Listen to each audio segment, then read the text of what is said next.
been killed in the process, then they too would have joined the ghostly charge. That notion made him chuckle nervously, which brought a concerned glance from nearby Achilleos.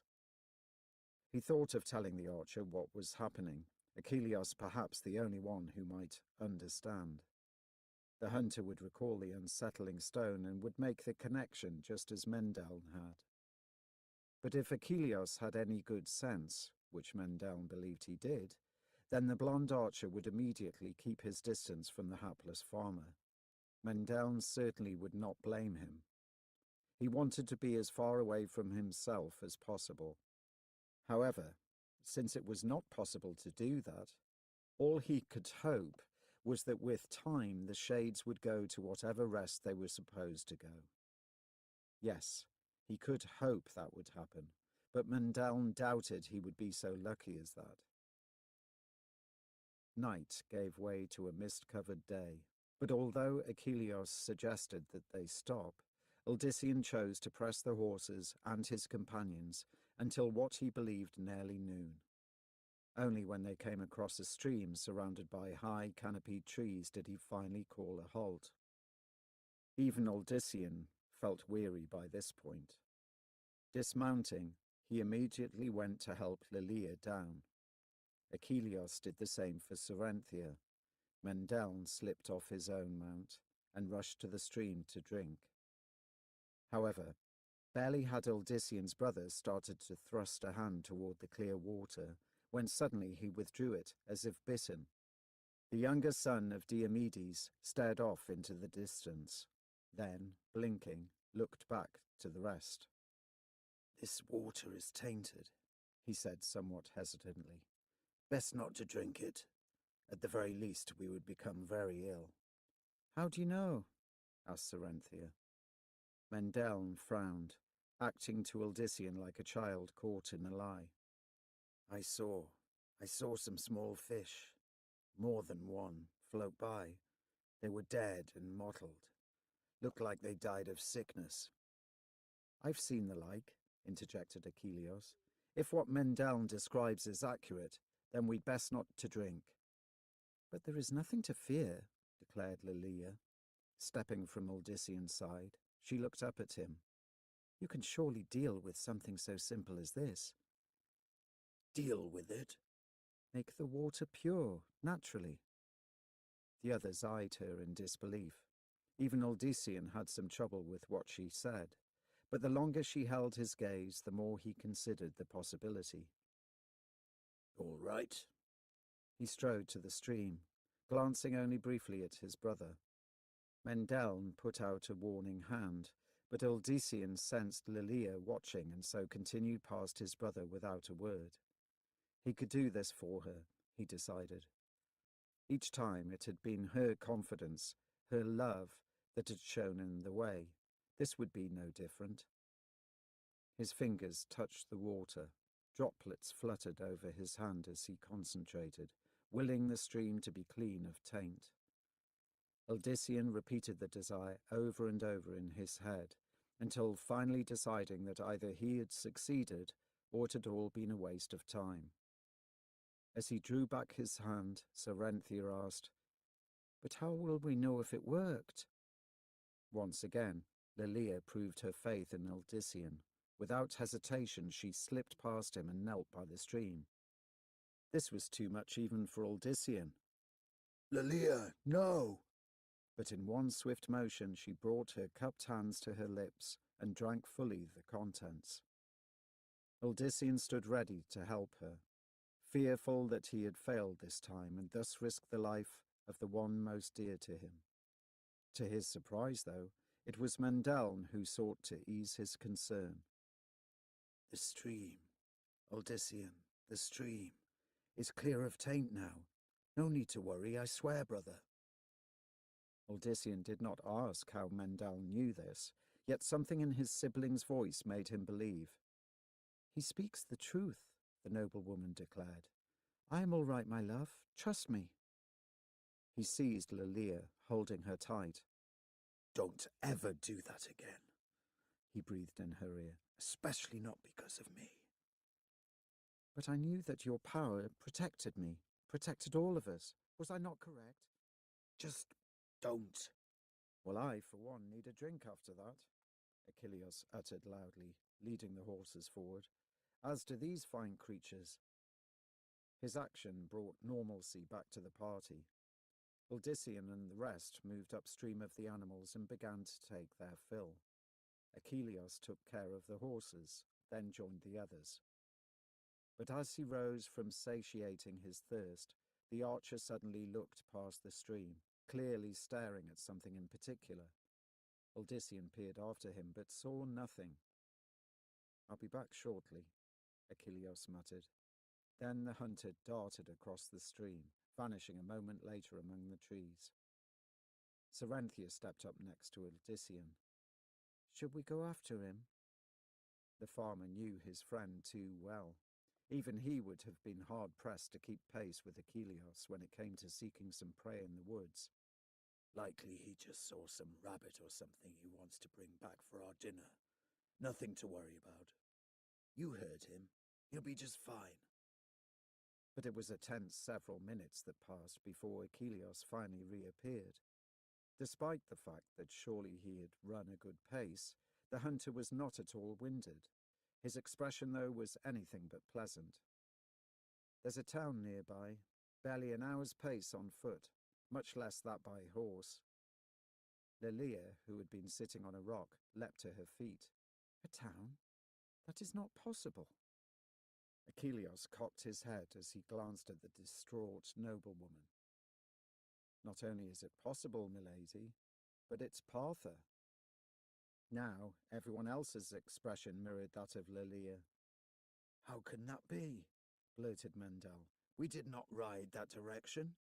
"I know that, but it's definitely Partha. I spoke to one of the young locals."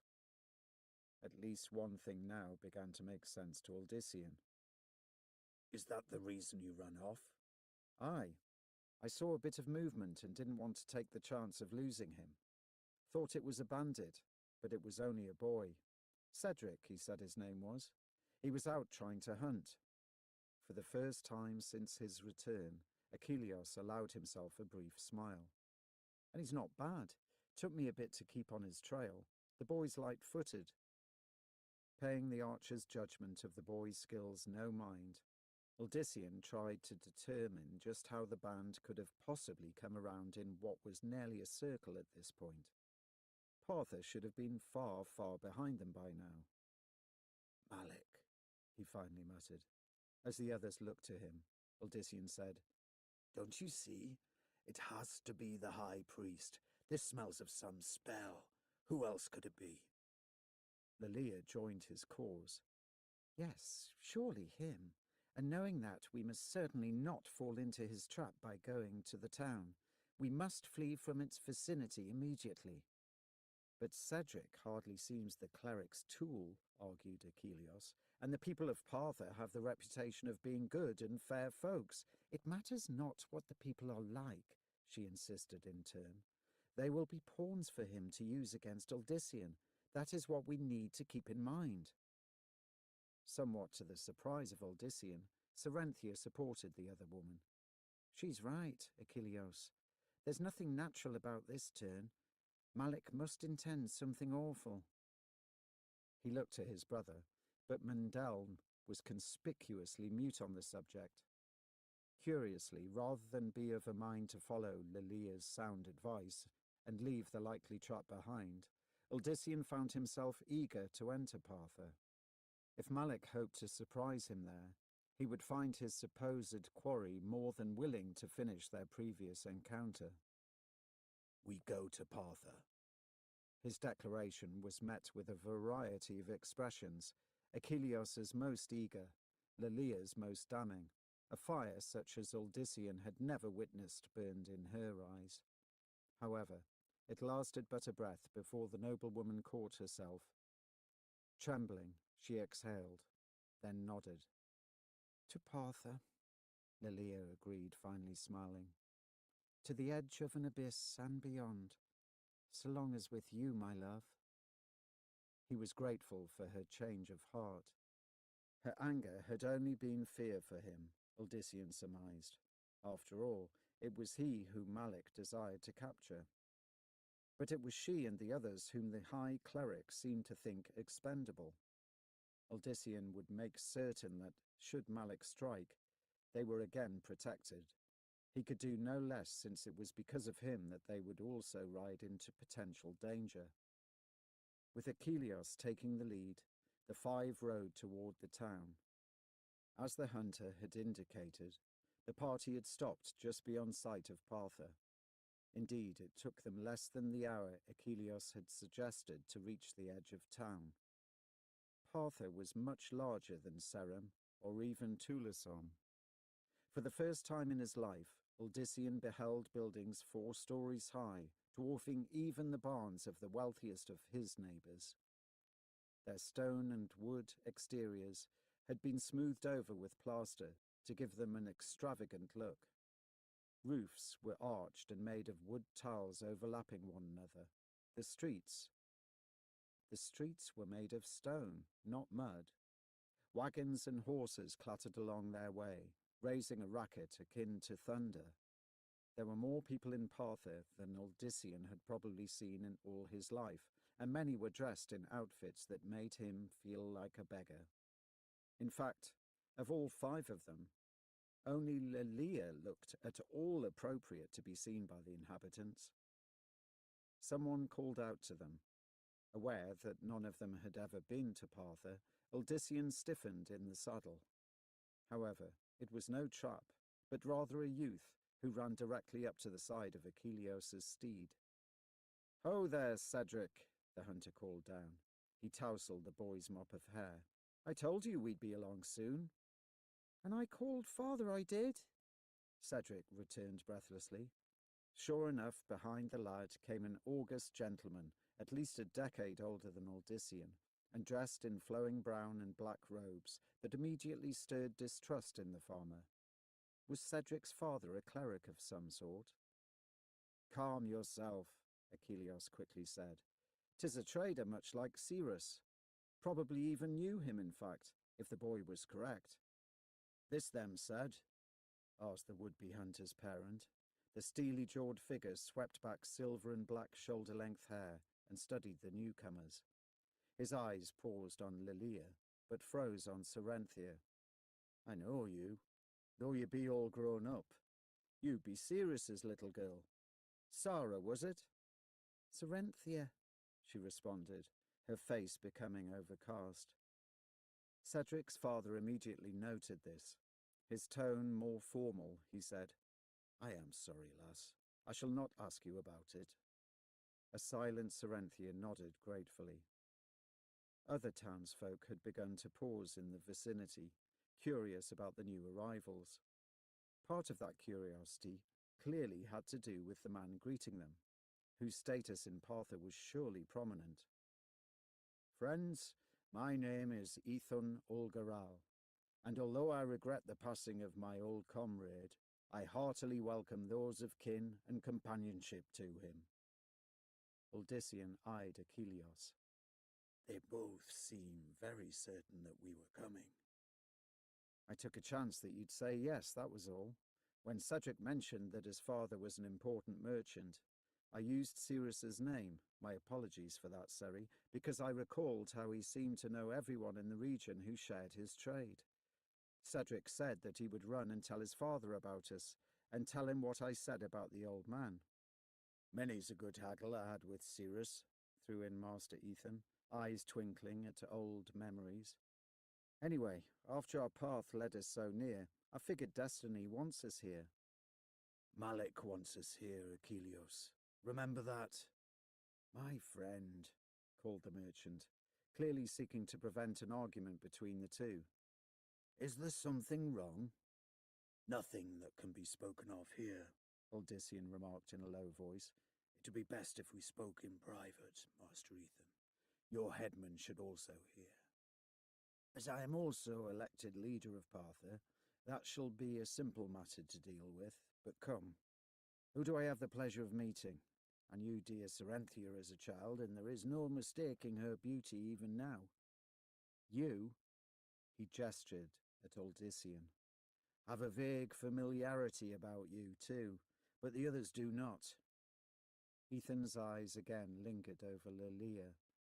Some especially not. And I am known for my memory for faces. I am Odyssean Diomed. Ah, Diomedes of Serum, a strong-hearted, outspoken man of the earth. You look his part, too. You'd be his firstborn, if I'm not mistaken. Acknowledging the older man's excellent memory, Odyssean introduced Mendeln and Achilleos, then, grudgingly, Lilia. He expected the merchant to fawn over her, but Master Ethan merely bowed and said, By the garments and the face, you would be from the north of the great city, yes? She dipped her head in turn. Yes. Cedric's father clearly expected more of an answer, but when Lilia remained quiet, he took it in as much stride as he had Cerinthia's silence. Instead, he looked to the group as a whole. Well now, that we are friends, you shall come with me to my humble home. At first, Odyssean wanted to turn Ethan's offer down. The man meant well, but this was not a social visit. Yet, if he was both its most prominent citizen and its leader, then there was no one better to warn concerning any possible threat to his people. Odyssean only hoped that Cyrus's old friend would not throw his daughter and the rest into a cell once he learned the truth. After all, it was they who brought the danger, in a sense. As Ethan was on foot, the party dismounted, then led their horses after him. Odyssean noted that the populace now treated the five as if they were visiting dignitaries, bowing as they passed. Master Ethan was clearly a man highly respected not only for his position, but for himself. That the man had come without a personal guard bothered Odyssean. Were the people of Partha that trusting, or was there something more sinister involved? If this was Malik's doing, it was a very convoluted trap. Odyssean could see neither rhyme nor reason to it. These seemed good people, honest people. In addition to bowing, many of them also nodded pleasantly at the group. Some of those behind the party had already begun returning to their own tasks, clearly not at all suspicious of the strangers. I have not been in Serum for many years, announced Ethan to his guests, as they walked through the busy streets. How fares it? It was always a tranquil stop. I admit I used to go there in part because I savoured the peaceful nature of it, as much as the heated bargaining with Master Cyrus. There was a fierce storm there recently, Mendeln interjected. Odyssean quickly glanced at his brother, but saw that Mendeln intended no further comment. Indeed, I suppose that would be the most exciting thing to happen in Serum. Lucky for you. I love Partha. But there are so many matters on which to keep a careful eye, you know. At times I would have gladly exchanged places with your father, Mistress Cerenthia. Odyssean decided to check something. And do the clerics of the temple and the cathedral offer any help with guiding your efforts here?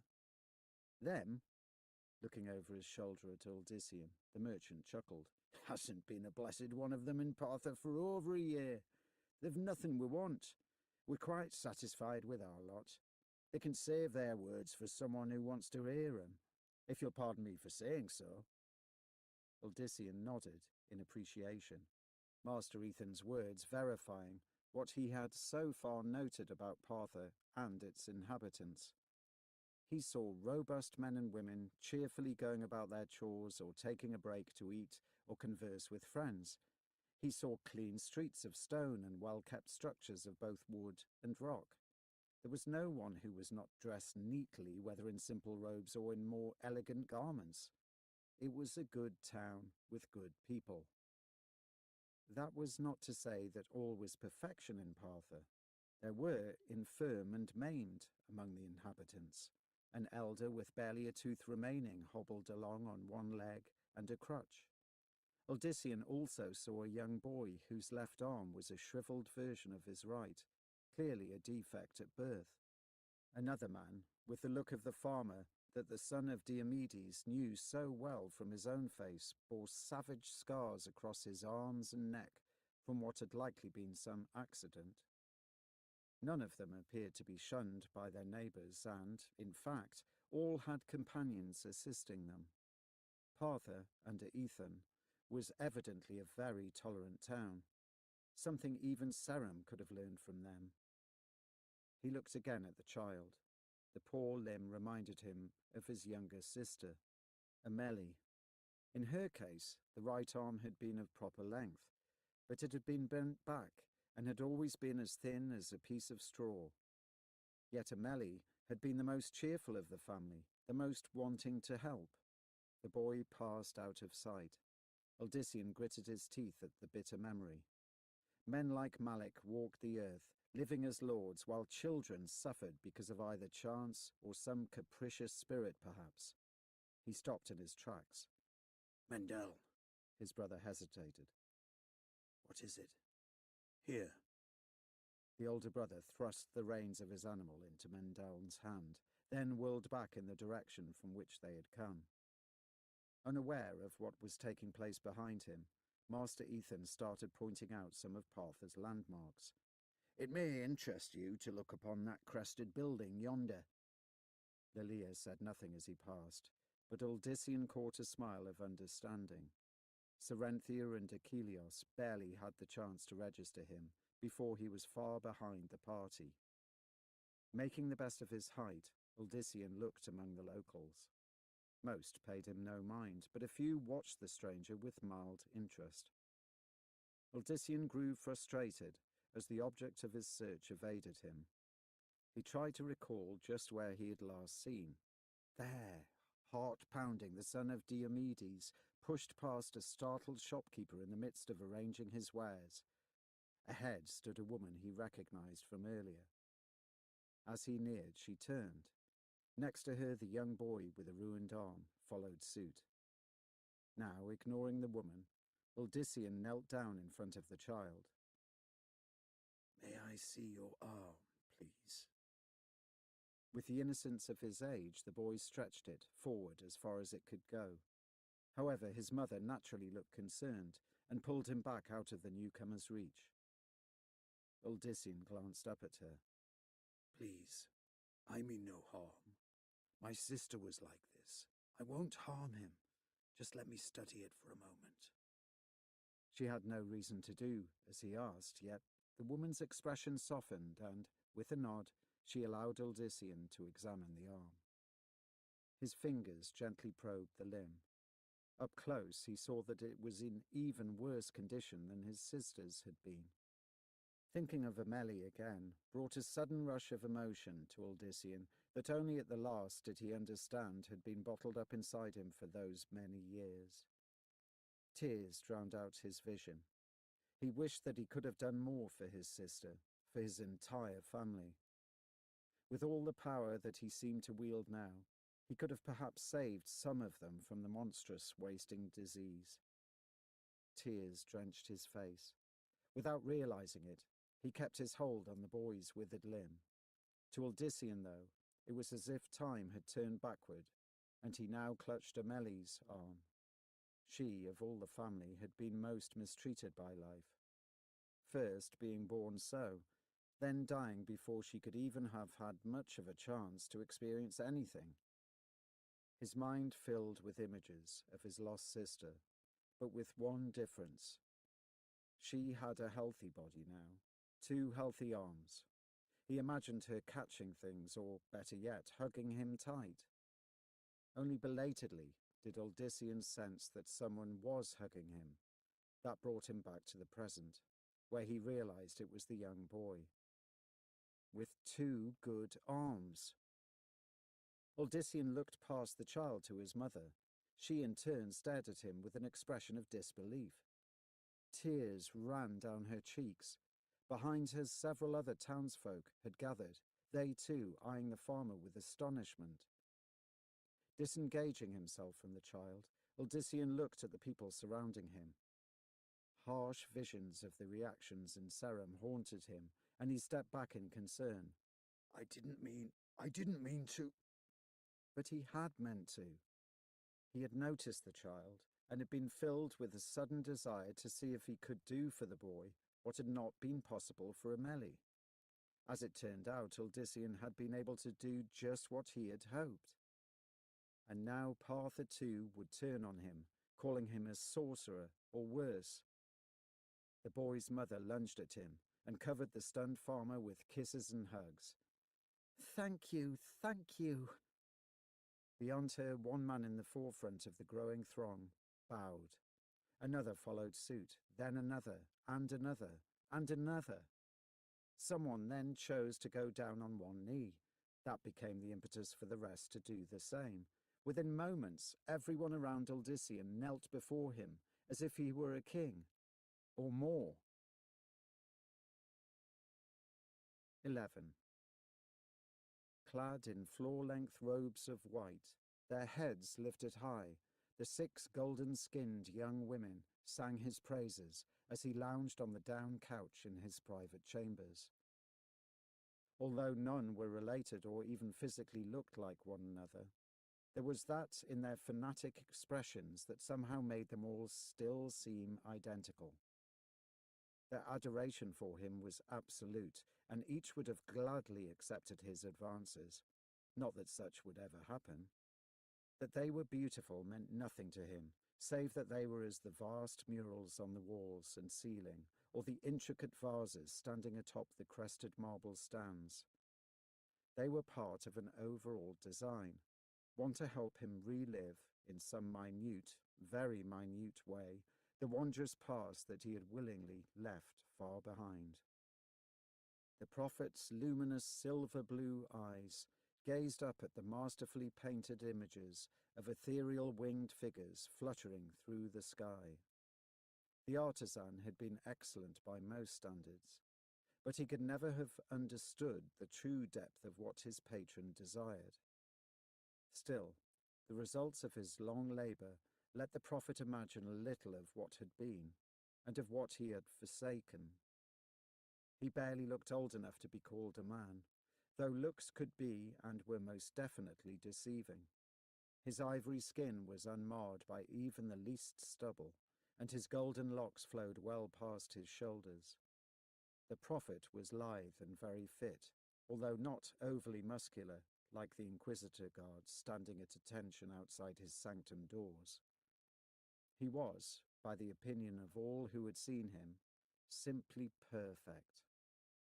He wore a look of innocent contemplation, yet tonight he was anything but serene.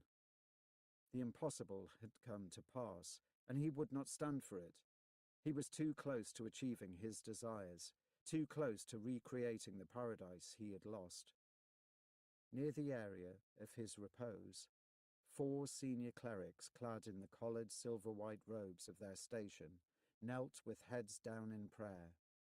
Each man looked old enough to be his father or even grandfather. Yet, just like the women, they treated him with the utmost veneration. The prophet suddenly found the many voices annoying to his ears. He raised one hand and the singing ceased. The praying stopped a moment later as the clerics became aware of the shift in mood. "I must compose myself before the next sermon," the prophet declared, his own voice flowing like the music of a lyre. The singers filed dutifully out of the chamber, followed immediately by the clerics. The prophet waited for a moment, then reached out with his thoughts to make certain that his sanctum was sealed off from any who might wish to enter or attempt to hear within.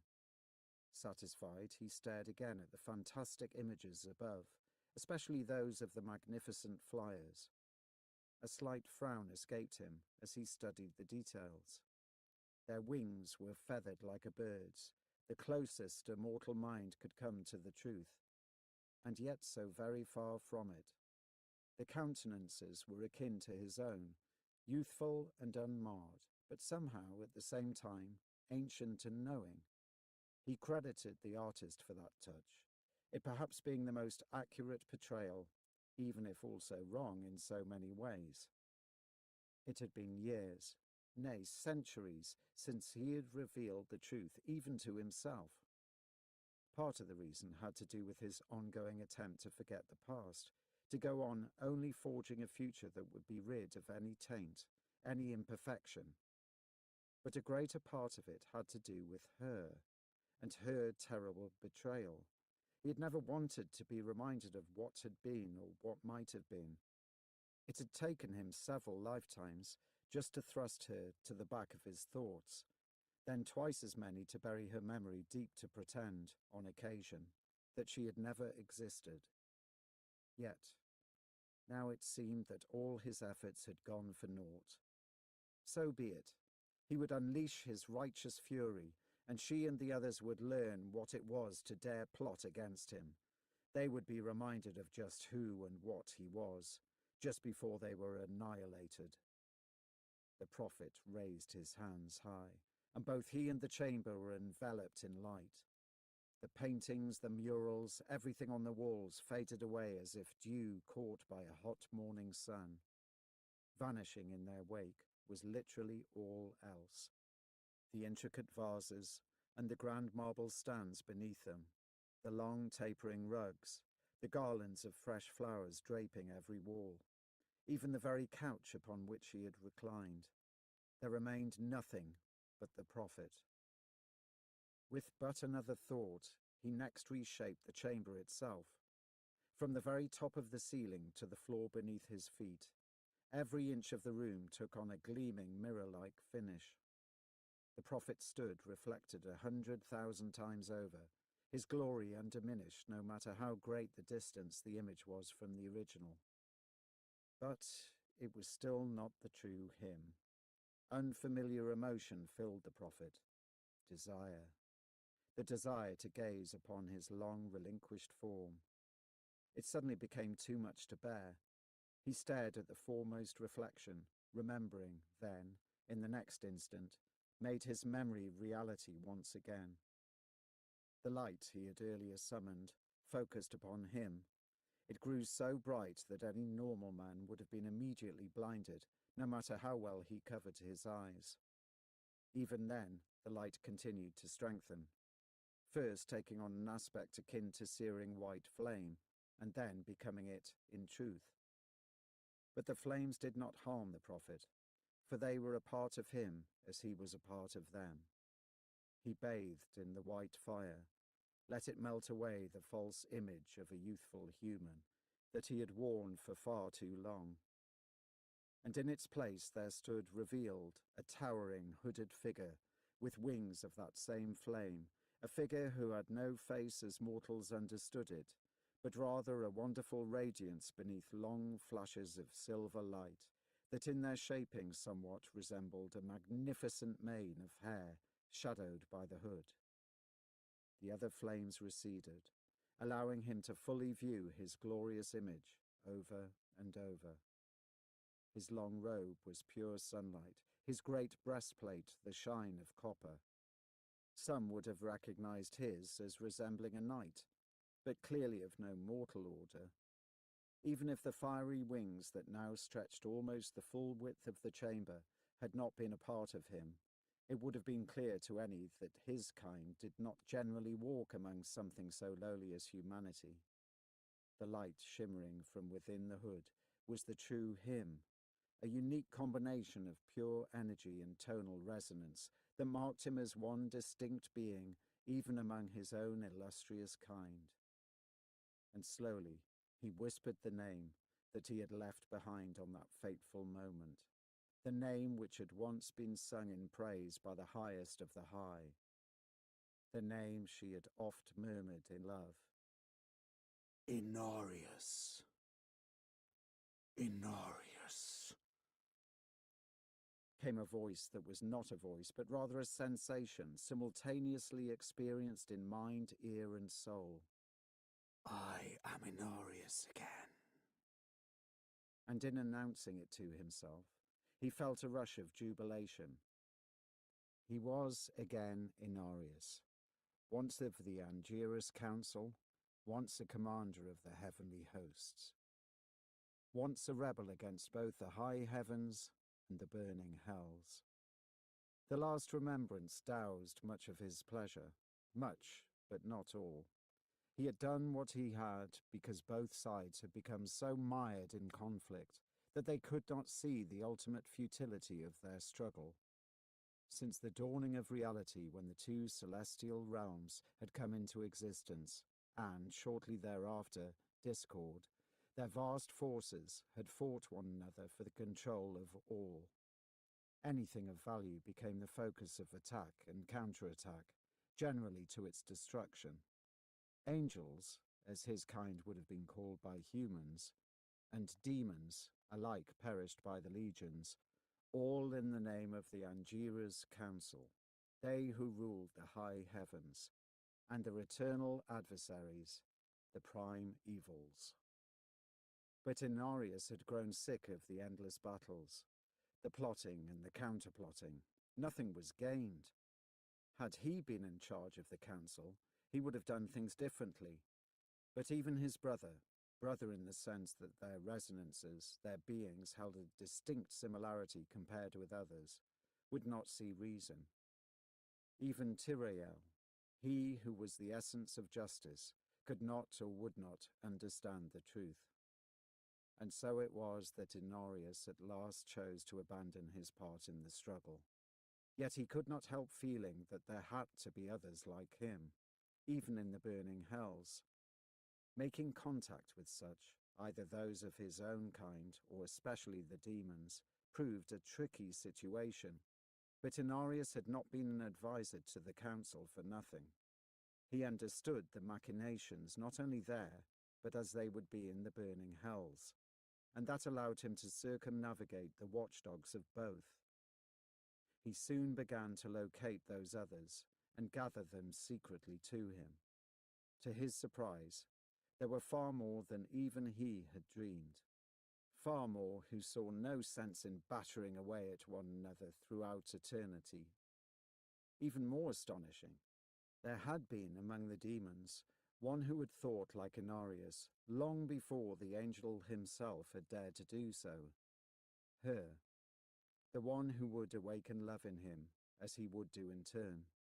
The one with whom he would help forge a world, a place known to his band of rebels as Sanctuary. The one who would turn his dream of a paradise into a nightmare of blood. Inarius gazed at the mirrored images and saw her at his side again. She would not be wearing the form he recalled, not now. If she had truly found her way back, it would have been in masked shape, female likely, but possibly male. She was cunning, beguiling, and a threat to all that was by right his. "You shall not take from me Sanctuary," Inarius reprimanded her memory. "I will not let you again destroy my dream. Sanctuary and all it contains will not be yours, even if I must destroy it myself, as is my right." After all, it had been Inarius who had kept it all from collapsing after her heinous betrayal. It had been he who had countered the plots of the prime evils and Lucian when they had discovered the realm, and he who continued to keep the Angira's council ignorant of all. The fate of this world, and all the brief lives on it, were his, no one else's. The angel dismissed the vision of her, with what in humans would have been bitterness, but what in Inarius was certainly no such base emotion. He was above all that, of course. He reacted only as events demanded, no more. In fact, Inarius had already set into motion steps against her return. She kept herself veiled well, but not well enough. She could not hide from him. He knew her even as her brother did not. Having divined that she had in fact returned to Sanctuary, Inarius had then calculated where she had to be located. That had turned out to be no difficult matter, not given her obvious plan, a continuation of her ancient obsession. "I will not brook the stirring of the Nephilim again," he thought, recalling what had happened last time. "Such an abomination will not see fruition again." He suddenly swelled up in size. His wings filled the vast chamber, and the entire cathedral shook with his anger. though his followers would blame that on a mere tremor. You should not have dared return, not dared to influence that which should have been left buried so deep. Inarius stared at his reflections. Humanity did have one advantage, and he chose to use it again. With a thought, the angel altered his appearance, recreating beneath the hood glimpses of a face akin to that of the gold-tressed prophet. The eyes were still pure energy, but the rest had some semblance of mortal life. More important, Inarius now had a mouth, and on that mouth he set an angry edge, a scowl. It better allowed him to display for his own satisfaction his fury. You should not have dared return, the angel repeated, savouring the harsh movements of the mouth and the coarse tones that accented his words better. The scowl deepened in a yet more satisfying manner as Inarius added, and you should not have dared try to cross me again, Lilith. They brought him gifts of flowers, food, and goods. Many of the gifts were simply discovered at the gates surrounding the estate of Master Ethan, left there by anonymous folk who had heard the tale from others. Partha has had its share of preachers and clerics talking of healing the body and soul, their host told Odyssean, yet none of them were ever able to back their words with anything but emptiness. I only did what I wished that I could have done for my sister, the son of Diomedes explained, helplessly, not for the first time. The tale of the boy's healing had spread like wildfire throughout the town. Without exception, it was called a miracle, especially by the grateful mother. According to Ethan, she had gone from place to place showing off what he had done for her only child and singing Odyssean's praises to the heavens. I know the woman. Partha is her name. That child's a treasure, her only love. His father died just before he was born. Fall from a horse. The merchant and headman smiled sadly. She always feared for the lad, though I know she never let him see that. Tries to teach him to be strong. They have to stop leaving all these things. Odyssean interrupted, staring out the window, overlooking the gates. Even as he watched, a furtive figure in a cloak dropped a basket that appeared to contain loaves of bread and a flask of wine. The guards there pointedly looked the other way, not helping Odyssean's situation. From what he had seen, they were as awed by him as the rest of the citizenry. My people are a generous, appreciative lot. They seek to honour you for your good deed, nothing more. It would be best if we left before this gets any more out of hand, Odyssean, remarked Lilia. We must be on our way to the city. The party had originally agreed to just stay overnight at Ethon's estate. However, that single night had turned into 2, then 3. Ethon made no attempt to ask them to depart, and Odyssean had quickly found that he had missed such simple comforts as clean beds and proper meals. He liked Partha, liked the people, especially the kindly merchant. He was only embarrassed by the excess of generosity, something he felt he did not deserve. I can't, Odyssean finally said to her. Not yet. Without warning, he started for the door. The others rose to their feet. Achilleus was the first to ask, "Where are you going?" Out to do what I must. Wait here. Odyssean gave them no chance to argue with him. He especially worried about what Lilia would say if he hesitated. The plan was still to head on to Kajan, just not yet. He all but flew down the stairs, but as he headed toward the doors, a slim figure caught up with him. Cedric, eyes wide, stepped up next to Odyssean and began keeping pace. "Are you finally going out? Are you? Will you do anything like the last time?" he asked excitedly. The farmer grimaced. I'm going out, but alone. Stay here, said. Stay for your safety. Safety? Safety from what? Instead of answering, Odyssean picked up his pace. He crossed the threshold just ahead of the boy. However, when Ethon's son attempted to follow, it was to have the door shut right in front of him, despite no one touching it.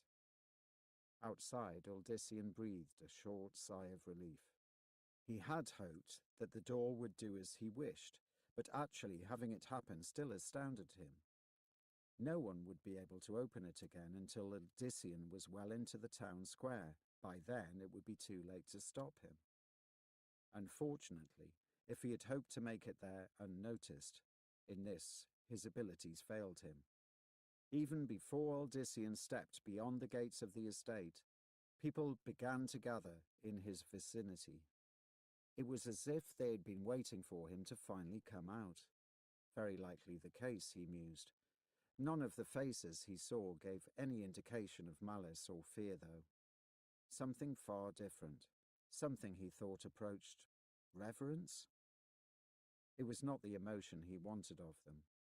He had experienced it to a point with Serenthia and still felt uncomfortable. He was a simple man. He came to offer them something to put them on a level with himself, and to free them from the control of the nobles and the mages, and, most of all, the temple and the cathedral. Odysseus had no desire to be worshipped.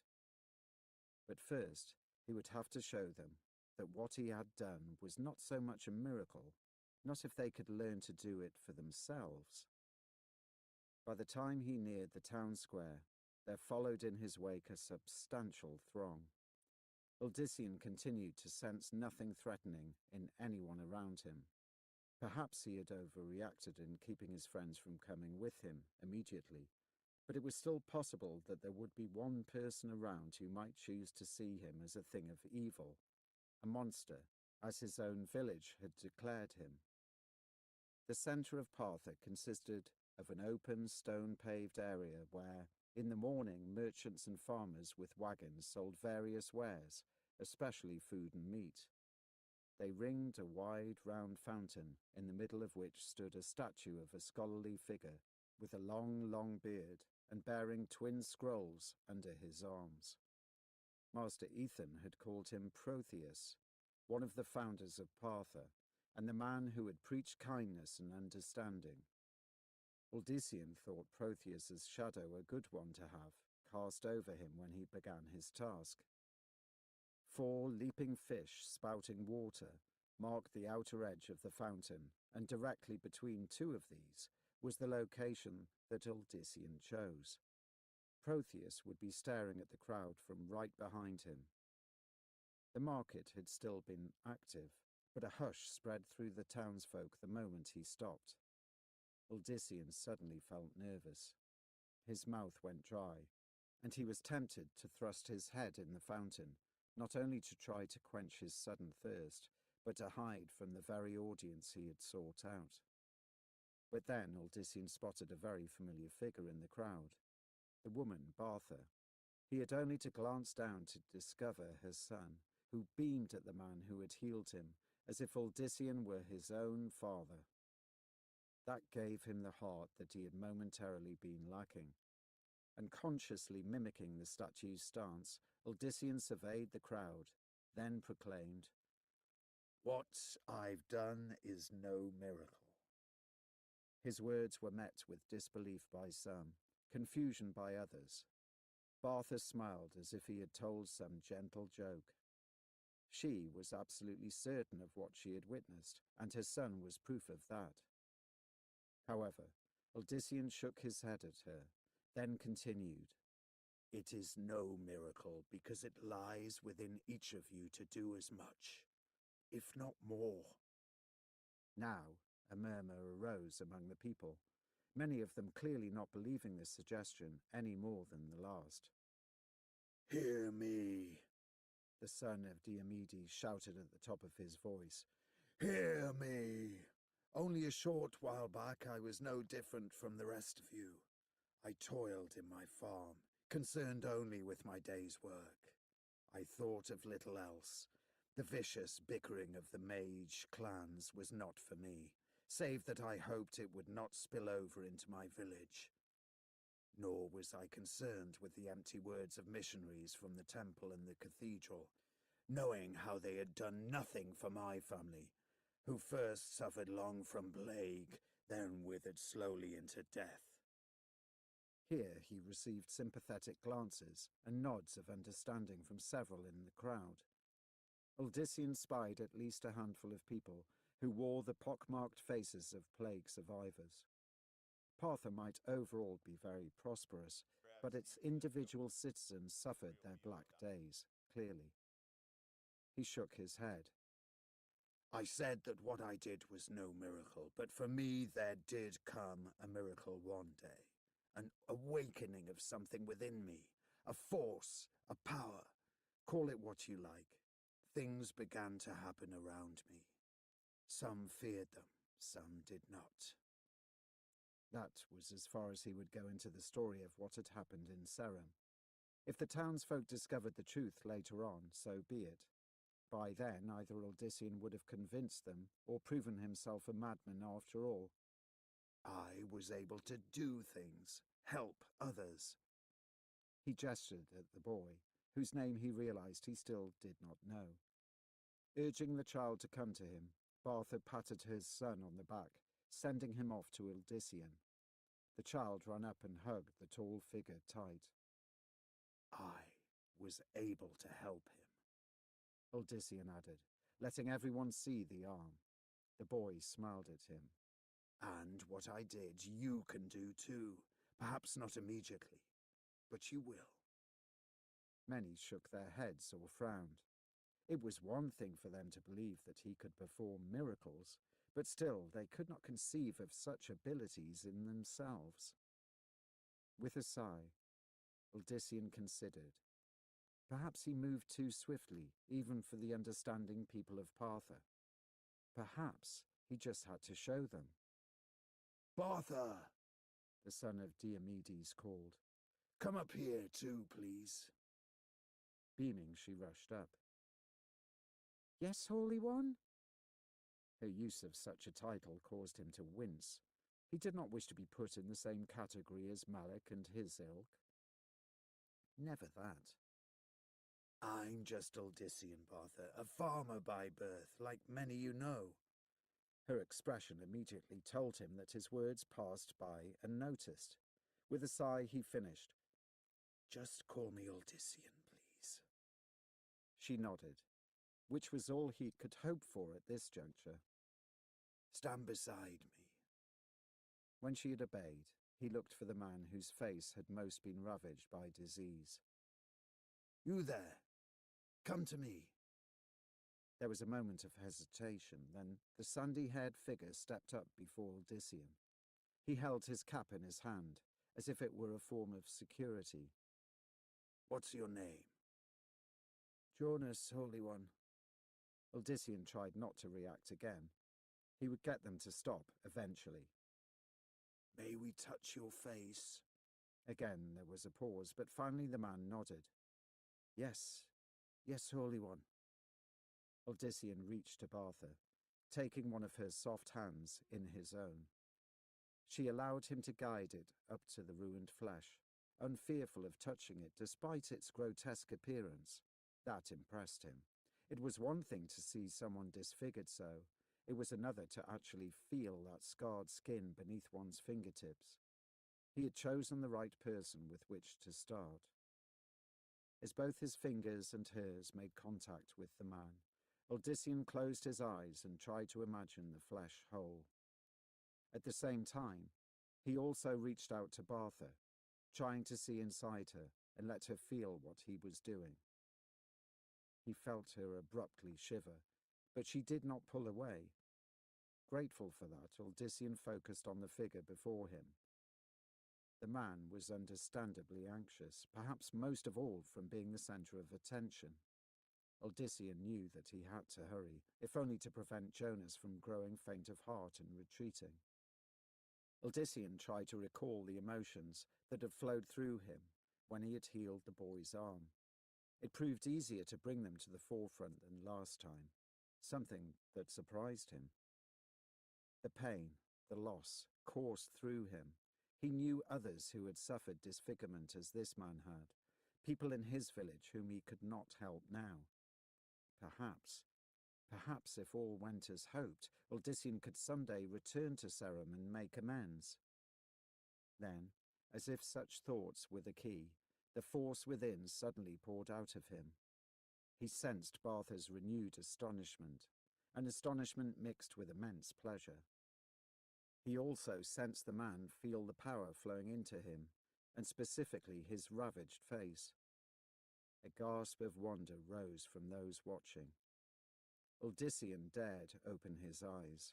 His fingertips had already given him some hint of the results, but seeing them still amazed Uldissian at least as much as it did the throngs. The damaged skin was pink and whole. In fact, there was no longer a blemish or mark anywhere on the man's countenance. "Another miracle," Bartha breathed. The subject of Uldissian's experiment put his own hands to his face, marvelling at the feel of his skin. He turned toward his fellows, giving them a good view of the results. Before they could start praising him again, the son of Diomedes loudly interjected. "Bartha, did you feel everything? Did you?" Her expression turning confused, she replied, "I felt you heal him," he cut her off. "What do you feel inside yourself? Do you sense it yet?" She touched over her heart. The crowd, including the healed man, looked at her. I feel... She smiled beatifically at Uldissian. "I feel as if I've just awakened, holy Master Uldissian. It's... I don't know how to describe it." Nodding, he looked to the others. "That's how it begins. The feeling will continue to grow. It may take time, but slowly, you'll come to be everything I am, and possibly more, possibly much more." It was a weighty promise, and one that Uldissian in great part regretted the minute that he uttered it. Yet, now it was too late to turn back. As he learned more about what he was able to do, he would try to teach the others, at least until someone else could do better. That meant that Khajan would have to wait even longer than he had initially intended. Uldissian could not very well leave the people of Partha until they understood better. Immediately, he thought of Lilia. She would be upset at first, surely, but as in the past, she would come around. When the noblewoman saw how the Parthans reacted, it would make absolute sense to her to stay as long as needed. At least he hoped that she would see it that way. The man he had healed came up to him again. "Master Uldissian, could you show me?" Uldissian started to reach forward, then hesitated. He smiled, surprised himself not to have sensed it sooner. "I guess I don't have to. You should know that. Just look deep. You'll see." Jonas's brow furrowed. Then suddenly joy filled his face again. It had nothing to do with his mended skin. He nodded eagerly, all but shouting, I think what Madame Bartha said. I feel awakened." His awestruck words were enough to cause the crowd to break into excited babble. Someone stepped toward Uldissian. That caused the entire crowd to flow forward. Each person wanted to be the next. Caught up in the moment, Uldissian accepted one after another, spending what time he needed with each. Hands stretched toward him, seeking his touch. Not all of them would feel the awakening as quickly as Bartha and Jonas had, and he said this to every person before trying. But it would eventually happen.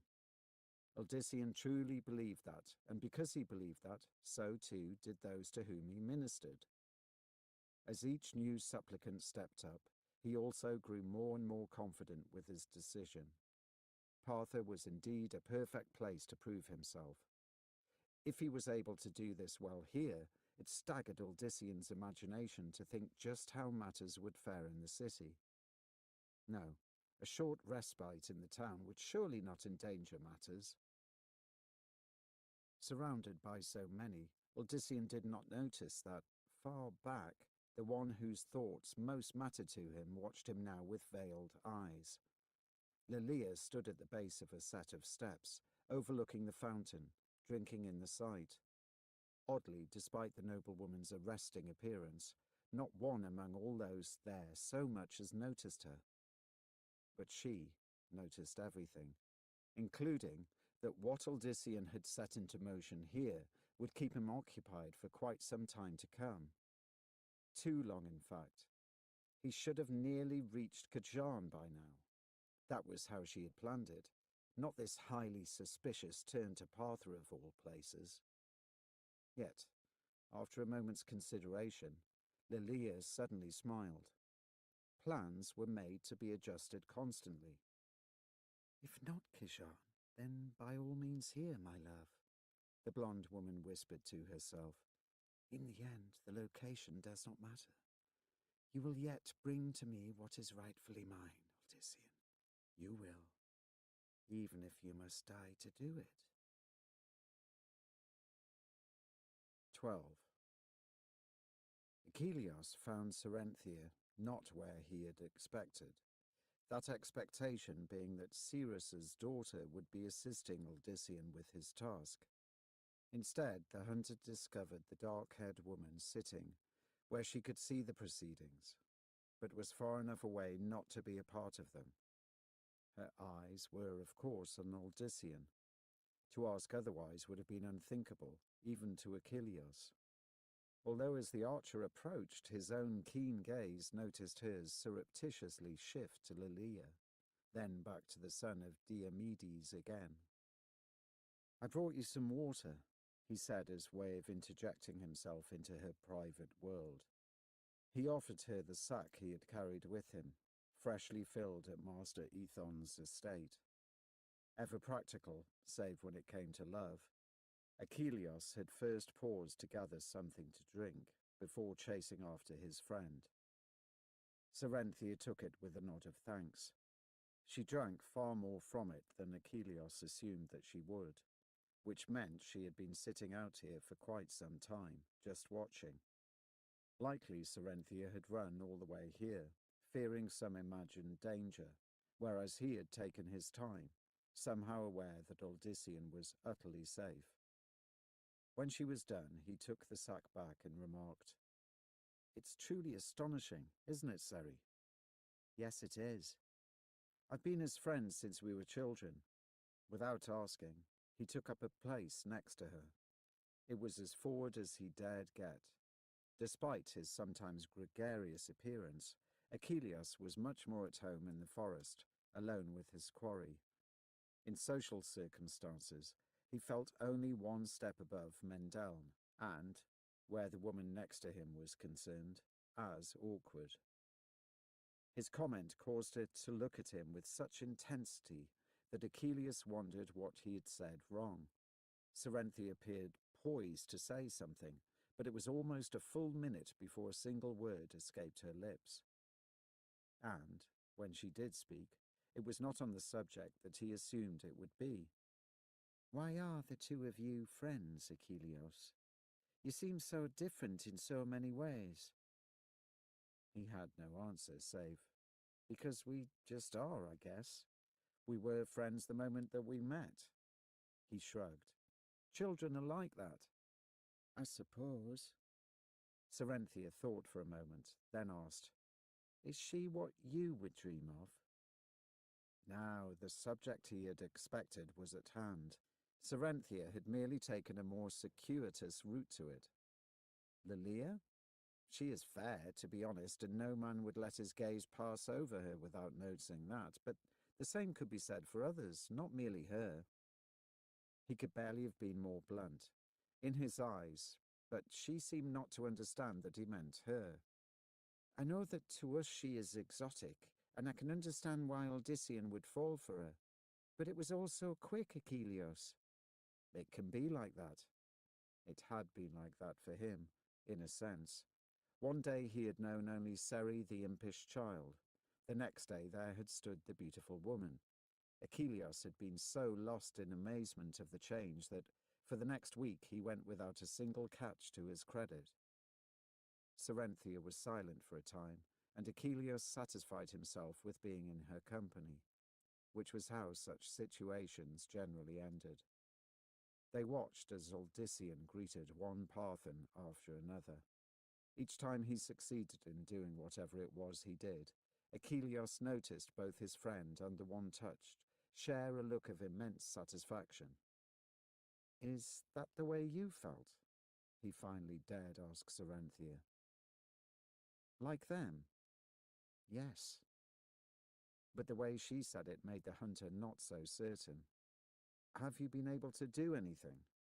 This time there was a pause, followed by, "I don't know." "How could you?" Her tone grew more adamant. "I don't know." Normally Achilles would have left it at that, but this time he could not. "Seri, what do you mean?" Her gaze shifted not to him, but rather her hands.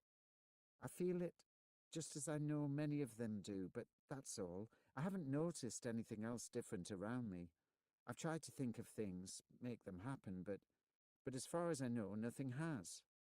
Still, I would have thought by now that—" Now she looked at him. Her eyes were steely. "So would I, believe me, so would I." It made no sense to him. Lilia had already displayed several instances of ability, such as making flowers and berries bloom on bushes, or healing some minor cuts suffered by one of the mounts. She had also summoned a rabbit to them, saving Achilles from having to hunt, but leaving the archer feeling as if somehow the animal had been cheated of its chance to survive. "What about you?" his companion asked without warning. "I haven't seen anything from you either." In truth, Achilles did feel something within him seeking to grow, but he had done his best to smother it.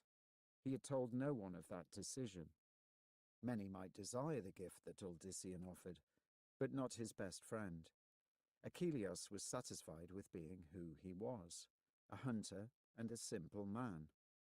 "I suspect that I'm not the best student for Odyssean," he returned. "Not at all." "But no one taught him, not really.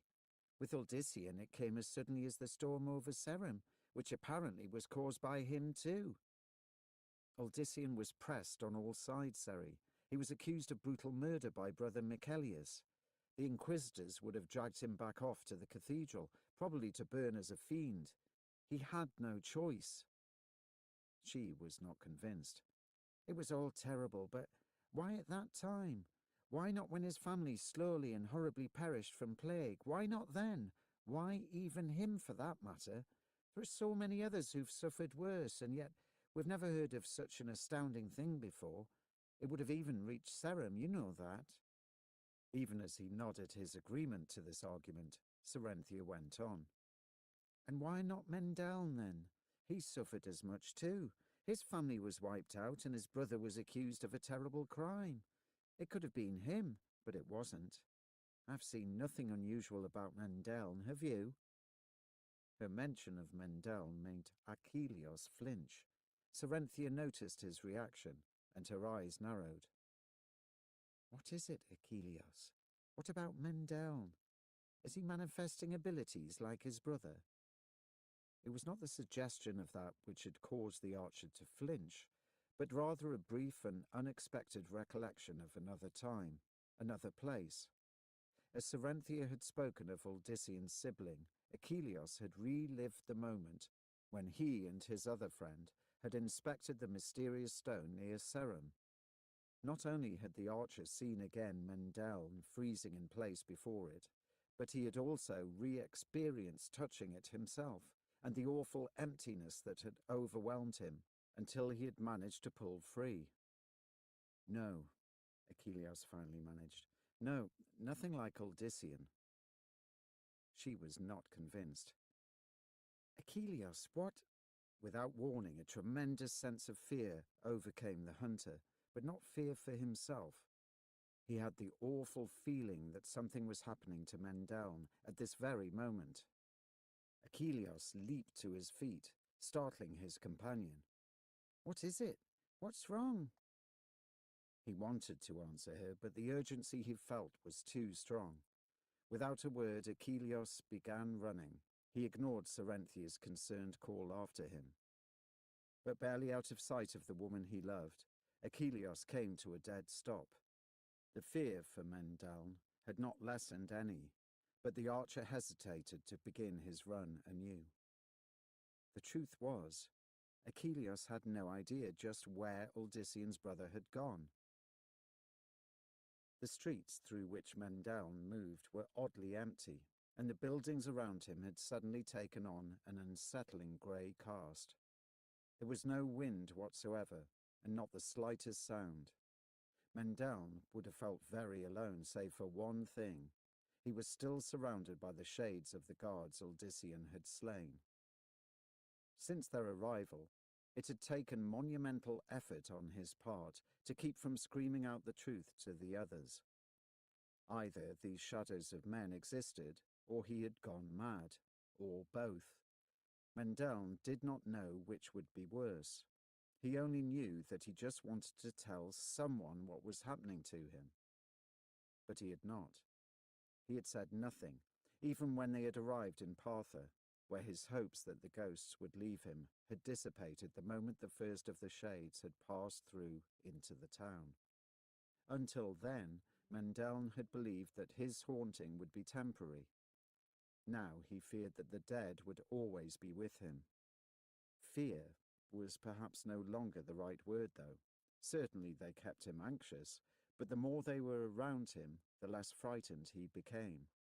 They did nothing but stare, not in condemnation, but as if awaiting some word from him. So far, though, Mendeln had said little directly to them. He had asked them to please kindly go away, but since they had not obeyed, he had seen no reason to continue any further attempt at conversation. At the moment, they were the least of his concerns.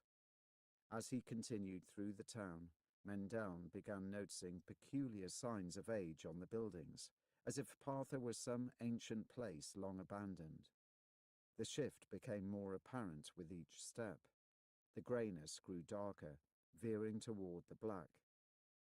This was not right, he realized. Where was everyone? Where was Uldissian, after whom he had been chasing? Mendeln was worried about his brother, especially what the Parthans might do. He recalled too vividly what had happened in Serum, where people who had known Uldissian all his life had turned on him. But then there arose a sight ahead that made Mendeln falter in his steps and forget all about his brother. He spun around with the intention of fleeing, only to find himself facing the very direction he had just abandoned. A direction that led to a long-neglected cemetery, a cemetery that, from its ancient state, surely could not be Partha's. With the shades of dead men already surrounding him, Uldissian's brother could see nothing but ill coming of entering the overgrown burial site. Yet, when he tried to back away, the cemetery only drew nearer. Nevertheless, Mendeln tried one more step back, and, in the next breath, found himself standing within the ruined grounds. A choking sound was all he could muster, as he tried to come to grips with what was happening. He prayed that it was only a bad dream, but knew otherwise. Mendeln then thought of his blackouts and wondered if this was some bizarre continuation of them. He certainly had no other answer. He suddenly noticed another very curious and unsettling thing. The shades of the dead guards had not entered with him. They drifted beyond the arched gateway, as if the winged gargoyle he saw above it kept them at bay. For the first time, Mendeln would have liked their company, if only because of their comparative familiarity. Now he was completely alone, facing who knew what. As he started to turn his gaze back, what felt like a hand pushed him deeper into the cemetery. Stumbling several steps, Mendeln glanced over his shoulder. He immediately swallowed. Naturally, there was no one there. The farmer glanced down at the first of the graves. A crescent-shaped stone marked the spot. The grave had been dug so long ago that it was infested with generations of weeds and grass, and had even sunken in a bit. Mendel started to look away again, then eyed the marker one more time. Barely legible in the odd grey shadows was the same script that he had seen on the stone near Serum. Despite himself, Mendel grew fascinated by the revelation. Keeping respectful to the grave, he knelt to the side, then leaned toward the stone. Up close, Mendel was able to verify what he had seen. Many of the very same symbols ran along the crescent, but in patterns that he did not recognize. Without hesitation, he ran his fingers over the first line. Immediately, he sensed some sort of power emanating from the symbols. Mendel had heard of words of power such as the mage clans supposedly used at times, and he could only surmise that these were such. Looking up, Uldissian's brother surveyed the seemingly endless field of stones. The graves were marked in a variety of manners.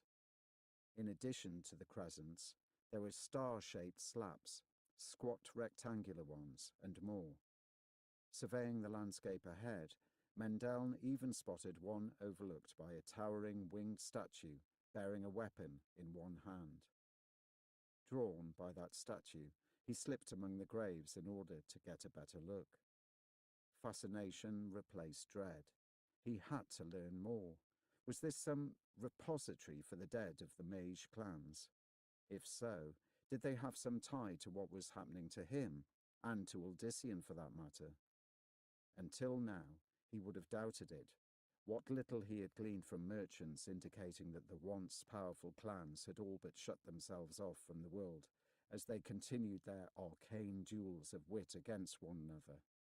They would hardly have the time to bother themselves with a pair of farmers far from the city. Although the statue stood deep in the cemetery, it seemed that Mendel had barely begun toward it when suddenly it loomed over him. He paused, trying to understand what it was supposed to be. A winged being, with a face hooded, save for glimpses of the mouth and some cascading hair.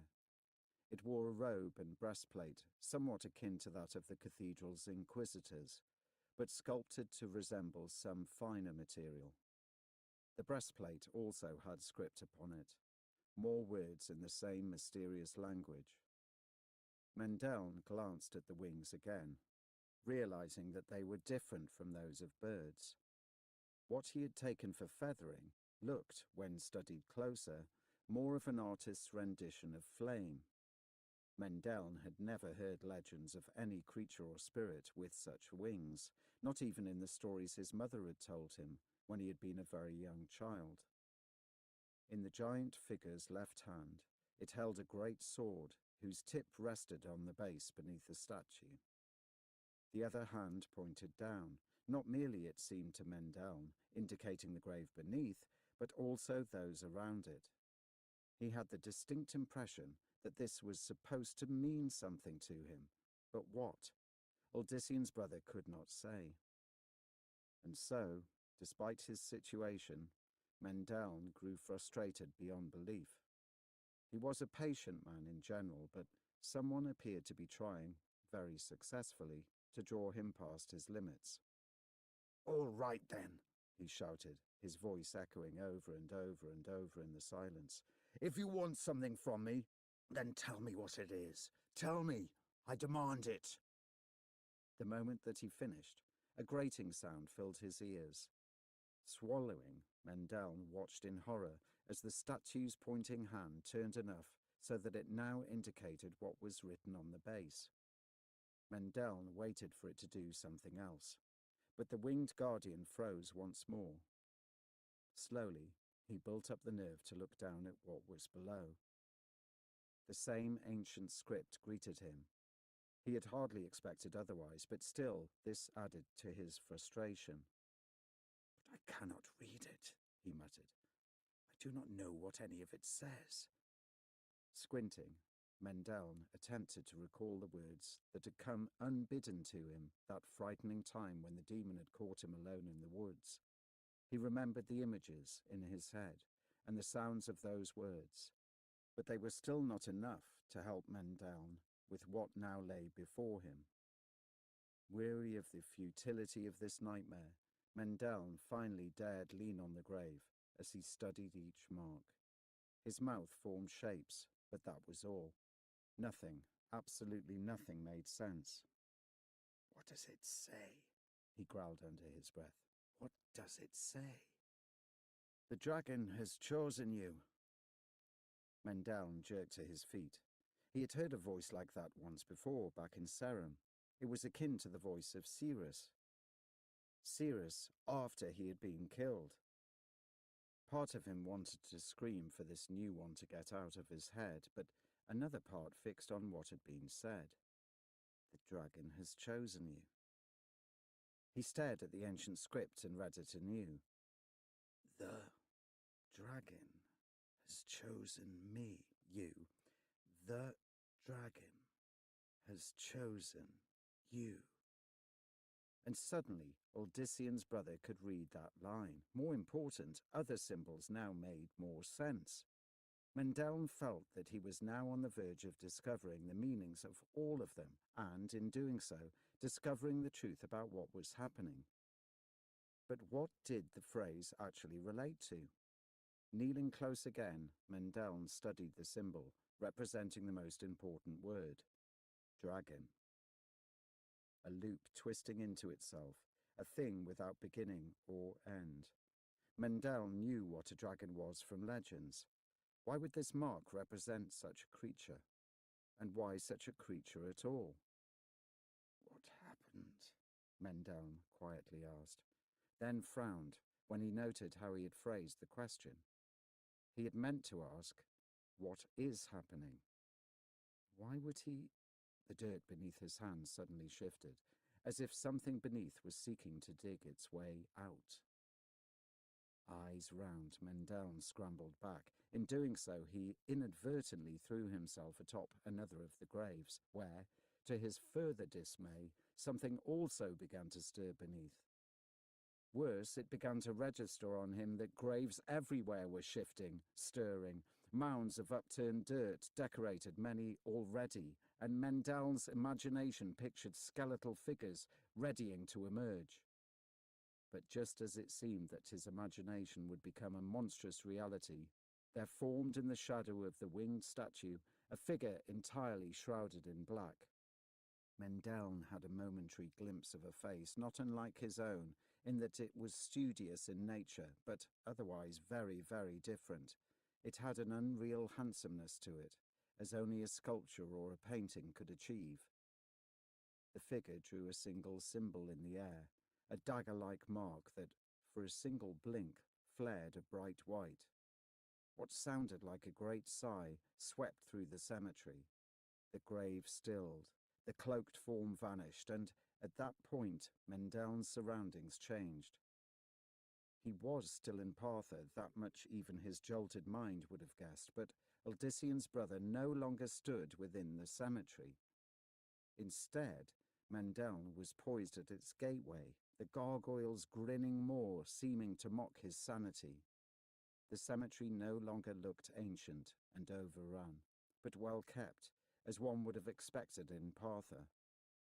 But no matter how hard he squinted, Mendel could see no winged statue. Something touched his shoulder, causing him to yelp like a kicked hound. Strong fingers grasped Mendel and turned him around. To his relief, it was Achilles, not some fiend from the dead. "Mendel, are you all right? What are you doing here?" The hunter looked almost as pale as Odyssean's brother felt. Achilles' eyes darted past Mendel to study the cemetery with utter loathing. "Did you go in there?" No. It seemed best to Mendel not to try to explain, since he himself was not quite certain just what had taken place. A delusion? A dream?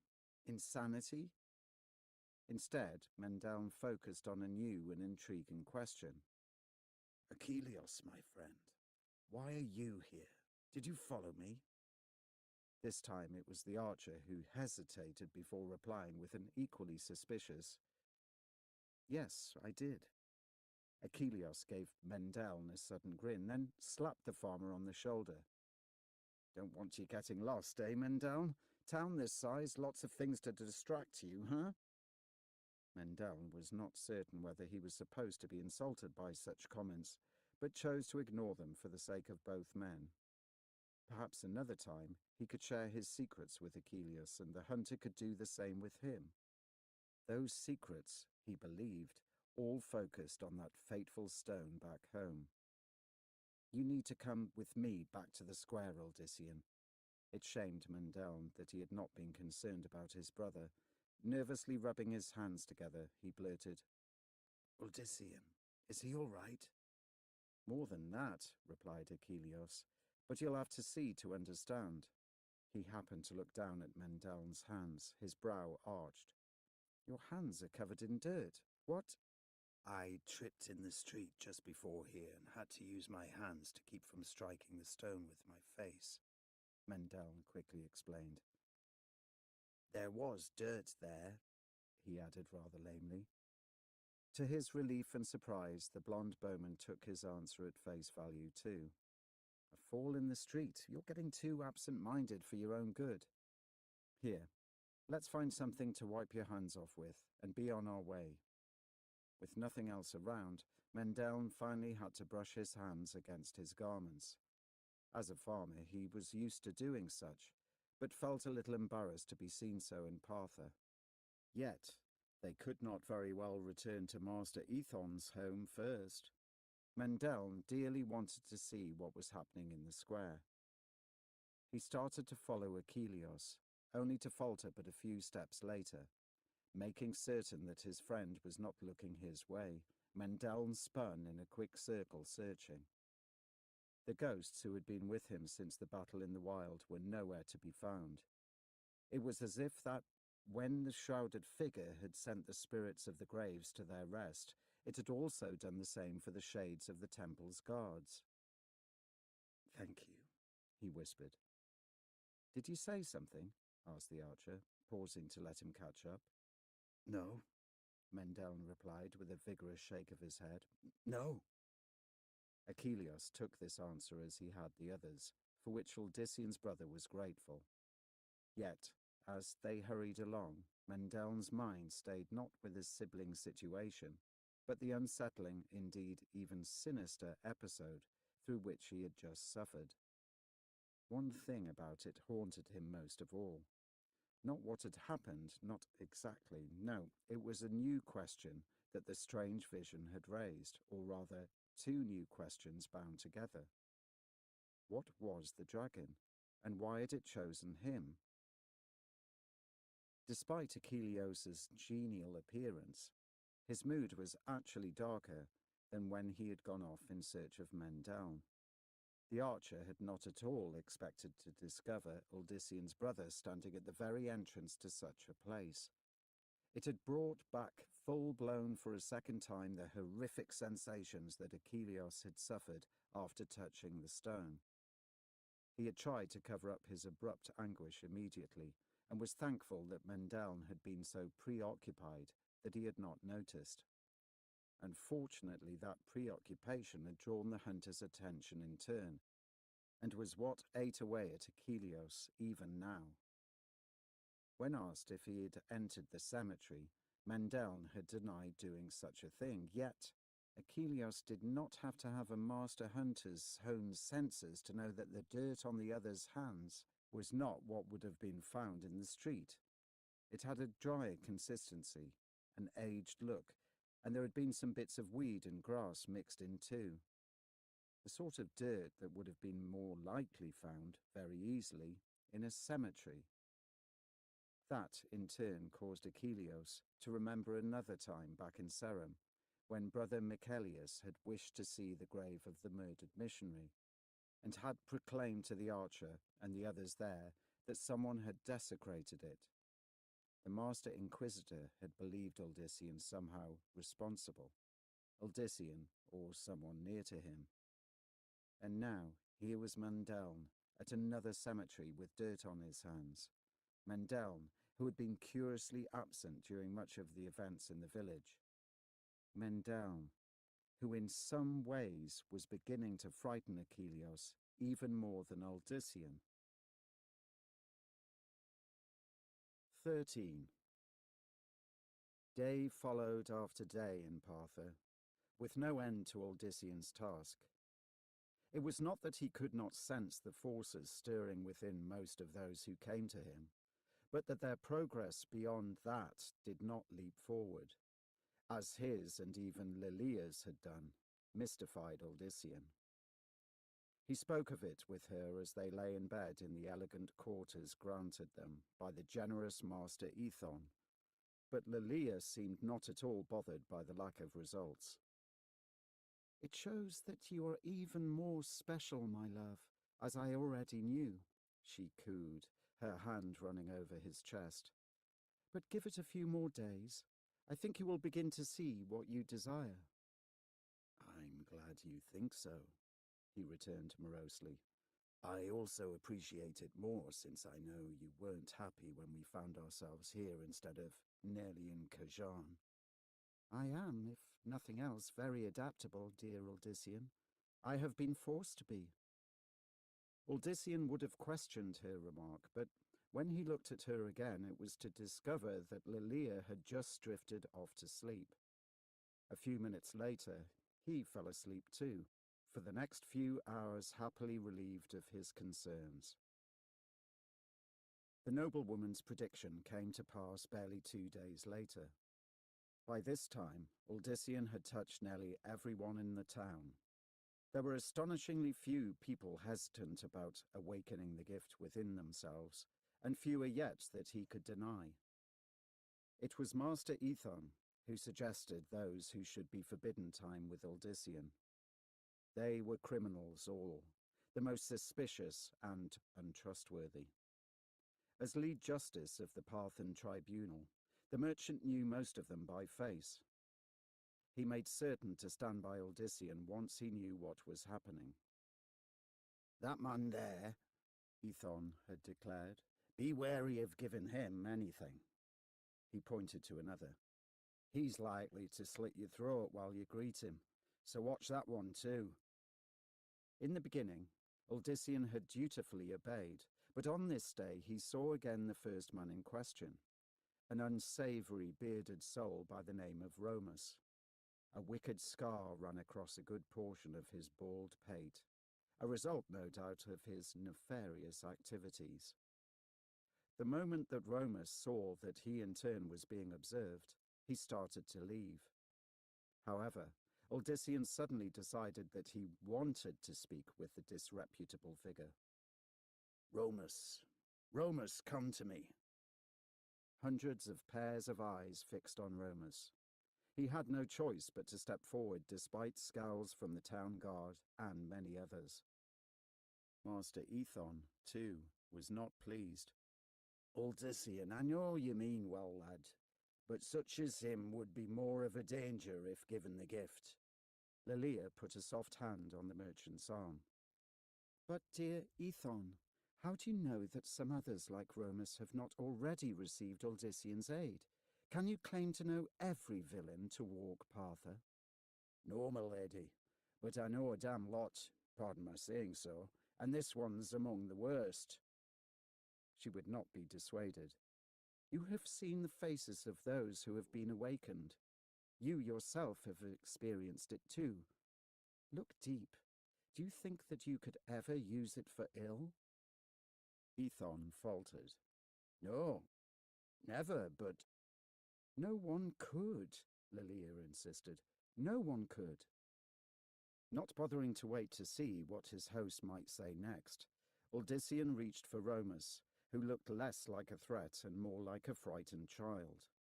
The bald man was surrounded by a good many townsfolk who considered Odyssean something of a holy figure.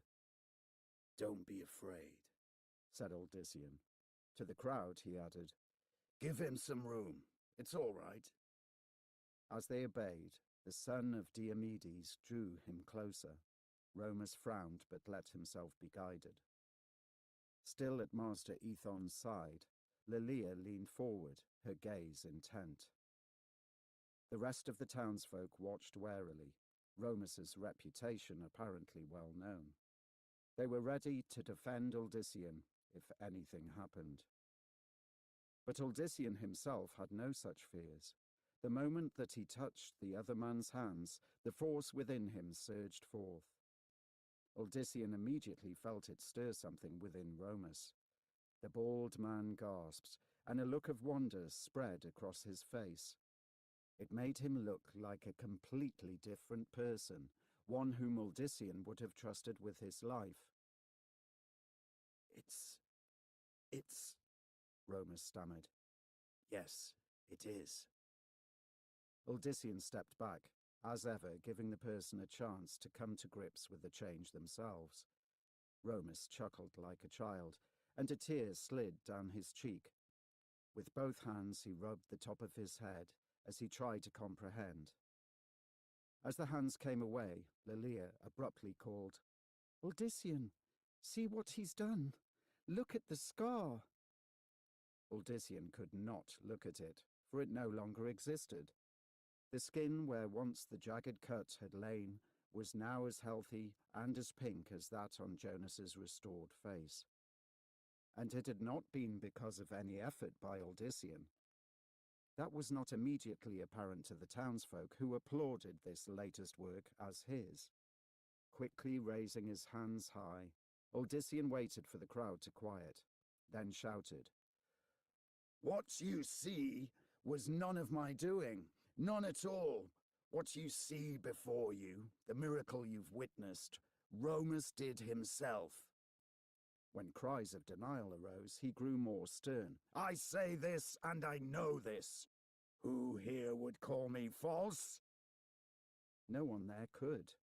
Many began looking in amazement at Romus, who shook his head over and over, trying to deny the truth as much as his neighbours had a moment before.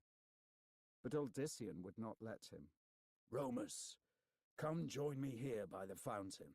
Let the others see." Wordlessly the bearded man obeyed. Others crowded forward, murmuring to one another and pointing at the healed area. Romus began to turn a deep shade of crimson. There was nothing about him that looked like the hardened criminal master Ethon had first identified. "Uncanny," muttered the merchant from the background.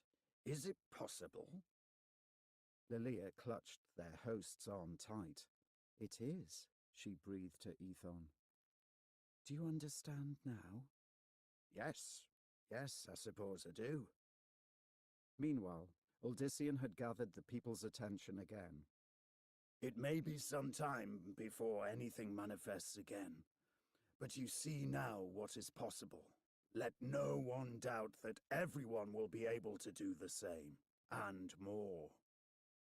That was enough to send the throng into a roar. Many fell to their knees and thanked Uldyssian, who looked extremely upset by this reaction. Get up! He insisted. His fury shook his followers. They stared fearfully.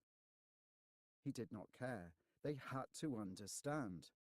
"No one bows to me. I'm no king, no patriarch of a mage clan. I was and still am a simple farmer. My land, my home may be lost to me, but that's what I remain, even with what I've been granted. I offer to share, not to command. Never, ever kneel to me again. There are no masters here, only equals." Even as he said it, Uldyssian knew that they did not entirely see it that way. They would look to him for answers, for direction. He consoled himself with the thought that he acted as teacher, as guide. One day soon, most would no longer need him. There was even the possibility that some would surpass Uldyssian, and that he, in turn, would have to learn from them. For the time being, though, it was all up to him. Romus's startling act, though, gave him renewed hope. Each person was individual. As a farmer, he understood how growth varied. All he had to do was be more patient. He had the time. Khajan was not expecting him. He could stay here until he was certain. That would make it all the better when he did present himself to the inhabitants of the city. Feeling better about matters, Odysseus turned to the next supplicant, and the next, and the next. Malik was being more cautious this time, not because he felt any concern about facing Odysseus, but because he wanted the mission to go very cleanly. The Morlu could be a double-edged sword in some respects. They were very capable, but their tendency for bloodshed almost rivaled that of demons. Fortunately, the master had chosen a capable servant in Deimos, and Deimos had chosen well in his 5 warriors. Collectively, they were a far more potent force than the demons and guards that the cleric had led previously. Deimos even now stalked ahead of the party, sniffing the air like a beast on the scent. The other Morlu sat eagerly in the saddle, awaiting word of the prey. "This way they came," grated Deimos. He raised his ram's skull helmet up to the sky and sniffed again. "And in this place they turned, that way." Malik's gaze followed the outthrust arm. "Are you certain?" The lead Morlu grinned, revealing sharp yellow teeth. "I smell the blood, High Priest." They were heading toward Kajan. When last I encountered them, they were well on their way to the lowlands and the jungles. Veering off in that direction means an extreme detour. Deimos shrugged. To his kind, such considerations were unnecessary. All that mattered was where the prey could be found, not what direction it had run before the hunt. The cleric stroked his monstrous arm, a motion that had, in the short time since the transformation, become an unconscious habit. The clawed fingers twitched. Just before the party had left, the master had finally told him what the hand could do. Malik was now eager to try it, but to do that, he had to reach his quarry. "We go that way, then," the high priest finally declared. Grunting, Deimos returned to his dark steed. That following the trail was what they needed to do was very obvious to all the Morlu, but they knew their place and so did not make anything of the cleric's unnecessary comment. The high priest could send them to their deaths if he so desired, so long as it served the temple. They would not question his leadership unless commanded to by the master. With Malik in the lead, the band rode on at a furious clip. Curiously, their mounts left no trails of their own, and indeed, even the clatter of hooves was missing. Had there been any other person there to witness their passing, they might have noticed that the hooves did not even quite touch the ground. Night settled again upon the town of Partha. An exhausted Odysseus fell into his bed. He barely noticed Lilia slide in beside him before sleep overtook the farmer. Dreams soon invaded his slumber, pleasant interludes in which he was able to help the sick and maimed everywhere learn how to heal themselves or bring burnt lands back to bloom. Odysseus watched the world become a paradise and its people reach a point of perfection undreamed. Then, in the midst of the harmony and love, calamity broke out. Fissures opened in the ground, and even the sky developed cracks. It was as if his home was hidden inside a vast egg now being broken open by something outside. And, in the next breath, the heavens filled with fiery winged figures, and from the fissures rose monstrous scaled hordes. The 2 fearsome armies immediately collided with one another, with humanity caught in the middle. Men, women, and children were torn to bloody gobbets by the unnoticing warriors of both sides. Thousands lay strewn dead in an instant. "Stop!" Odysseus roared. "Stop!" None of the combatants paid heed to his cries, and when he sought to use his gifts to make them listen, nothing happened. "They're all over us!" shouted Achilles. Suddenly at his side, Do something! I'm almost out of arrows. Indeed, the archer had apparently managed to bring down nearly 100 of the fighters, but still the tide flowed toward where Odyssean and he stood. This is your fault, Achilles insisted, growing angry. Your fault! No! Odyssean whirled from the hunter and his accusations, only to find Cerenthia gazing at him from afar. She stood surrounded by a sea of furious warriors, oblivious of the surmounting threat to her. Blades already slashed past her head, but all Cyrus's daughter did was continue to stare at Odyssean, as so many in the audience had this day. I have faith in you, she declared. I do. An axe, already scarred from heavy use, neatly severed her head. Blood poured forth like a fountain from the open neck. As Cerinthia's head toppled over, Odyssean saw that the look of trust yet remained. Ceri, he choked. Odyssean tried to push forward, but a hand suddenly pulled him back. He looked at the one preventing him from reaching her and discovered it to be none other than his own brother, but a Mendeln of the likes of which made him shiver. Do not worry about her anymore, the cadaverous figure intoned without emotion. Mendeln's face was drawn and grey, and he seemed half-shadow. A dark cloak surrounded him, a cloak that twisted and turned despite no apparent wind. Do not worry about her anymore. She's one of mine now. Only then did Odyssean see that there were figures behind Mendeln, faces he recognized from both Partha and Serum. However, they, like Mendeln, had drawn faces and, when he looked close, jagged wounds and torn flesh. They were all dead. Having made his declaration, Mendeln drifted past Odyssean, as if a shade himself.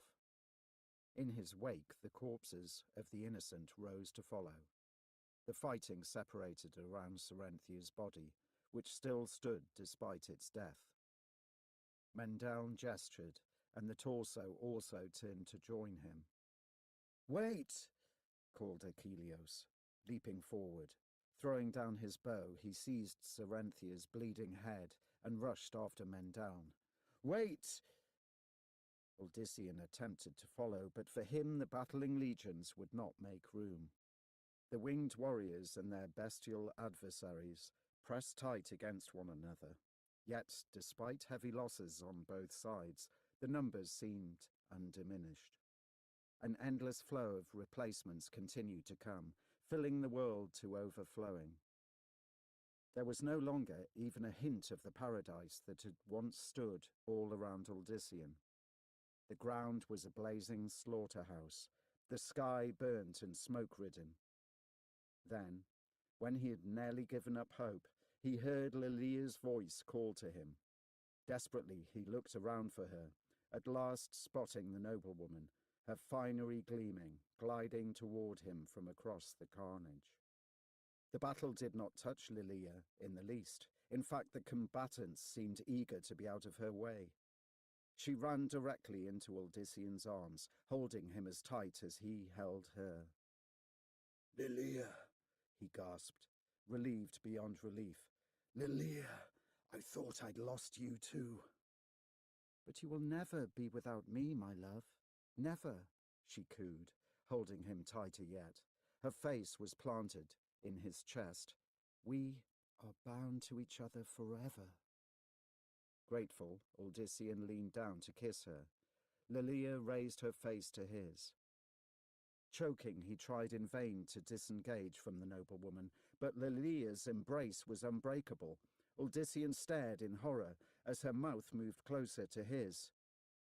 Will you not kiss me, my love? She asked with a smile filled with sharp teeth. Her eyes had no pupils, merely a sinister shade of crimson covering the entire area under the lids. Her skin was scaled, and her ears beneath her hair long and pointed. That hair still hung long, but now consisted of harsh quills coloured emerald green. Despite the macabre changes, There was that about her that still filled Odysseus with desire, a desire so deep that it frightened him. The grand dress that she had worn was gone, utterly gone, and although similar scales covered her flesh, they did not hide what the human garments had often hinted of. "No!" he blurted, shoving her back with all his might. "No!" Lilia laughed at his antics. Her tail, which ended in 3 dagger-like projections, slapped merrily against the bloody soil.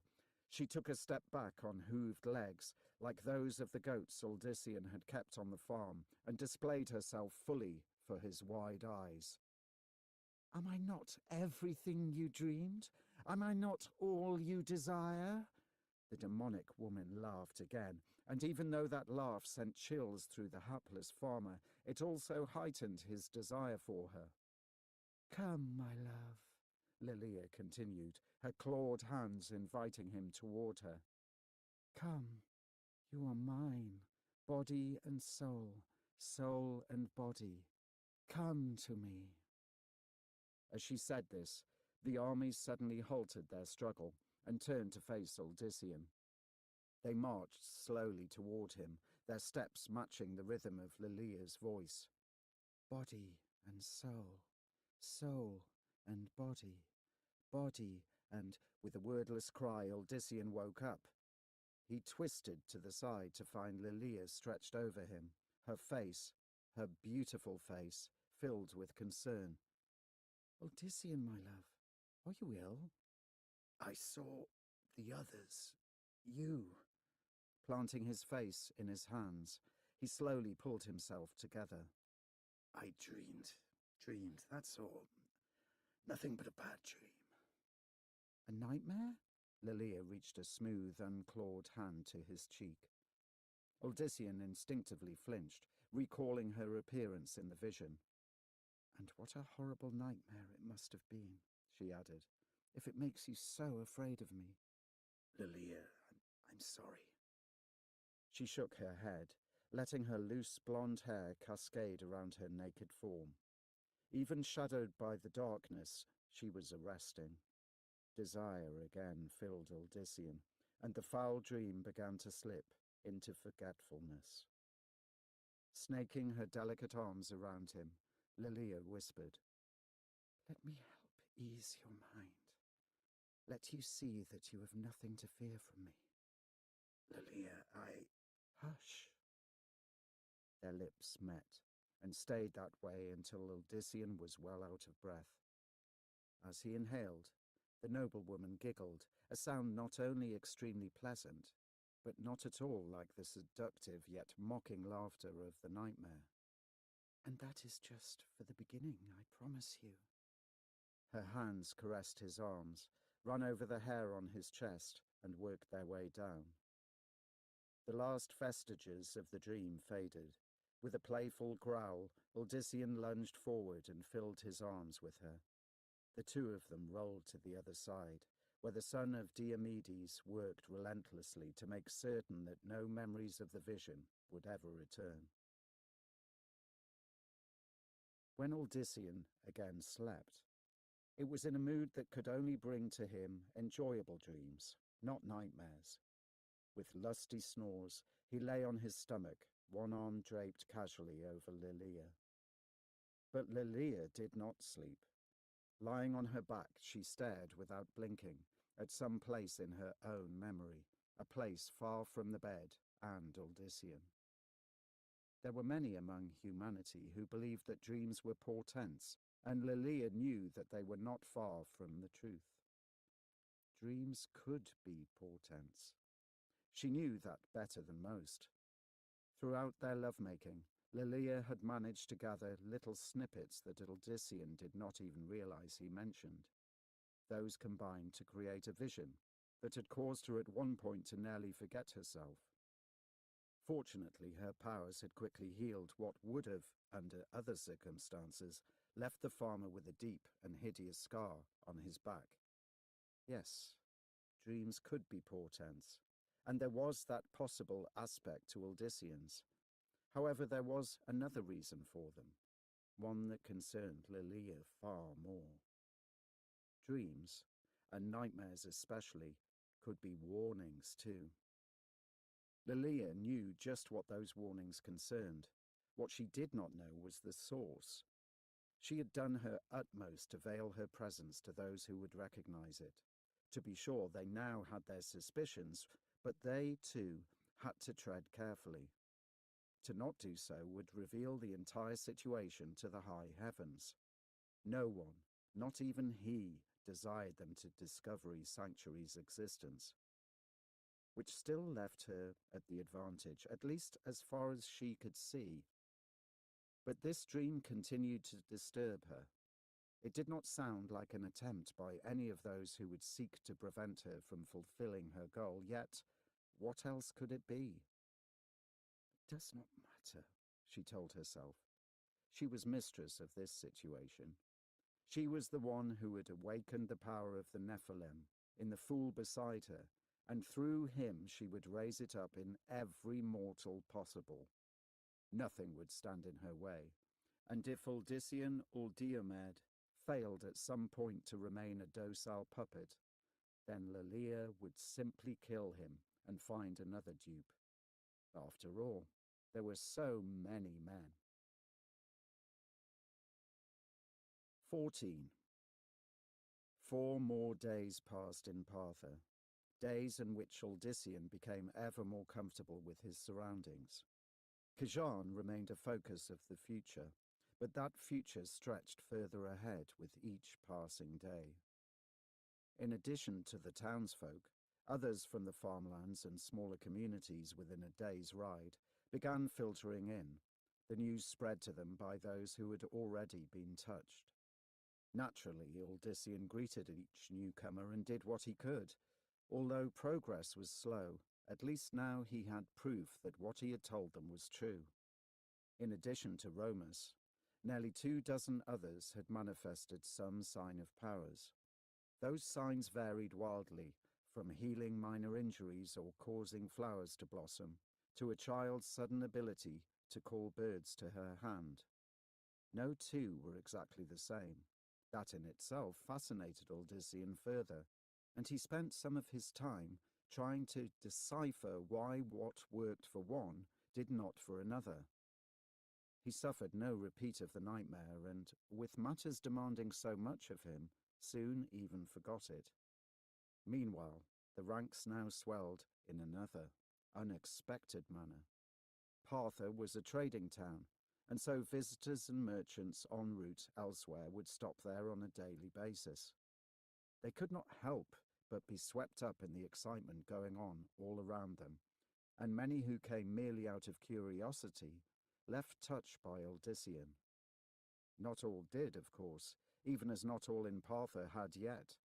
However, the reluctant shrank in numbers with each new miracle, such as the elderly man whose daughter healed his failing vision, initially without even realizing it. Again, it was an act she could not repeat, but Uldyssian could not help thinking that many more were on the threshold of joining him. Despite the monumental change going on inside them, most of the townsfolk tried to continue their normal lives. What else were they supposed to do? Crops still had to be harvested and children fed. Master Ethon freely admitted that he enjoyed his own work, especially since the death of his wife several years earlier and the departure of his 2 older sons for Kajan the season before. In fact, it was because of that enjoyment that he had to abandon his guests come the following evening. "I will be apologizing to you, good Uldyssian, for my absence tonight. An old friend and fellow merchant would have me visit his caravan to show me some of his latest items. Like me, he had been touched, but also like me, well, he too is a merchant at heart." "There is no need to apologize, Master Ethon. You've been more than generous. You've done so much." "Aye," the older man laughed. "Oh, Uldyssian, you are likely the most humble person I've ever known. I've done so much. You've merely altered forever the lives of everyone here." Ethon left, still laughing, and with Uldyssian feeling somewhat embarrassed. Lilia later sought to soothe Odyssean's feelings. "You should be full of cheer. You are just being yourself, my love. Nothing to be ashamed about." She kissed him. "But it is true. You are wonderfully humble, considering the truth." "Perhaps," he suddenly felt restless. "I need to walk." "Where shall we go?" His discomfort increasing, Odyssean replied, "I'd like to walk alone, Lilia." "In Partha?" She sounded amused. "I dare say you will not get very far, dear Odyssean, but I shall let you try. I wish you the best of luck." He knew what she meant. The moment even one person sighted him, a crowd would form as if by magic. Still, nighttime was his best opportunity. Most people would have, by now, returned to their homes. The inns and taverns would still be open, but Odyssean intended to avoid those areas. "I'll just walk down the street to the right side of the estate, then probably return right after that." Poor Odyssean, you do not have to tell me everything you do. Lilia gave him another, lengthier kiss. "I wish you a relaxing excursion." From anyone else, he would have thought such a reply hinting of mockery, but from her Odyssean sensed only concern and love. Not for the first time did he think how fortunate he had been to find her. It was almost as if fate had planned it. With yet an even more passionate third kiss, he left her in Master Ethon's study. Odyssean was tempted to first locate his brother, but suspected that, as in previous tries, he would not find Mendeln around. While everything else seemed to be coming together, Mendeln and he continued to grow more distant from one another. What made the situation worse was that the few times when Odyssean might have been able to talk with his sibling, he was without exception interrupted by new supplicants. Unwilling to turn down such requests, he had let the precious chances slip away. "But there's got to come a time." Mendeln was not well. Odyssean felt certain of that. The younger brother was hiding something important. What it was, perhaps only Achilleus knew. But the hunter was also good at being absent when Odyssean sought to confront him. Even Cerinthia's presence at the gatherings did not seem to keep Achilleus nearby. Not for the first time, Odyssean swore to himself that all that would change as soon as possible. Somehow, he would find out the truth. For now, though, he needed to clear his own head and relax. The night air helped him almost immediately. As he reached the outer gates, Ethon's men silently saluted him. Like so many, they had experienced the awakening within, but still felt most comfortable keeping their normal routine. Fortunately, they also already knew to respect Odyssean's privacy. "I won't be long," he told them. "As you wish, Master Odyssean. We will be here for you when you return." He had given up trying to make them or anyone else cease calling him by such a title. Better that, at least, than being declared a holy one, or the like, as some still did. He chose the least lit avenue and quickly headed into it.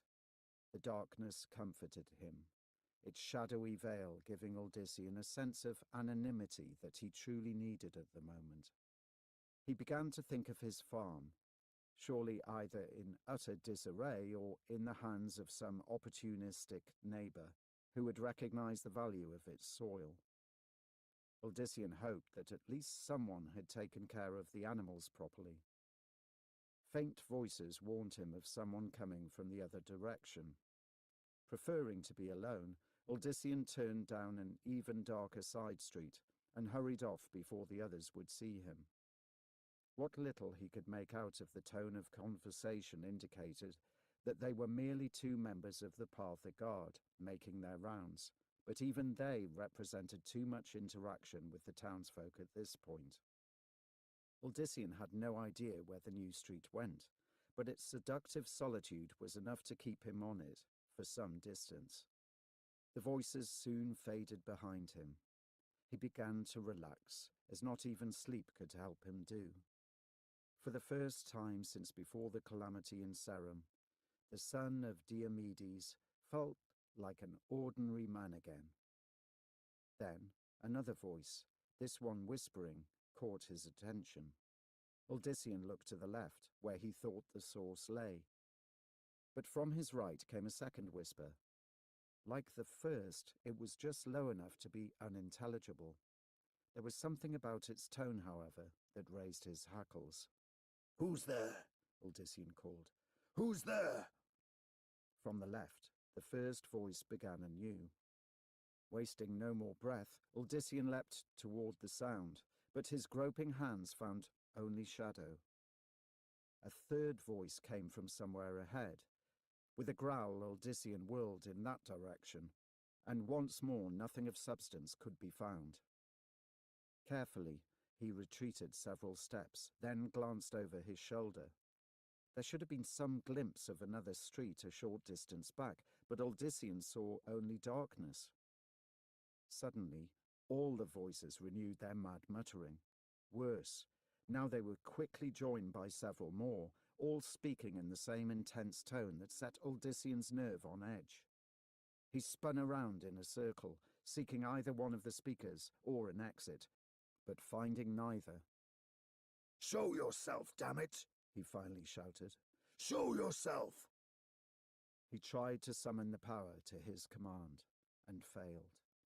Trying a different tack, Odysseus specifically imagined bright illumination, the better to ferret out his stalkers, or even some great wind that would carry him away from this area.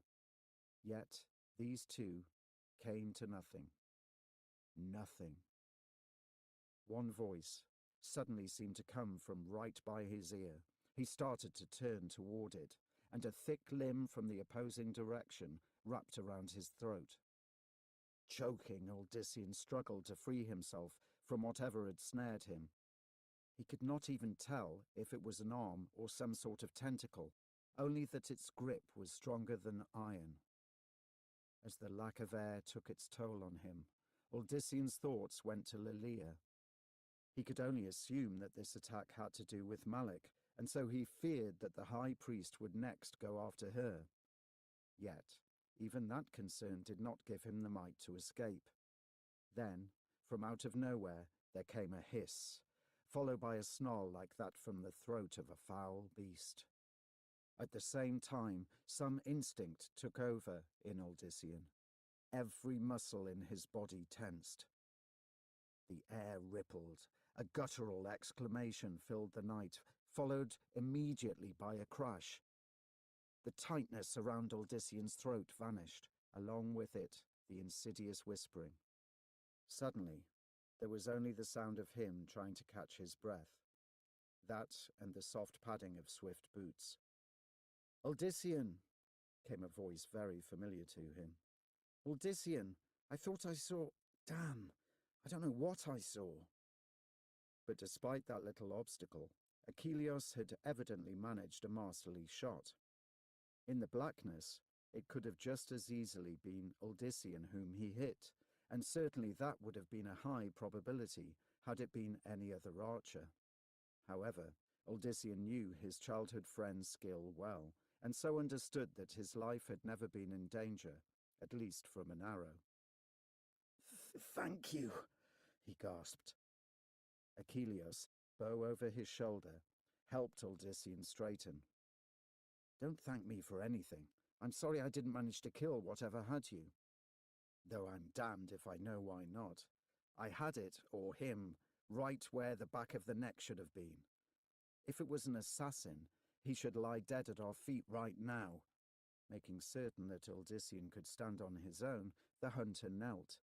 A moment later, Achilles muttered, "There's something here, but it doesn't feel like blood. Not fresh, anyway. Couldn't be from your attacker." Recalling all too well the sort of fiends that had been so far thrown against him, Odysseus was not so certain. For the moment, though, he would trust Achilles' knowledge. Rising, the lithe figure rushed off in the direction of the crash. A minute later, Achilles returned.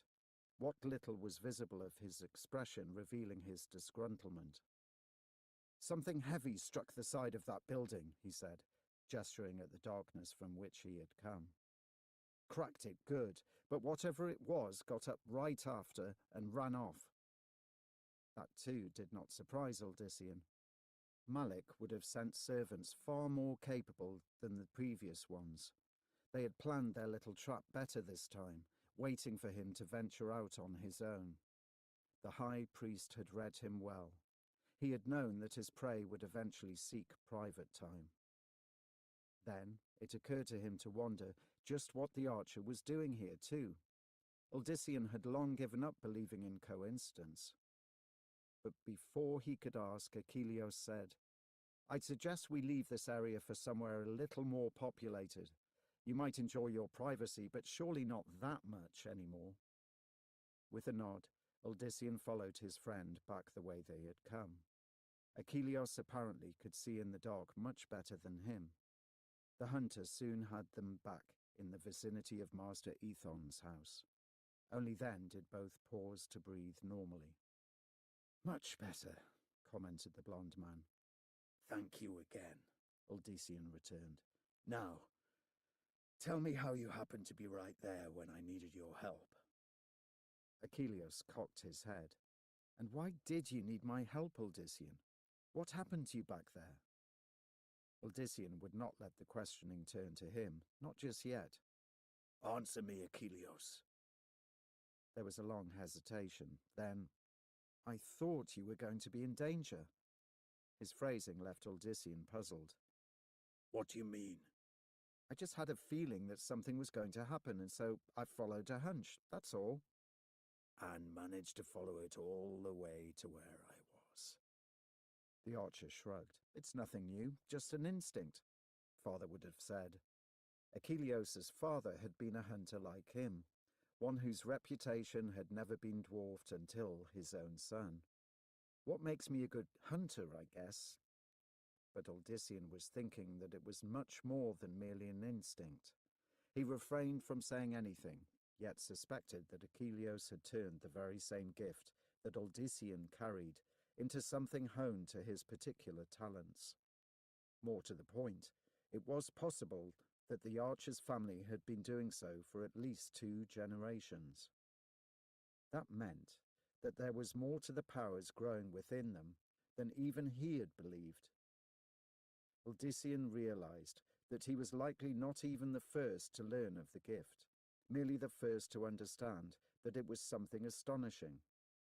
"What was that thing back there?" Achilleus asked. "Did you see it?" Deciding not to pursue Achilleus's situation, for the time being at least, Odyssean replied, "A pet of the high priest's, I'd say." He considered further, then added, "It wore the guise of a man, I think. I also thought I felt armor." "Well, my arrow didn't hit armor. I heard a healthy strike. It should have done more damage." Odyssean did not care about that. He had something far more important on his mind. This attack, so deep within Partha, had made him determined to do something. "Achilleus, I've a favor to ask you. Promise me that you'll do it." "Not until I hear what it is, old friend. You know me better than that." "Then, listen carefully, and think even more carefully. Achilleus, you're the only one I can trust to do this. I've decided that the others are only in danger here. I need you to lead them to somewhere far away from me. Will you do that?" "When you say the others, you mean specially Lilia, I presume?"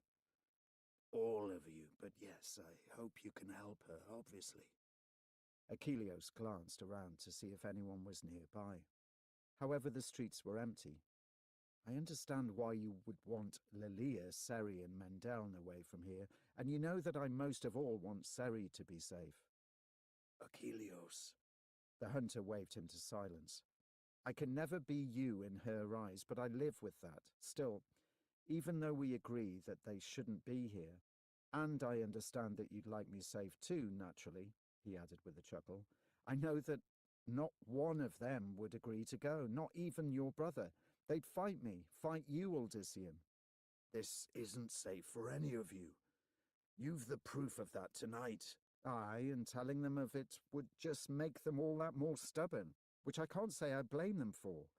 You won't be getting rid of them or me, old friend. There's no way. But there was one way, Odyssean thought, the worst way of all. Although he knew the futility of continuing the argument, Odyssean opened his mouth to try, only to shut it at the sound of hooves. Both men immediately tensed, Achilleos freeing his bow. However, the figure riding out of the black street turned out to be none other than Master Ethon. The merchant sighted the two men and reined his horse to a halt just before them. Odyssean, archer, what causes you pair to stand out here, looking so filled with distrust? Achilleos grinned.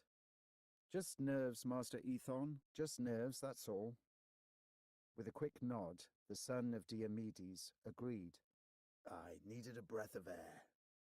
And I am not surprised about that, the older man dismounted. Reins in one hand, he slapped Odyssean on the shoulder with the other. Much you have done, Odyssean, old Diomed.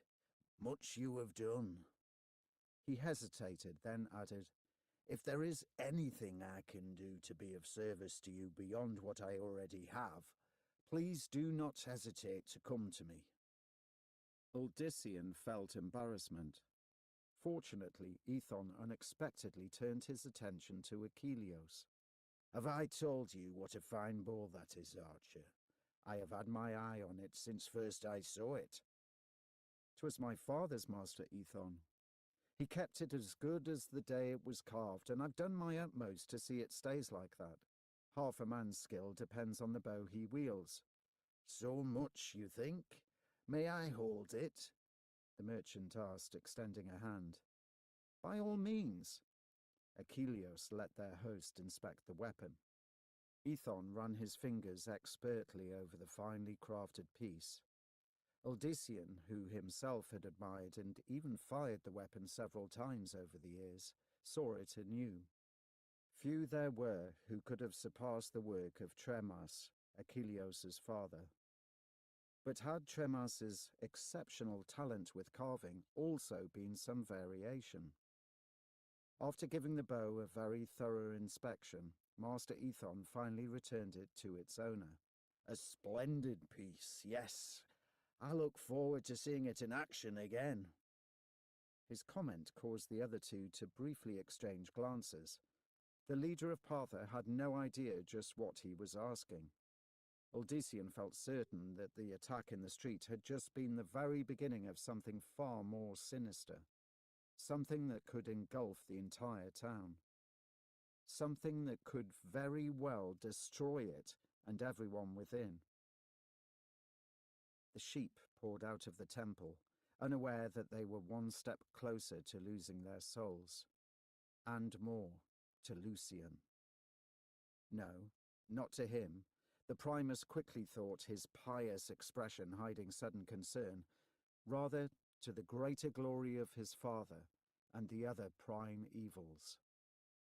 Yet the son of Mephisto did not mind basking in the reflection of that glory. But for that to continue, for the eventual control of Sanctuary to happen, all had to proceed as Lucian had planned it, and recent events no longer guaranteed that such would happen. Matters had to be set properly back in place. For a demon, Lucian was a very orderly being. He liked things just so. The other two high priests, Herodias and Balthazar, came up to him and bowed respectfully. Generally, after the Primus had given a sermon to all three orders, he and his most loyal followers met in private for further discussion of the Triune's progress toward domination. Not this evening, however. Lucian had to focus on restoring the situation. While his servants were useful, when it came to the planning, he relied most on himself. We will speak together tomorrow, Eve. Come the moon, go and see to your duties. Those duties included indoctrinating the faithful who had reached the point where they had begun to turn to the true doctrines of the temple: hate, destruction, and terror. The methods by which the Primus and his servants slowly manipulated the fools toward that end were many and ranged from the mundane to the magical. Some of the faithful were more attuned to this, the weak-minded ones, and they were carefully picked out of the throngs and invited to special sermons. There, the subtle shapings of the Primus's private sermons delved deep within the mortals' minds, seeking that which lay in the darkest recesses. But Lucian could rely on the two humans before him to handle such matters for a time. He dismissed them and hurried back to his private sanctum. It galled him that he had to do his work in secret, but some sacrifices had to be made, especially if she was indeed involved. Malek's efforts would make for a good distraction in that regard, causing her to be unaware of what Lucian also intended. The four guards snapped to attention as he passed them. They wore the semblances of peace warders, but were Morlu. Anyone foolish enough to attempt entry without permission would quickly learn the difference, a moment before they were cut to pieces. Shadows filled the chamber, Lucian's work now more suited for the dark. He looked to where two more Morlus stood sentry over a cowering young man in the grey garb of a novice cleric. In the first part of their study, those chosen by the high priests did not wear the robes of any order, for it was by the Primus's decision which one they would best serve. Icarian, Lucian intoned. He wore his most kindly expression, which was lost on the youth in front of him, who knew who and what his master was. Great is my lord, Icarian stammered, going down on one knee. Merciful is my lord. This brought a chuckle from the Primus, who knew himself much better than the mortal obviously did. He reached down to the kneeling figure, stroking the chin of his chosen. Dear Icarian, you know the sacrifices you make to take on the mantle of a cleric, do you not? And I have accepted them gratefully. Have you? Your sisters were to be brought to us to be made our loyal handmaidens. Lucian had a very earthy taste for human women, especially untried ones. It was a mark of how devoted his acolytes were, that they willingly sold their own to prove their love for him. But they appear to have left for a long journey.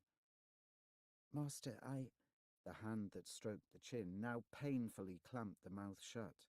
Still speaking in the same kindly tones, Lucian continued, They did not travel far, though, thanks to the very dedicated brother Tomor, your good friend. I had the pleasure of discussing their talents with them only last night. Icarian made the mistake of trying to leap at his master. One of the Morlu drew his great axe and, in a single swift motion, removed the rebellious youth's head. The head tumbled into Lucian's hand. He turned it upside down to preserve the contents. The son of Mephisto preferred to do his own slaying, but could not fault the warrior for his enthusiasm. Leave the carcass, he commanded the Morlu. You are dismissed. The armoured figures bowed and departed. Lucian paused, then glanced up at the deepest shadows above. Astroga, I know you watch. I have a tidbit for you. And what the cost? Came a hissing voice. What the cost, oh Lucian? Nothing you cannot afford, dog of Diablo. We shall speak of it later. Take the carcass. Something white and like rope shot down to where the body lay. It resembled the webbing a spider might shoot, only much, much larger, as if a creature at least as great as the son of Mephisto somehow hid in the recesses of the ceiling. The headless body shot up, pulled by the webbing into the shadows. A moment later there was a horrific slurping sound. He has been bought, Lucian thought to himself. That leaves just one more. With his free hand, the Primus drew a triangular symbol, not unlike that of the triune, in the air. The pattern flared a savage crimson, then drifted to the floor, sealing there. Lucian tossed Brother Icarian's head into the centre.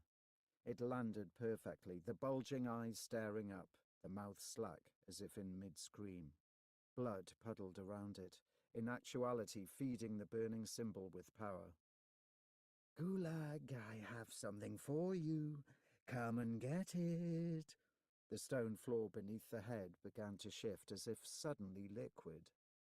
The magical pattern remained intact, as did the stones beneath, but they rolled and twisted as if part of a turbulent sea. Then, a gap reminiscent of a whirlpool opened up just to the right of the pattern. Although it was circular, within one could see ridges of teeth.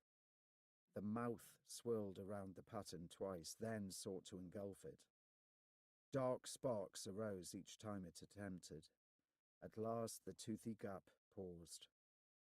"Stupid is Gulag," came Astroga's monstrous voice from above. "Like his master he is." "You have your treat, Arachnid," reprimanded Lucian. "Be still." The demon above grew silent, save to renew the slurping that marked his eating. The macabre mouth attempted once more to take in the head, and once more the pattern kept it away. "Rise up, Gulag." The floor began to swell. It took on a shape vaguely humanoid, vaguely porcine. Its body still maintained the stone design of the original floor, but approximately where the head should have been, 3 eye stalks suddenly sprouted. "Lucian," it said, the voice akin to the last gasp of a dying man. "Want?" "And so you shall, servant of destruction, servant of Baal, but in a moment. You and Destroga must assist me with a spell, will you?" Above, the slurping ceased again. "Expensive is this meal, this one thinks now." Lucian's expression grew sharp. His eyes seemed to sink into the sockets, and he was suddenly half again as large as before. "You accepted it, Spider, just the same. A bargain made without thought is still a bargain." "So it must be," the other demon replied reluctantly.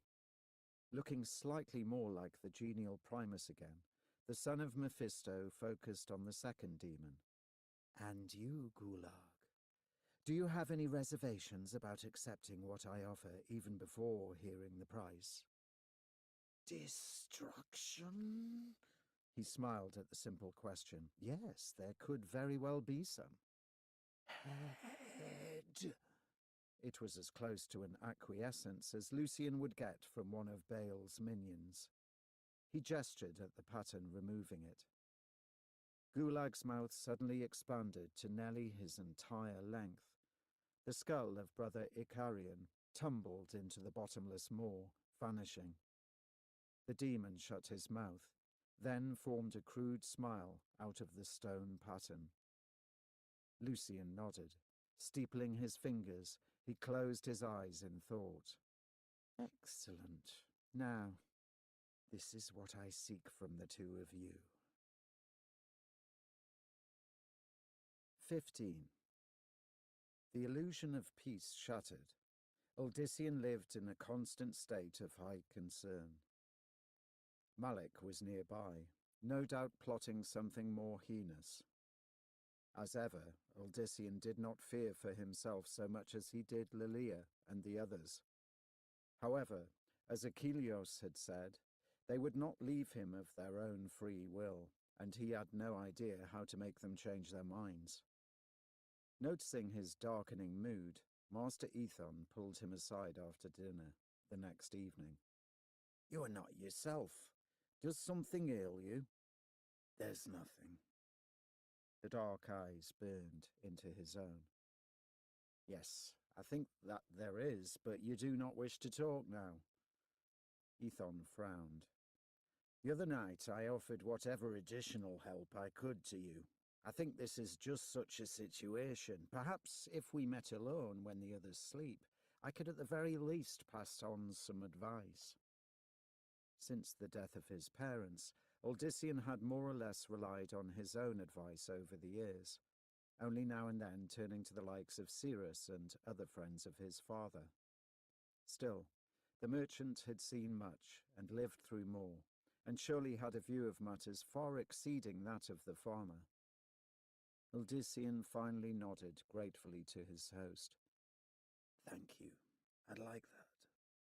"Later, then," murmured Master Ethon. "Say the hour before midnight?" Nodding again, Odyssean returned to the company of Lilia and the others. It was all he could do from that point on to hide his impatience. The minutes took hours to pass, the hours an eternity. When at last he excused himself from Lilia, the noblewoman becoming used to his late-night walks, Odyssean almost ran through the house, so eager was he to reach the study and pour out his concerns. On his way he nearly collided with a smaller figure.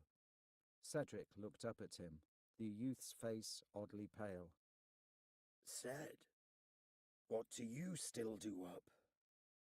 The boy glanced past, as if impatient to be away from the man before him. "Father, my father wanted to see me. Now I'm going to bed." Already feeling late for his own meeting with Master Ethon, Odyssean patted the merchant's son on the shoulder. "Of course. Off you go then." Without waiting for a reply from the boy, he continued on. The halls were dimly lit, only a few oil lamps marking the night time. Odyssean passed no guards, the merchant obviously feeling very secure in his own domain. That would certainly change once he heard what his guest had to say. The door to the study was closed, and no light shone through the bottom. Odyssean looked around the empty hall, then knocked once. From within, Ethon's voice bid him enter. Relieved, Odyssean slipped inside, quickly shutting the door after him.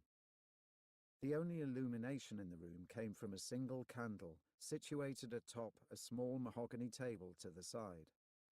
Next to the candle sat a decanter of wine and 2 goblets, one of which Odyssean's host, seated in a leather chair next to the table, took up even as the farmer's eyes adjusted to the gloom. "Tonight I find the quiet of the night much more relaxing," explained Master Ethon, after a sip of wine. "The better to think, also." Odyssean slipped into another chair that Master Ethon indicated. "Thank you for seeing me." "How could I not? After all that has happened, Odyssean, I could not refuse this moment to you." He gestured at the other goblet. "Please, I would recommend it." Although he wanted to keep a clear head, Odyssean suddenly felt parched. He allowed Master Ethon to pour him some wine. The liquid flowed like delicious fire down his throat. "A strong vintage, but one that touches the soul, I say." Ethon put down his own goblet. "You are very troubled, my son."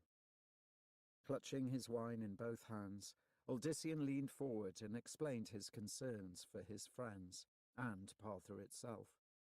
The older man listened quietly, nodding now and then in understanding. When Odyssean had finished, Master Ethon rubbed his chin in thought. The flickering candlelight danced in his eyes, catching the farmer's attention. "Your fears for my people and your own comrades does you justice, Odyssean. I would hope to do no less myself in your situation. But what can I do to keep them, all of you, from harm? I don't know if I can protect everyone, not from the might of the Triune. I thought I could once, but after the other night..." The leader of Partha rose and began to pace slowly in front of Odyssean. His mind was visibly at work. "Yes, the other night, as you describe it, shows an inconsistency in your gift I would not have expected. It was a telling moment." Ethon paused. looking down at him. "You may be correct. What you wield might not be enough against such a force as the Temple. Their tools are legion. I have heard through trusted sources that they have fanatic warriors who make the peace warders seem pacifists. Some claim that these dark-armoured fighters cannot even be slain by mortal means." His description struck home with Uldyssian. "Yes, the attacker in the street, as I said, Achilleus should have slain him with that bolt, but it only startled him." The older man stepped from the vicinity of the candlelight, all but disappearing in the shadows in the far corner of the room. "So, the stories have merit. It almost makes me suggest, but no, you would never do that." "What?" Uldyssian was willing to try almost anything if it would at least protect the woman, the people he loved. "Tell me." Master Ethon turned to face him again. If not for the fire of the candle reflecting yet again in his eyes, Uldyssian would not have been able to read anything of his expression. In that gaze, though, he saw determination, and that strengthened his own resolve. "There is one way to protect them, and my beloved Partha, but I feel much guilt even suggesting it." "Please, I won't hold anything against you, Master Ethon. You've been nothing but a good friend and host." "Very well, it may be, my young Uldyssian, that you can only accomplish what you wish by leaving them without any notice. Leave them in the dead of night and ride out of Partha as if the hounds of the Temple are nearly upon the town. Ride out and meet with this Malik." Uldyssian leapt to his feet, the goblet dropping and the chair falling backward. "What?" "Hear me out. Malik came for you. He wants only you. Whatever the outcome of your encounter with him, by abandoning Partha and the others, you remove them from the situation entirely. The Triune will trouble them no longer." The terrible thing was, what he said had not gone unconsidered by Uldyssian already. Yet, to hear it said so bluntly put a solid weight to it that pressed down hard on his heart. "But it would keep them all safe, especially Lilia." Still, there was something else to think about. "But the High Priest's minions are already in Partha. It may be too late to undo that." "They watch for you. They will assuredly see you leave, even if you choose to do so this very minute. Such creatures will immediately follow their prey. Or does that not make sense?" To Uldyssian it made dreadfully perfect sense, and yet there was that about Master Ethon's suggestion that did not sit right with him. "But it's the only way," his mind insisted. The merchant stood silent, letting Uldyssian battle this out himself. Leaving the others behind was the only true course of action. This was strictly between he and Malik. "They would all follow me, you think? The creatures of the High Priest, I mean." "I would guarantee it. To do anything to the contrary would be absurd." That finally settled it for Uldyssian. "I've got to do it then." His host bowed in acknowledgement of the heaviness of his decision. "I will assist you to the best of my ability, in any way I can." Ethon reached out a hand.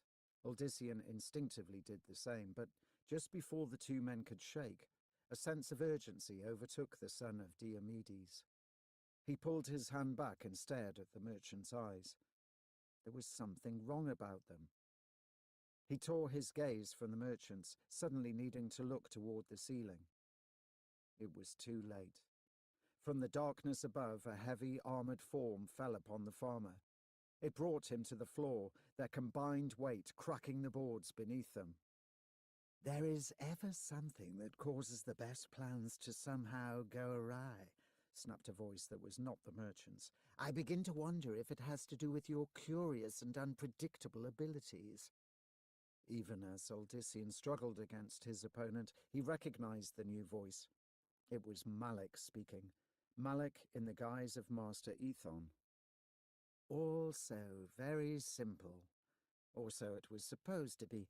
lure you out into the wild where this could be handled without further complications. But, as with last time, nothing can go simple where you were involved, Farmer, can it?"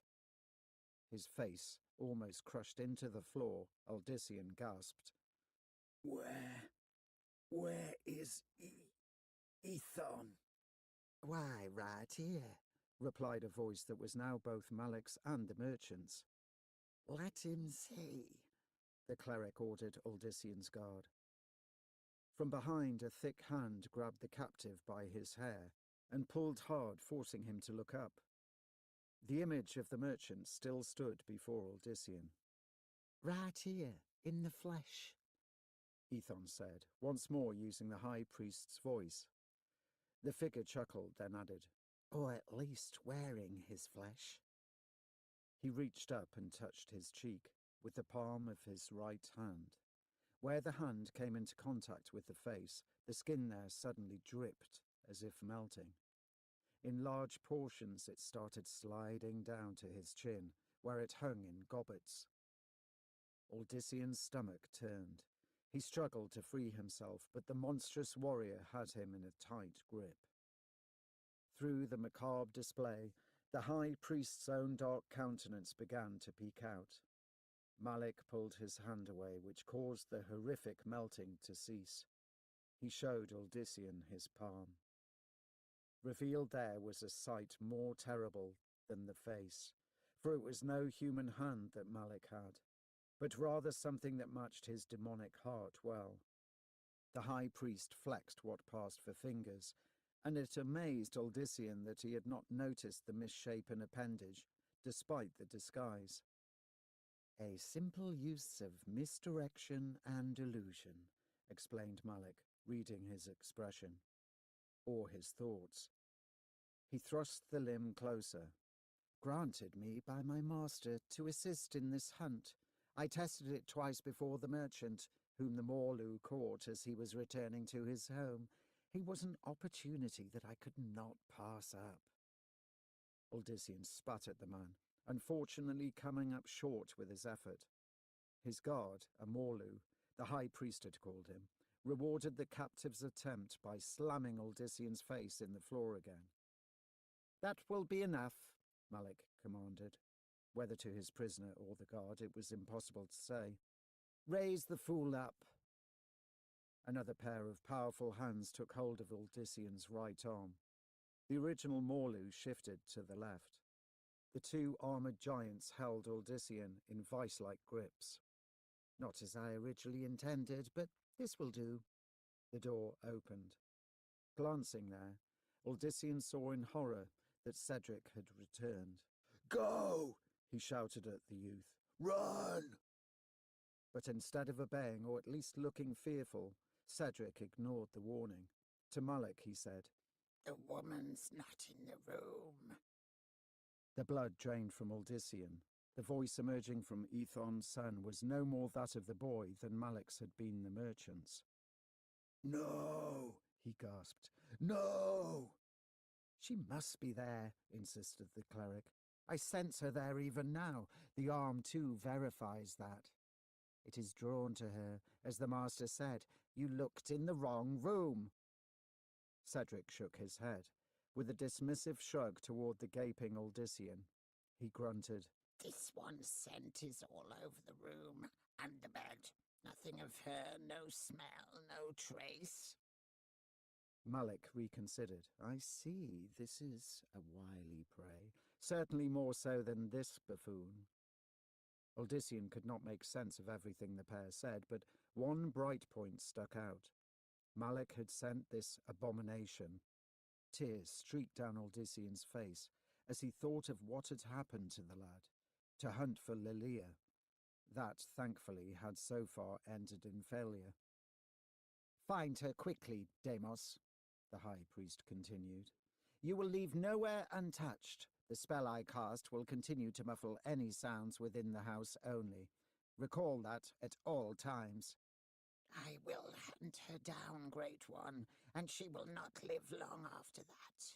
The false Cedric accented his dire statement with an animalistic snort, then laughed again. Malik smiled at his captive. We will salvage this yet, it seems. Then you will be on your way to a long overdue audience with the Primus. They'll not let you out of Partha, cleric, Odyssean snarled. The townsfolk loved Master Ethon. They'll stop you. They'll tear you apart for what you've done. But why should they stop me? Asked the malevolent figure, putting his monstrous palm to his face. As Odyssean watched, stunned, the flesh moved to cover the revealed areas. In seconds, Malik once more completely resembled the merchant, even to the difference in height. The spell that allowed him to walk in Ethon's flesh was an astonishing, if grisly, creation.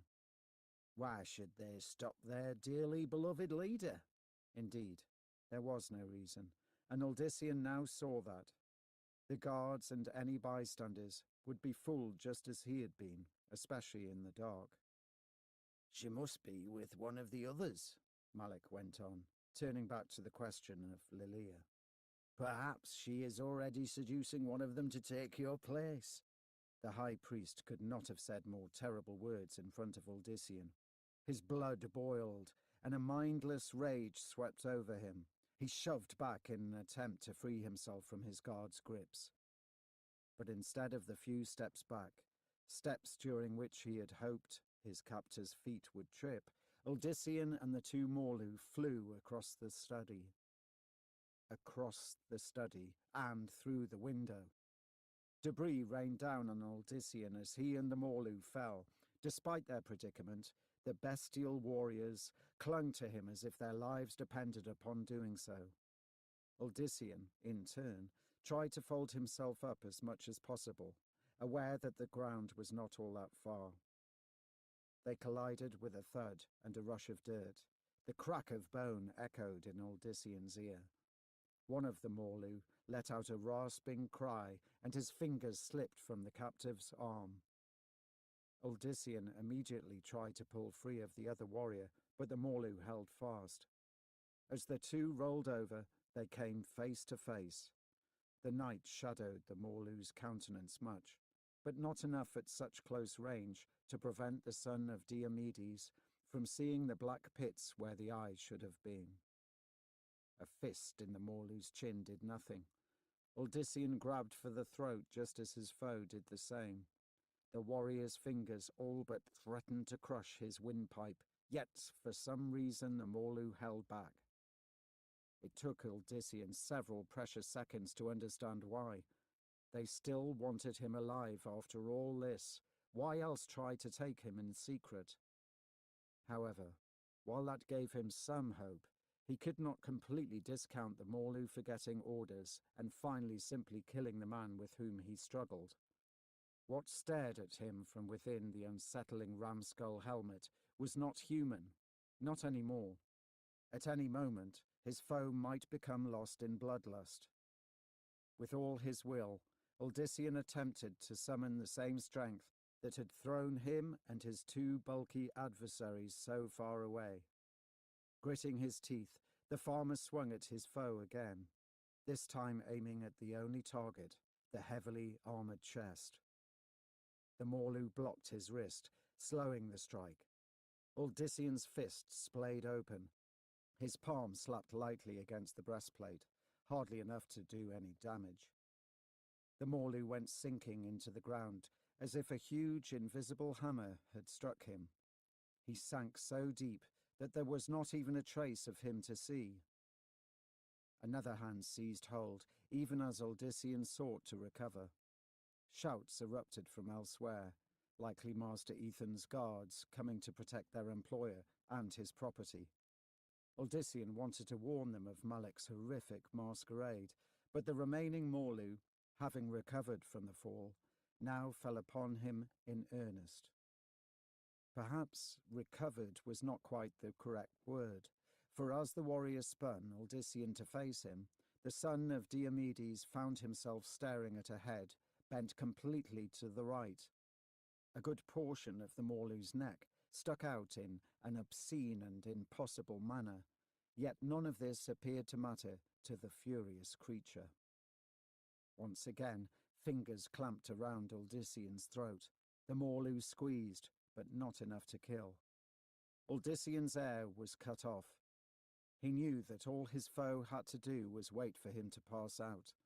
Then Malek would have his prey, and no one would be able to save Lilia. Reaching up, Odyssean grabbed hold of one side of the Morlu's head. Gritting his teeth, he pulled as hard as he could. With a horrible sucking sound, the head came free. The Morlu's body shivered, and the fingers released.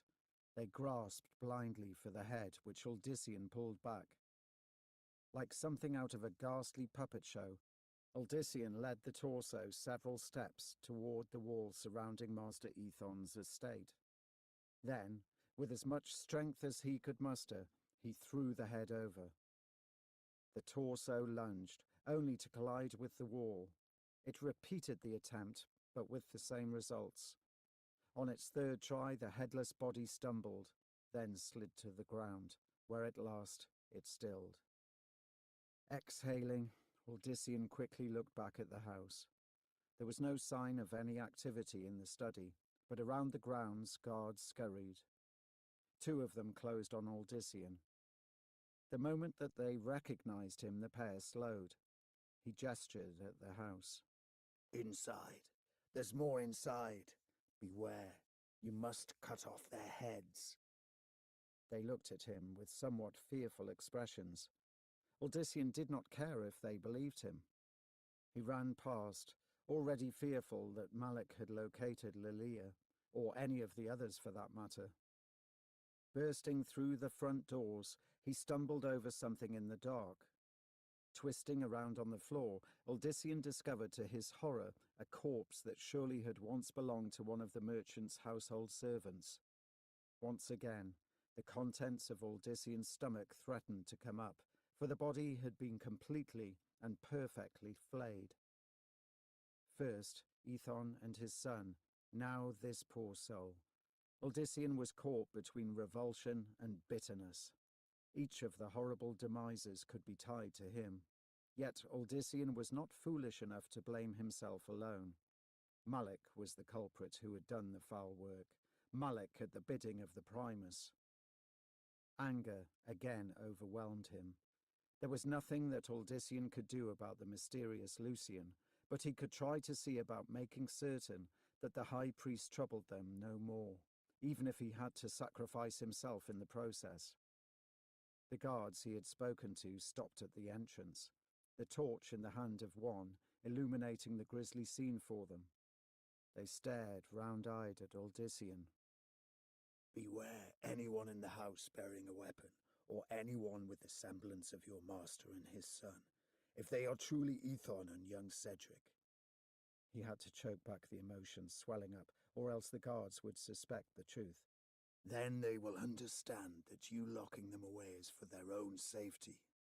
Lock them away? Blurted one man in surprise. For their own sake and yours. Trust me. If Odyssean had been any other person, the men likely would have rejected his commands, but they knew of his miracles. Odyssean cursed silently, wishing that more than a handful of people had exhibited some abilities akin to his own. At the moment, he would have been happy with Romus or Jonas at his side, or Achilleos. The archer was his only hope. Achilleos had nearly slain Malek once, and could have killed one of the Morlu if aware how. As the guards sought to catch their wits, Odyssean raced up the steps to the next floor. Already he pictured Lilia lying dead in the corridor, and the fear of that coming true urged him on despite his injuries and exertion. The room he shared with her lay directly ahead. Mustering his strength, Odyssean threw himself at the door. With a crash, it fell open. Odyssean immediately rolled to his feet, ready to face 100 Maleks. But the sinister cleric was not there, and neither was Lilia. Instead, a frightened young woman huddled in the far corner. Odyssean recognized her as one of the women Master Ethon had commanded to see to the noblewoman's needs while she was his guest. "Where is she?" he roared, ignoring her fear. "Where is Lilia?" The woman wordlessly pointed at a huge oak clothing cabinet. In addition to what she had been wearing on her arrival, she now had other garments procured for her by their host. The same went for all of Master Ethon's guests. The man had shown nothing but courtesy and care, and what had happened to him was a true nightmare that Odyssean would never forget. And worse, he now feared that it had also happened to the woman he loved. Why else would the servant point at the shut cabinet and shiver with such horror? Then something struck a chord. A servant? A household servant? Odyssean recalled the false Cedric, and how, despite his diminutive appearance, some spell surely hid from sight another monstrous Morlu or the like. Could it be? He whirled around, almost too late. It leapt across the bed at him, a thing swollen beyond the proportions of the skin it wore. Rips and tears spread through the fragile flesh, and beneath them could be seen armour.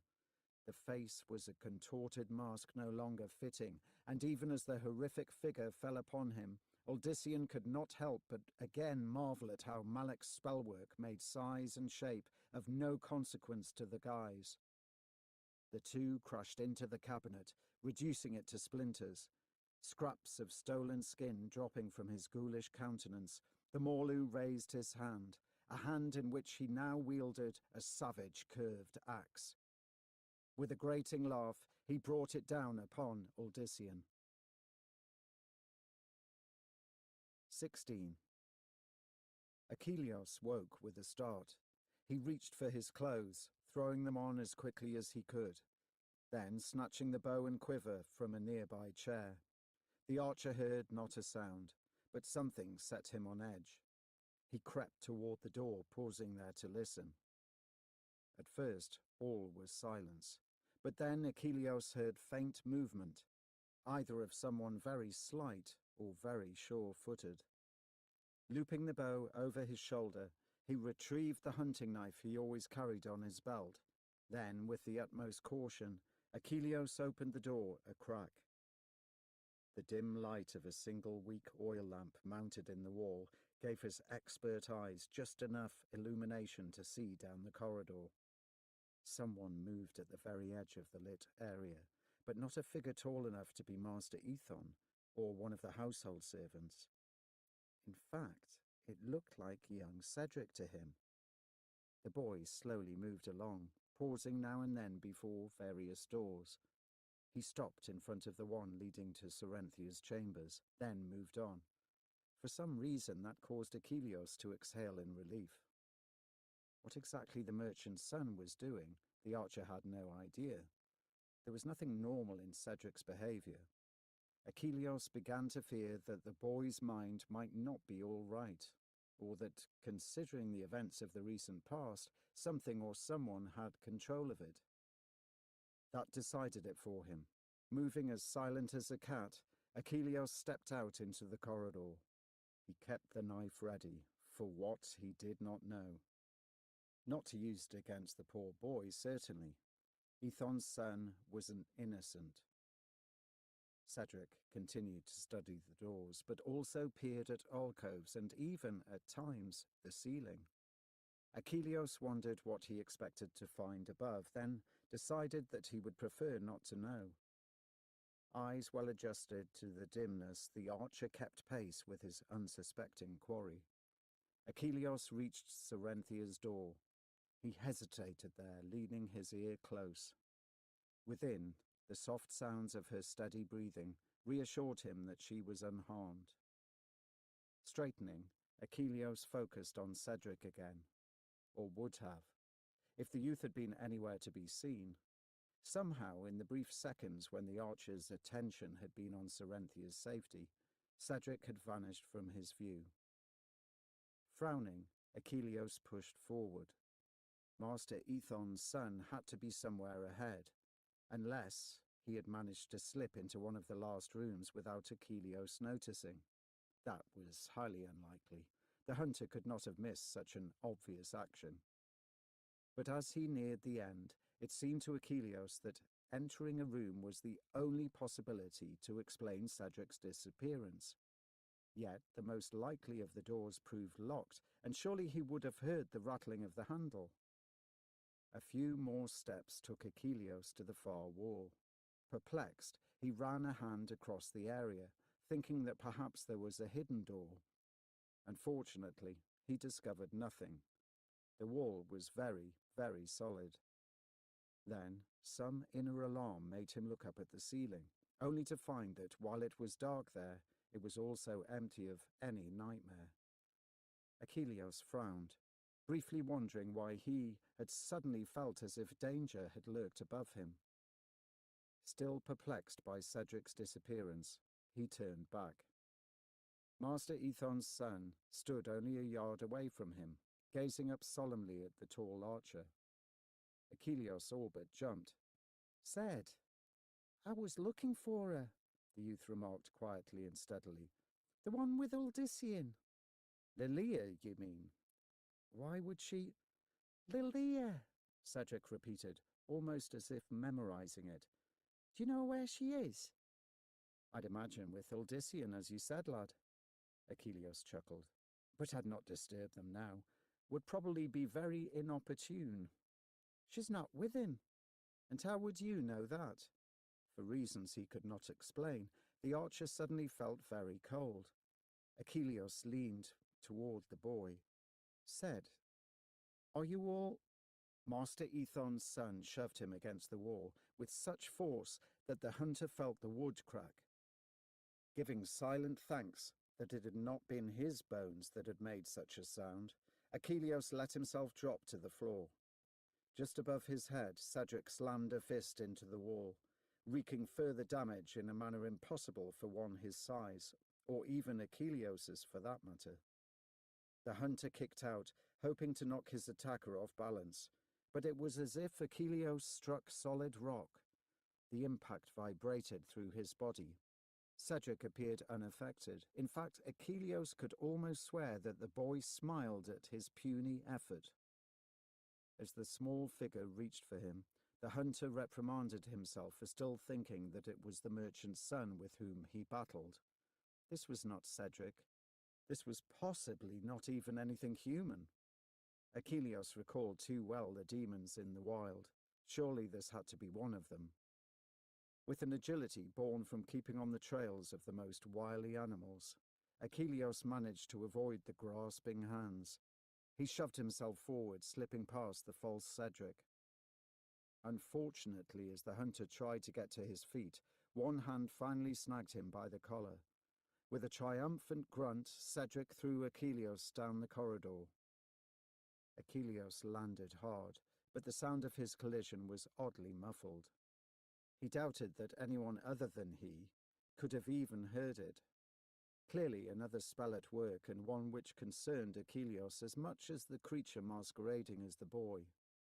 It meant that an army, led by the high priest Malik, of course, could walk the entire house, and no one would even know until it was too late. The villains would be after Uldyssian.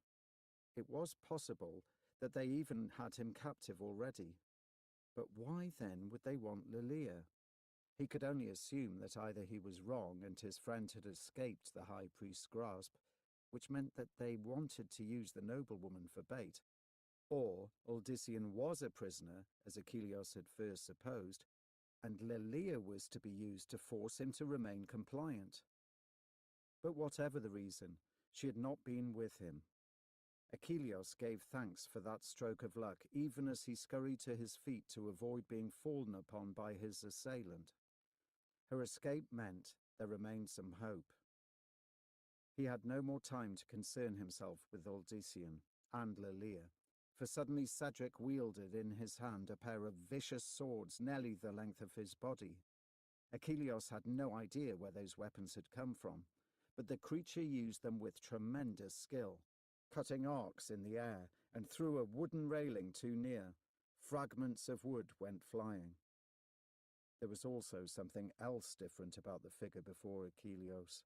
He was larger, bloated, as if something sought to burst free from under the skin. The cold Achilleus had felt within grew worse as he imagined the fate of the boy whom he had befriended. the boy who had wanted to be an expert hunter like him. Jagged tears spread all over Cedric's face and form.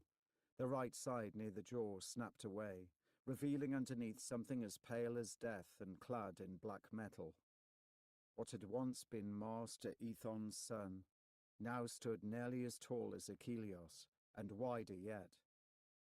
And even as the transformation took place, the blades came at the archer. Achilleos dodged one after another, barely even able to draw a breath between leaps. Most other men would have long been cut to shreds, and he knew that one lapse would see him dead.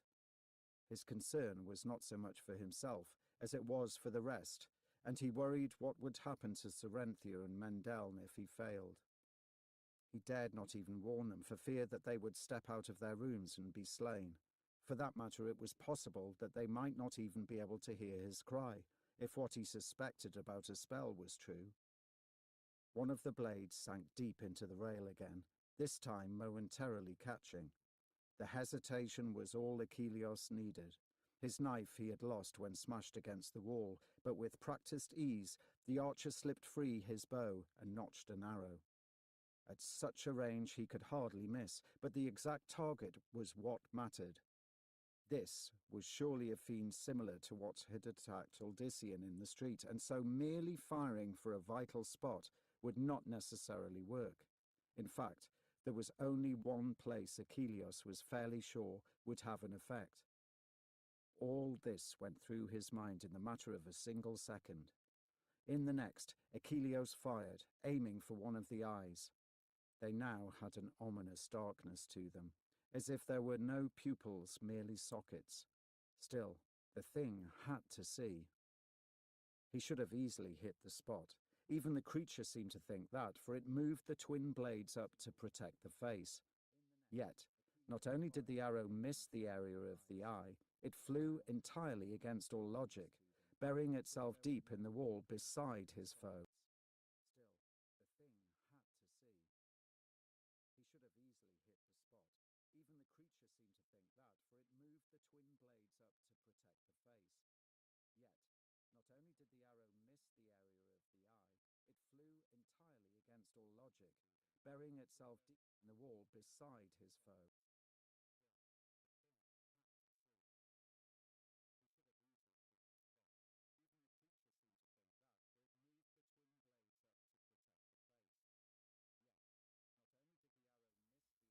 The bestial figure laughed. It tore away the last of poor Cedric's countenance and, as it did, it expanded in height and girth again, becoming an armoured giant.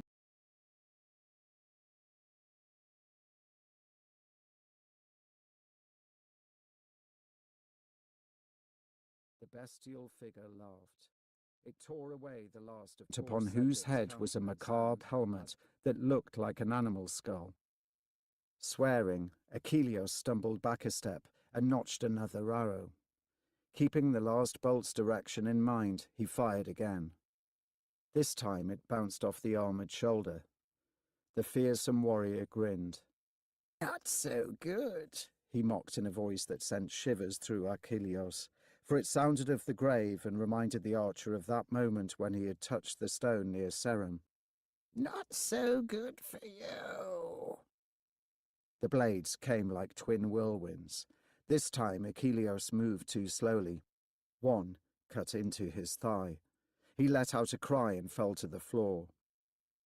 "You would make a good Morlu," the armoured behemoth grated. "Not as good as I, Damos, but still good. Maybe I bring your body back for the master." He raised both swords. From behind Deimos, someone quietly spoke. Achilleos thought that he recognized the voice, and yet, at the same time, there was that about it that made it sound as unnatural as when the Morlu had spoken. The huge warrior jerked, as if a puppet tugged by the strings. With a hiss, he spun to face whoever stood there.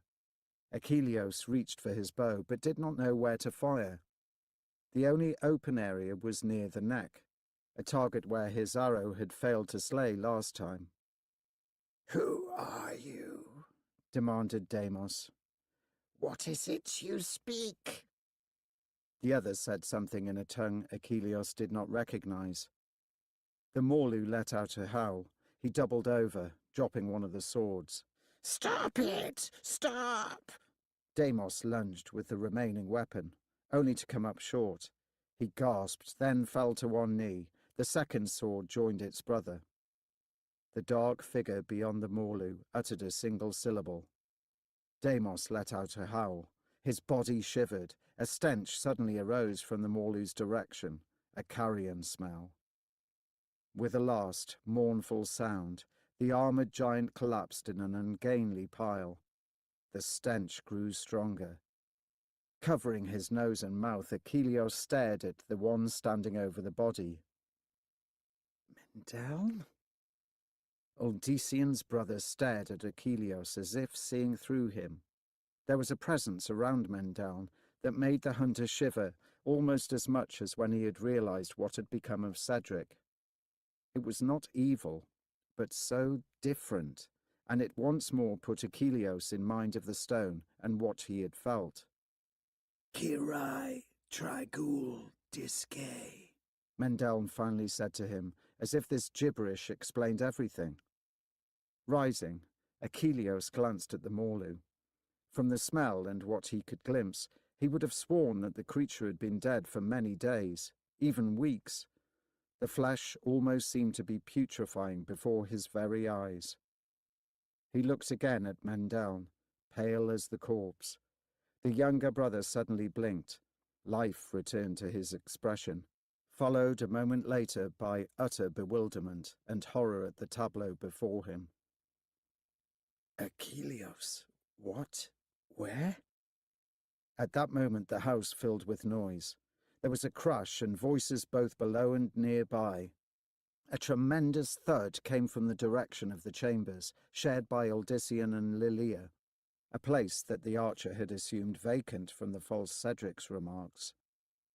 A door nearby flung open, and Cerenthia, a dressing gown given to her by Master Ethon, closed tightly around her throat, burst out. She saw Achilleus first, then Mendel, and finally noticed the grisly form on the floor. To her credit, the trader's daughter smothered a cry and instead immediately asked, "Where's Odyssean and Lilia? Are they all right?" Before Achilleus could answer, there came another crush, this one from the very direction of Odyssean's chambers. The hunter spun about and headed toward the noise. As Cerenthia started to follow, he shouted, "You two stay! Do as I say!" He had no idea whether they obeyed or not, but hoped that at least Mendel would have the good sense to keep Cyrus's daughter out of danger. How Mendel had done what he had to the vicious Morlu, Achilleus did not understand. Nor did he understand exactly what had happened to the creature, but hopefully that same power would come into play if they were attacked. There was no telling how many more of the foul warriors there still were. 2 guards raced up the steps, obviously heading for the same destination. The first to reach the door gripped the handle. From the chamber next to Odyssean's, the massive form of a Morlu burst through into the hall. He rammed into the 2 startled guards, sending one falling down the stairs. The second tried to turn to fight, but the monstrous warrior cut through his chest with an axe, spilling blood everywhere. The corpse went tumbling back, the eyes of the hapless guard ending up staring at Achilleus. The archer already had his bow unslung and ready to fire, but he remained well aware how his previous attempts had failed. With a swift calculation honed by having to adjust for wind and the sudden darting of animals, he finally released the arrow. By all logic, the bolt should have flown far past his target, but it swerved at the last, just as Achilleus hoped. He was certain that some spell had been cast on his weapon, although when that might have happened he could not say. The only one other than him to touch it of late had been Odyssean and Master Ethon. The shaft buried itself exactly where he hoped. The Morlu let out a howl as he reached to pluck the arrow from one of the dark eye sockets. Achilleus had a second shot ready by then. He fired immediately and watched with grim satisfaction as the new arrow hit directly in the other socket. The armoured behemoth slumped to his knees. The hand pulling at the first arrow dropped loosely to the floor, followed by the one wielding the bloody axe. Yet the Morlu did not completely collapse. Racing up to the fiendish warrior, Achilleus snagged the axe. The Morlu weakly sought to grab at him. The hunter dodged, then, bow looped over his shoulder, raised the axe high.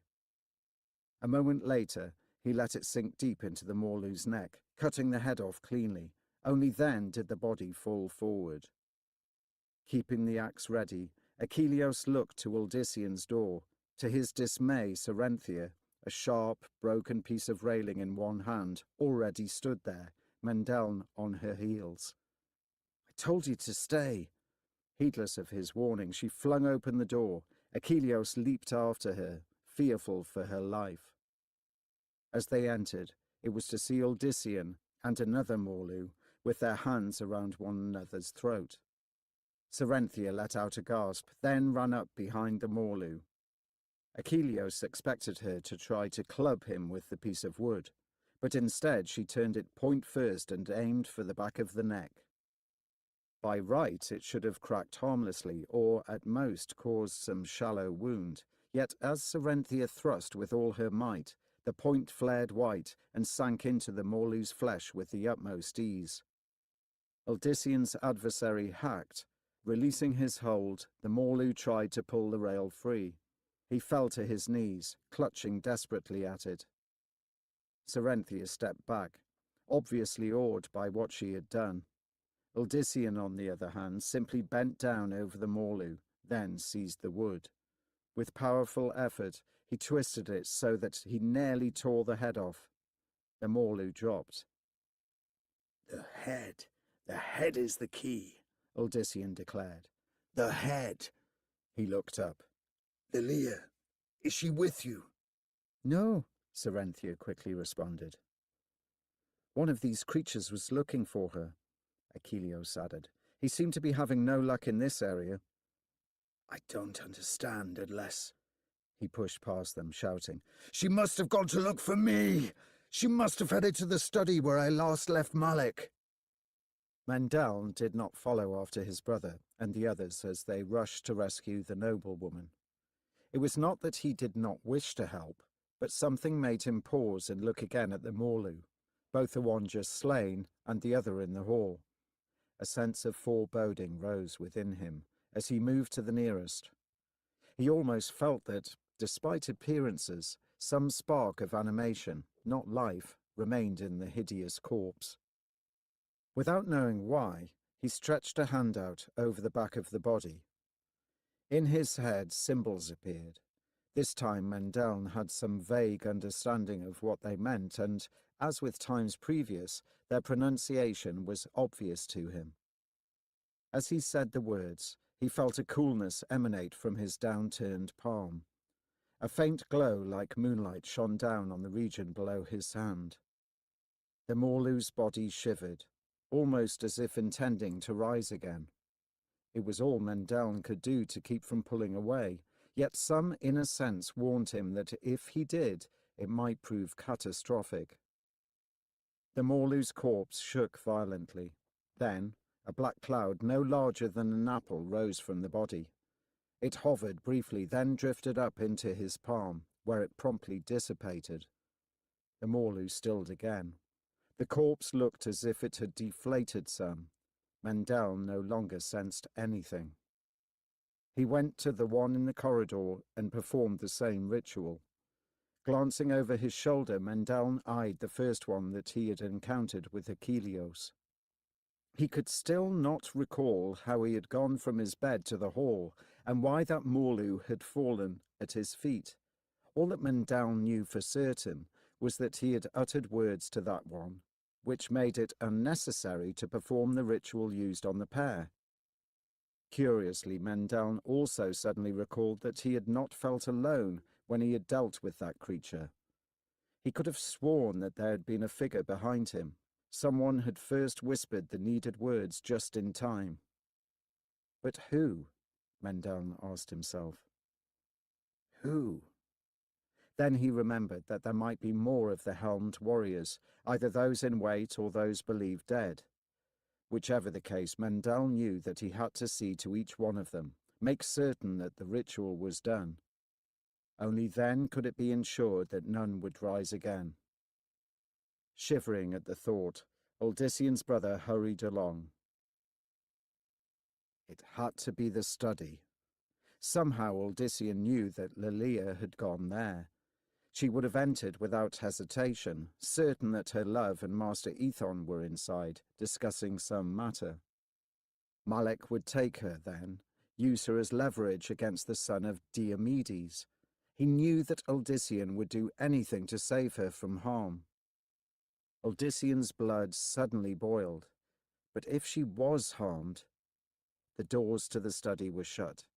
That seemed very odd, considering that now household servants and guards ran all through the building, trying to make sense of what had happened. That none of them had gone to the study in search of their employer boded ill, for it smelled of the cleric's manipulations. His thoughts growing more turbulent, Odyssean threw himself at the entrance. The doors crashed open, one flinging back so hard that it broke off. Odyssean landed on the floor, immediately rolling to his feet and trying to muster whatever he could from within. "Malek!" he roared, awaiting the worst. "This is between you and—" But as he drank in the sight before him, Odyssean faltered. There was another Morlu in the centre of the study, his head cleanly separated from his body, and a dark, burnt area across his chest. The head, still within the ram's skull helmet, seemed to peer angrily at the ceiling. That scene, though, was nothing compared with what lay sprawled a little farther inside. It was another corpse stripped cleanly of its flesh, blood spilling from 1,000 ripped veins.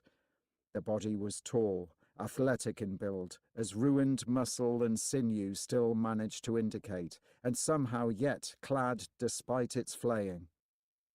It was the body of Malek, High Priest of the Order of Mephis. 17. Malek's monstrous hand clutched his chest, just below the throat. The demonic limb twitched twice, as if not quite dead despite its host's sorry condition. Behind the macabre sight, a trembling Lilia stared at Odyssean. "My love," she called, running to him and wrapping her arms tight around his body. She smelled of lavender and other flowers, a thing in utter contrast to the horrendous scene. Odyssean inhaled deeply, wishing that all else had been nothing but a terrible nightmare. Unfortunately, it was all too true. Pulling away from the blonde woman, he eyed the late cleric. "Lilia, what happened here?" It was part luck and part the gift you awoke. I found you gone from the bed and came this direction. I thought I heard something and knocked," she shivered. "I heard the voice of dear Ethon, and when I entered, the merchant stood waiting for me." The noblewoman planted her face in his chest. "Oh, Odyssean, please do not make me go on." "Just take a deep breath. We need to hear. There may be something important that you don't realize." Mendel slipped past the others and knelt by the Morlu's body. Odyssean found himself slightly annoyed with his brother's morbid interest, but chose to ignore it for the moment. I will try." Lilia pulled herself together. "The door I stepped through, it shut immediately behind me. I leaped away and saw that abomination." She pointed at Malek's servant, and then noticed that the window was completely shattered. Ethon laughed suddenly and his voice changed. I recognized the high priest's. Then, oh, Odyssean, he was wearing poor Ethon's skin. "I know, Lilia. I know. Cedric and one of the servants suffered the same fate. The boy too? How horrible. He held her tight. What then? Recovering, the noblewoman continued. Malik, he started to reach for me with that. I have never seen such a hand, and it came into my head somehow that it would do the same to me as had happened to Ethon. I found the strength to throw myself at him and thrust his arm back into his chest. Rising from the Morlu, Mendel went to the cleric's corpse. And it caused this? He asked. So quickly? Against his will? It was as if someone tore off a cloth cover in order to unveil a new statue beneath. I will never forget it. He did not even have time to scream, much less think. Odyssean appreciated the justice in the situation. He hoped that Malik had suffered at least as much as any of his victims, especially young Cedric. And the Morlu? Asked his brother, abandoning the flayed form. Mendel's eyes were wide with curiosity. There was no longer even a hint of revulsion at what he had seen. You managed that, too?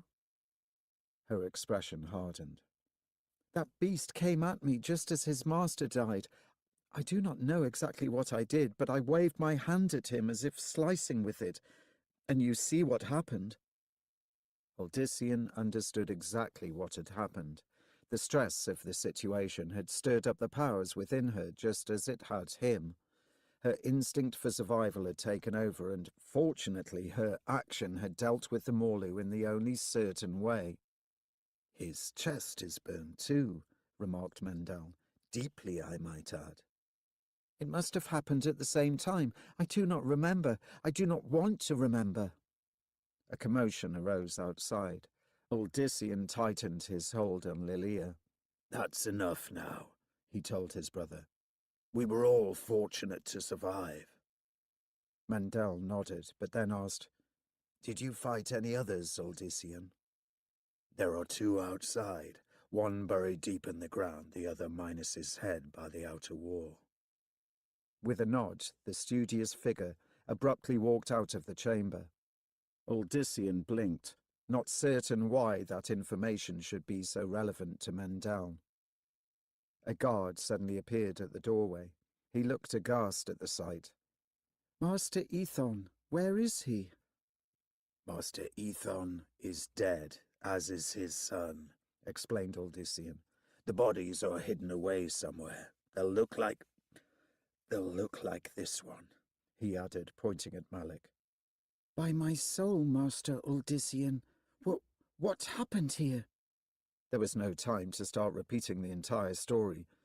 Evil, that's what happened. Let's clear things up and pray that we find the merchant and his son, so that they can be given a proper burial. I fear Master Ethon might be found somewhere beyond the town. Another guard joined the first. The two exchanged quick words. Then the second man left. I'll stand watch here, the first told the party. Others will be told the dire news. His expression revealed his anguish. Master Odyssean, is there nothing you can do for them? It took Odyssean a moment to understand just what the man meant. No, nothing. He swallowed, disturbed even by the notion. I'm sorry. The guard nodded morosely, then took up a position in the corridor. Achilles put a hand on Odyssean's shoulder. It might be good if we left here.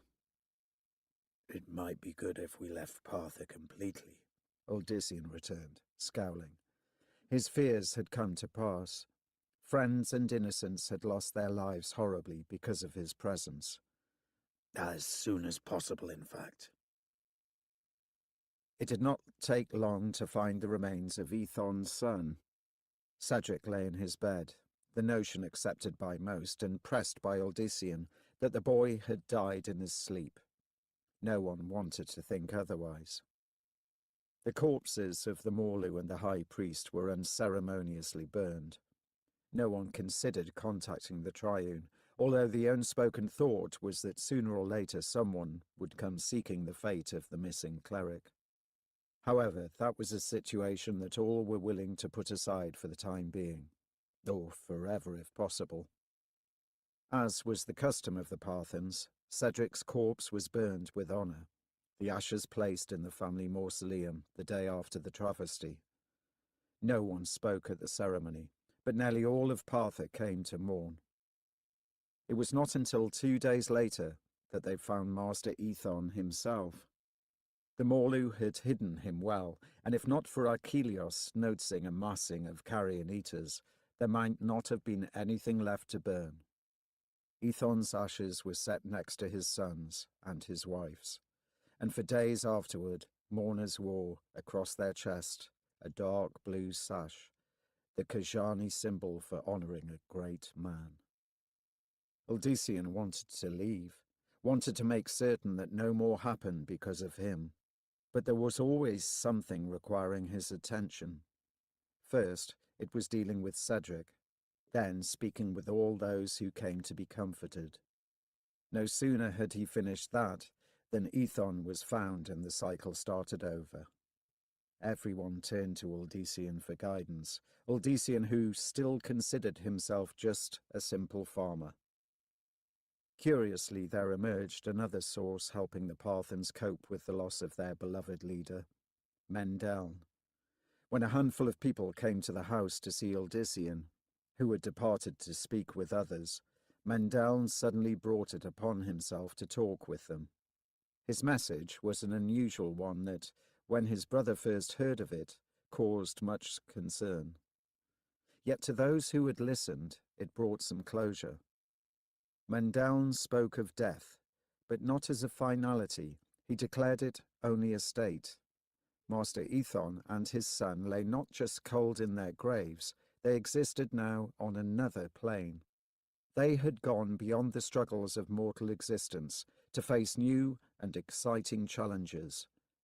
Death was not to be feared, Odysseus' sibling insisted, but to be better understood. No one seemed more surprised at these suggestions than Mendeln himself. When questioned, he could not explain just when they had occurred to him. They just had. The inhabitants of Partha knew nothing of Odysseus' intention to leave them. That was the way he wanted it. If they discovered the truth, he feared that there would be an upheaval and many would simply give up their lives and follow him. Lilia seemed to think this a good thing, but enough trouble had been caused here.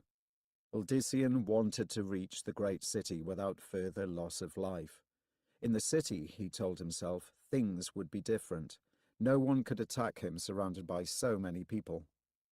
It was a lie, of course, but he preferred to believe it. To his surprise, however, Odysseus discovered that his party would be much smaller than he imagined. The news came from Achilleos and dealt with an unexpected situation. It was only 2 nights before their intended flight. Lilia still urged him to forget sneaking away. If the people wished to follow him, the noblewoman had said, was that not what he wanted? Did he not want to give Khajan proof of what he offered? What better than scores of willing witnesses, including some who could show their own abilities, however meagre at this point? Rather than argue with the woman he loved, Odysseus had walked the dark streets again. He always made certain to stay within sight of more populated areas, not desiring any repeat of the attack. It was doubtful that there were any more of Malek's creatures about, but one could never tell. Still, despite his precautions, he had sensed someone quietly following him. Only when Odysseus had turned a corner, then waited, did he discover it to be the archer. "Ho there!" Achilleos blurted much too loudly. "I'm no Morlu, I swear." "You knew I'd hear you and wait," Odysseus returned. "Otherwise I'd have never noticed a sound." His friend grinned. "True, I'm that good." "What do you want?" Achilleos immediately sobered. "I wanted to talk with you, but in private. This seems the only way. I apologize if it's wrong." You can talk to me about anything, Achilleos. You know that. Even Cerenthia?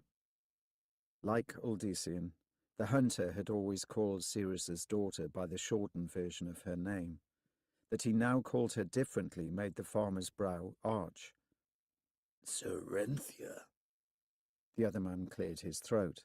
Never had Uldysian seen Achilleos look so uncomfortable. She prefers that. What do you want? Uldysian, all that there is between you and Lilia, it remains strong? The course of the conversation began to make sense. As strong as the spring storms, as strong as a raging river.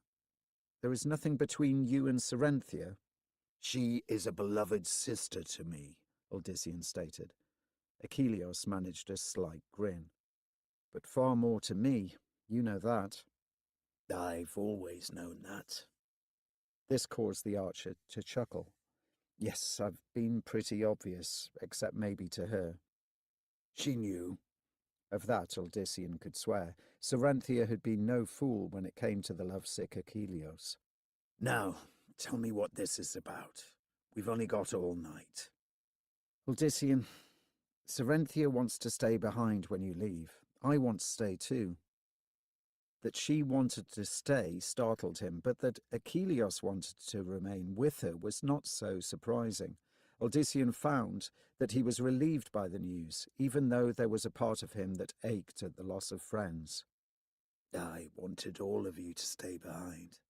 That Cerenthia wants to do so now, I've no problem with. I'm also glad that you'll be there for her, Achilleos, but does she know? And if she does, do you expect anything to change between you? That produced a wider smile. I've recently had some hint that it has. This was even better. No, joyous news. Then I'm doubly happy.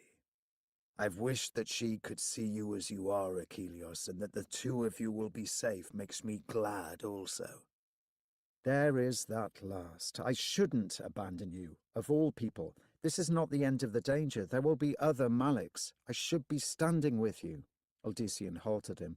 You've done more than you should, just as Cerenthian and Mendeln have. I told you before, I wanted all of you far away from me. You spoke the truth. There'll be other Maliks, especially as long as the Primus still commands the Triune. I want none of you near me when the next comes. Not even Lilia. But she'll never leave you. I know, but I've got to try to make her see sense. If I do, please watch over her for me. And Mendeln too. The hunter extended a hand, which Uldysian clasped tight. You know you can ask anything of me, Achilleos muttered. Even to stay. You could do me no better favour than to leave and keep the others with you. What about the Parthans? What do I tell them when they discover you missing? They won't like it. Uldysian had considered this for quite some time, but all he could say now was, Tell them to keep growing. It was the words of a farmer, and so the truest he could speak. He hoped that they would understand. He also hoped that they would forgive him for forever altering their lives. There would be no peace for them now. No peace at all. Mendeln remained outwardly calm, but inside he was very much on edge. He had come to realize many truths in the past few days, but those had also opened up the road to 1,000 more unanswerable questions. He still had no idea what was becoming of him, save that it seemed sharply different from that affecting his brother or any of the rest. Their paths seemed pointed toward an expansion of life, a growth. His appeared fixed upon death. He did not entirely mind that, not any more. In truth, Mendeln found himself more comfortable than at the beginning, so comfortable, in fact, that he could spend much time away from other people. The solitude and the shadows seemed to beckon him. There was someone watching over Uldysian's younger brother. He knew that now. Who it was had yet to be revealed. That stirred Mendeln's curiosity in more ways than one. True, he wanted to know the other's identity. However, Mendeln also found it interesting that he did not fear the answer. And by all rights, he should have. With his gradual understanding of things came changes. Mendeln had always dressed a bit more subdued than Odyssean, but now he found he favoured the colours of the calming night. He also noted how people treated him with more veneration, but also a little uncertainty. Everyone appeared to see the transformation slowly taking place, but the rest understood it even less than he did, and likely assumed it had to do with his brother's gift. Thinking that, they came to him for comfort concerning their lost leader, and he told them what he believed. To his relief, most took his words to heart, even if they did not completely understand what he truly meant. The shadows, more and more, became his companions. He began spending excessive time awake at night. It was at that point that Mendeln first started hearing the whispers. After 2 nights of listening, he finally became bold enough to try to follow them. And sure enough, they led directly to the cemetery. This time, Mendeln did not hesitate to enter, despite the fact that there was no moon this eve and no stars.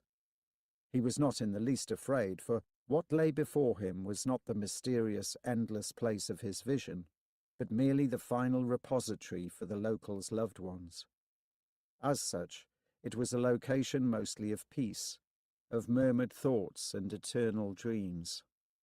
But there was something else, something far more ancient in the very centre, the thing that stirred the whispers and enticed him forward. Mendeln had noticed that his night vision had grown acute of late. In truth, he felt he saw almost as well now as he did during the day. Even Achilles could not have matched him. He neared the area that felt the source. Here, the whispers grew more pronounced. Most of them were from the graves nearby, and they talked of their lives, as if those lives continued to this very moment. Must get the beans cooked, then the bread in the oven. The children need their shirts mended. That mare'll breed a fine colt, yes indeed. Then I can sell it once it's old enough to master Linnaeus. Poppy says not to go play by the river, but it sparkles, and the fishes dance under it. I'll just go and look a little, and I'll be real careful. On and on they went. If Mendeln squinted, he even thought that he could see vague shapes above the graves, shapes resembling those whispering. But while all this fascinated him, it was not the reason for his presence here at this time. That had to do with what lay at the heart of the cemetery. Yet when Odyssean's brother first looked there, it was to see nothing but an overgrown old stone with faded markings. He leaned close. Disappointment filled him. The markings were in an old but legible script, not the ancient symbols for which he had hoped. Mendeln almost left then, but suddenly recalled something else about his current location. It was the very same place where, in his vision, the huge winged statue had stood. That brought him back to the gravestone. With tentative fingers he touched it where the name had been inscribed. A tremendous force tossed him back more than a yard. Mendeln landed against another stone, the collision jarring him, his vision blurred. A huge, half-seen shape suddenly stood above the stone. It was nothing remotely human, but neither did it seem anything demonic in nature. Shadow and starlight. Starlight coming from somewhere other than the sky, formed what was visible. What Mendeln thought a long muzzle, like that of a reptile, turned his way. You must stay with him, it intoned. The brother reveals the secret of the sister, and she will kill for it. Mendeln's vision finally cleared, and the shape vanished. All was as it had been before he had touched the stone. Somehow, though, he knew that it was not the marker itself that had been summoned this, whatever it was to him. No, the true source was buried beneath the grave there. The marker had merely acted as a conduit of sorts. But what did it mean? Mendel ran the words through his head. You must stay with him. The brother reveals the secret of the sister, and she will kill one for it. The brother? The sister? None of it made any sense to him, save that the shadow creature had warned him that death would come of some conflict between them. Oddly, this death disturbed Mendel as none other had of late. It would cause even more terrible things to go into motion, he felt. You must stay with him. He jerked to his feet. The key lay there. The warning could refer only to one person, for who else would Mendel first think of other than his brother? Uldissian. He raced from the cemetery, urgency overwhelming his respect for his surroundings. Whatever the message spoke about would take place very, very soon, if it had not already. In the dark of night, the cathedral was literally a gleaming beacon that welcomed all to it. No matter what time, there was always someone to greet a late travelling pilgrim or lost soul. The prophet had decreed it so, saying that the salvation of the masses could not cease merely because the day was over. The prophet could often be seen in those late hours, for Inarius did not require sleep. However, although he would have denied it, the angel did grow restive, and so, unable to go out among the mortal throngs in his full glory and take flight, he instead paced the length and breadth of the spiraled edifice, sometimes appearing where his followers least expected it. This night, the radiant youth stood at the top of the highest of the towers. From here, one could overlook the landscape for mile upon mile. It was as close as he could come to soaring through the sky. Inarius was not afraid, but he was cautious. The game he played against Lucian required tact from both, in order not to upset matters and reveal sanctuary to his brethren. He felt more than adequate to handle the demon, even with Lucian able to summon all the might of the burning hells. After all, this world was Inarius's creation. No one could take it away from him, not the demon, not her, and not even some simple farmer whose lifespan was less than the blink of an eye compared with his. And they would all soon find that out. 18. Uldissian heard the shouting just as he was building up the nerve to tell Lilia that she had to stay behind no matter what she desired. He had already failed twice this evening, and the fact that both attempts had ended up in lovemaking had not assuaged his guilt much. Now, just as his breath and strength had finally returned, and he had been determined not to fail a third time, what sounded like his brother's voice echoed throughout Master Ethon's house. The people of Partha seemed to consider it Uldissian's now, but he planned to use it only for a day or two more, and even that with much guilt. Once he was gone, Lilia and the others were welcome to make it their own, long enough to sort out their lives. Unfortunately, it seemed that Mendel needed sorting out immediately. Uldissian rose from the bed to see what was the matter. "Do not be long," Lilia murmured, her tone seeking to entice him anew. With a nod, he put some clothing on and stepped out, at which point he nearly collided with his brother. Uldissian, praise be, I feared the worst. Mendel's tension was contagious. What? Is it Peace Warders or Morlu? The cathedral's inquisitors? No. Mendel looked him up and down. Uldissian, you are well? I am. The older brother did not bother to mention his intentions just now. Mendel could learn about them later. Now, what's this all about?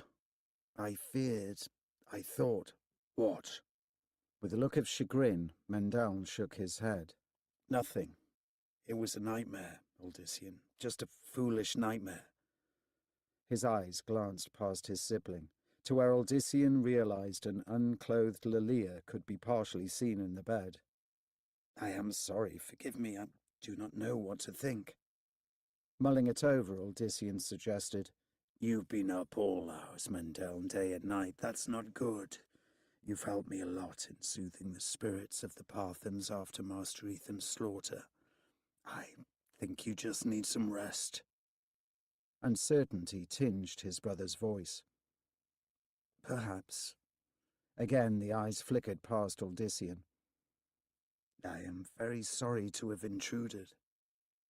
Before Odyssean could say anything, Mendel whirled and rushed off to his room. Shutting the door behind him, Odyssean returned to Lilia. She smiled languidly as he slipped in next to her. Your brother is all right? He's overexhausted. The blonde woman ran soft fingers over his chest, toying with the hair. And are you? Not in the least, Odyssean returned, taking her in his arms. Let me show you. 3 hours passed. 3 hours in which he had drunken deep of Lilia again. 3 hours since they had lain side by side. 3 hours that now saw Odyssean just finishing the saddling of his horse. It was the only way to resolve the situation. No more thinking, no more explanations. After assuring himself that the noblewoman was asleep, he had cautiously risen and dressed. With soft footfalls that would have made Achilleus proud, Odyssean had then slipped out of the room and through the house. When he had come across the few guards on duty, they swearing to watch over him as they had their former employer, none saw him sneak past. They could not be faulted for that, however, for it seemed that Odyssean's gift worked for him without trouble this time. He wished the men to look the other way, and they had. It was with growing guilt that Odyssean rode quietly through the streets and, at last, out of Partha. The people were just beginning to understand what was happening to them. As recent as he was to his own abilities, the son of Diomedes knew that he understood them far more than anyone else did. Odyssean was also the one responsible for their transformations. All that demanded he return to the town immediately and take responsibility. But always weighing more heavily were the deaths. It was possible that he was making a terrible decision in abandoning everyone and riding to Khajan himself, yet... Odyssean shook his head as he rode on. He could ill afford to think of any more yets. The trees surrounded him like silent sentinels. The night seemed blacker than usual. Odyssean tried to encourage his mount to a swifter pace, but the animal moved tentatively, almost as if it feared something lurking in the shadows. The trail wound around a series of low hills. There was a well-travelled road leading from Partha to Khajan, but Odyssean wanted to make it less simple for anyone to follow him. Other than Achilleus, who would understand his sudden departure, there were probably few who could track him. Taking a lesser trail would also guarantee less possible encounters with other travellers. His belongings were meagre, consisting mainly of the clothes on his back, a worn but workable sword, and a few bits of food he had managed to gather on his way out. His impulsive departure had given him little time to do much else. He had one sack of water, filled near the stables, but assumed that somewhere soon he would pass another source. Thinking of the water sack, Odyssean suddenly felt very thirsty. He tugged the pouch free from the saddle and drank his fill. The contents were a bit brackish, but tolerable. As he swallowed the last, Odyssean, eyeing the dark path ahead, considered his trek. The lowlands and Khajan awaited to the east. The beginning of the jungle regions was not that far off. If he continued riding in his present direction, he would soon descend into the warmer climes. Cyrus had spoken in the past of the abrupt change that took place down there, almost as if some great mischievous spirit had divided up the world at whim, not planning. One day, Cerinthia's father had told him, you would be wearing a nice, sensible coat that kept you safe from the snow, and the next you would find yourself gasping in the sweltering heat, slapping bird-sized mosquitoes every step. Odyssean had never entirely believed the man's tales, although some of the traders who had come to Serum had proven the exotic did exist in the east. There had been a handful over the years with the swarthy skin and long narrow eyes, which were supposedly predominant the farther into the jungles one went. Rumour had it that there were men darker yet, with flesh like coal. Others were supposed to be golden in colour. The mage clans were said to be filled with such strange races of men, and Khajan itself was supposedly a melting pot. Lilia was proof of that, Master Ethon having even guessed just where her family would have been from. The very thought of approaching the vast city by himself suddenly proved very daunting to the simple farmer. He wished that he could have at least been accompanied by the noblewoman, who knew Khajan best, yet she was also the one he least wanted near him should trouble arise. The fear that something terrible might befall her had been the most driving reason for his abrupt flight. Her face filled his mind. Perhaps one day they would be able to reunite, but not after Odyssean made certain that it was safe to do so. Yet Lilia would always be with him, even if only in his memories and his heart. "Odyssean," came a soft voice suddenly. "My love." He dropped the water sack, then twisted in the saddle. Behind him, to his disbelieving eyes, was the noblewoman herself. She was completely dressed and riding a large dark steed that he did not recall. Lilia, what are you doing here? Her smile alone began melting his resolve. "I've come to be with you, naturally." You should have stayed in Partha, he insisted, trying to gather his strength. I left you with the others for your own sake. She urged the huge mount forward. "You may leave the others, but you can never leave me, Odyssean. I began this with you, and I will end this with you." He was touched by her dedication and wanted to take her in his arms, but recalled the evils of Malik. If she stayed at his side, Lilia would forever be a target of men such as the high priest, or worse, their masters. No matter how much he yearned for her, Odyssean had to let her go. No, Lilia, it has to end here for us. I don't want you hurt. I don't want you dead. But you saw what I managed against Malik, and think how powerful he was. I can defend myself, my love, especially from those who would separate us. It was a powerful argument, Odyssean himself having been hard-pressed against the servant of the Primus. Still, he understood from his own abilities that Lilia might very well have been merely lucky, that next time she could discover herself entirely defenceless against some murderous foe. The thought of what would happen then was all he needed to regain his determination completely. No, Lilia, I can't afford to think like that. If anything would happen to you, it would be too much. You've got to go back. No argument. Stay with the others, but don't consider coming after me again. Instead of obeying, the blonde woman dismounted. "I will not go. I will follow you wherever you ride." Lilia! She left her horse behind, not at all concerned, it seemed, that it could wander off. Stretching her arms to Odyssean, Lilia continued, "Come, hold me once more. Kiss me once more. Prove to me that you can leave me behind. Perhaps, if you say you can, I might reconsider."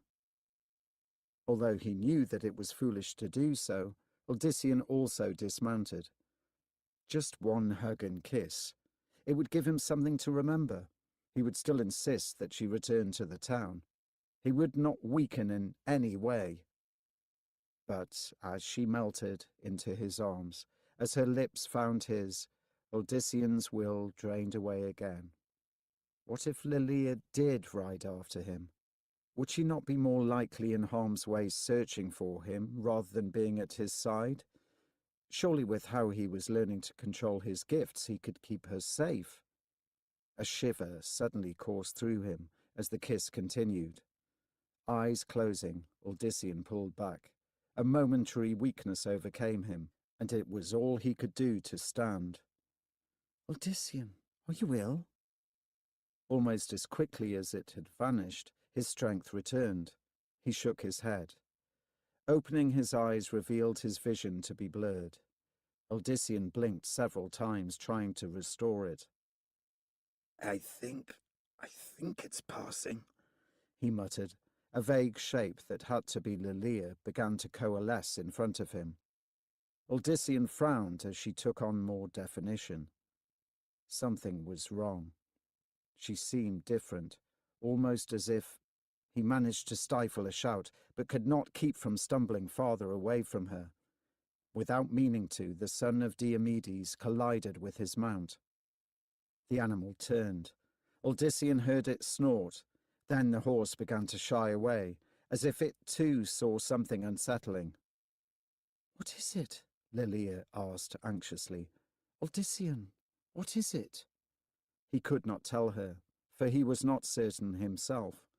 What stood before him was no longer the blonde noblewoman.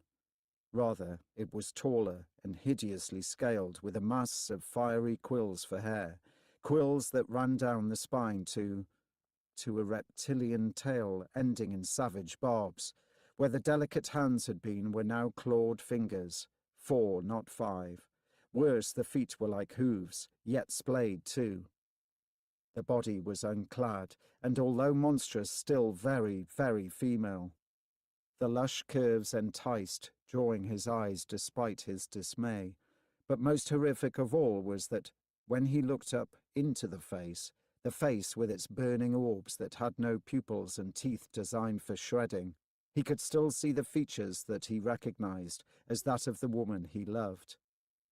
"Are you ill?" the creature asked in her voice, a black forked tongue darting in and out with each word. It was and was not the image from his nightmare, and, for a moment, Odysseus prayed that he had been asleep the entire time. Yet sense told him that this was reality, and that what he saw of Lilia was no illusion. What are you?" "I am your Lilia," she declared, sounding confused and slightly irritated. "What else could I be?" Her tail slapped the earth angrily. His eyes shifted to it, then quickly back to her face. However, she noticed his reaction, and her expression grew more terrible. A word escaped Lilia before she could stop herself. "Lucian." "Lucian? What does he have to do with this?" asked Odysseus, trying desperately to make sense of things. "It is obviously a spell of the Primus. He has transformed me into this." Lilia reached for him, imploring. "Only your love can save me." He started toward her, and then some instinct bade him hold back. Odysseus recalled how she had glanced back at the tail with little surprise, as if its being there was a perfectly natural thing. A great pit opened up in his stomach. He shook his head, trying vehemently to reject what he was beginning to believe. This could not be happening. There had to be an explanation. Lilia could not be this. "Odysseus," the demonic figure beseeched, "please hold me. I am frightened by your coldness. My love, only you can restore me." "Lilia!" Again he stepped toward, and again his instinct was to retreat a moment later. Odysseus stared closely at her, noting minute details that seemed to show a comfort, a familiarity with her current form. Next to him, his mount continued to grow more and more anxious. The horse began struggling with him. Odysseus could barely hold on to the reins. In contrast, though, Lilia's steed stood still. Too still for one so very familiar with animals. It was almost as if the black horse was mesmerized. His frantic mind raced for answers. Maybe this was not Lilia at all. Maybe she was still in bed, and this demon had assumed her role. Yes, that could very well be it, he supposed. Drawing his sword, he growled, "Keep away from me, demon. I've slain others of your kind. You'll not fool me with that voice." The figure looked perplexed. Odyssean, it is Lilia. Remember our first meeting, how you found me admiring the horses? Remember how I insisted on coming to you when you were unjustly locked away? Have you forgotten everything? She went on to name a half-dozen more incidents with enough detail to drain away his hope that this was not her. In doing so, she might have thought that she would pull him back to her. But all Lilia actually succeeded in doing was reinforcing the fact that Odyssean had been cavorting with something monstrous. Yet, despite that growing horror, the farmer could not keep his eyes off of Lilia. There was an unnatural seductiveness to her, so much so that his body desired to crush itself against hers despite what his mind knew.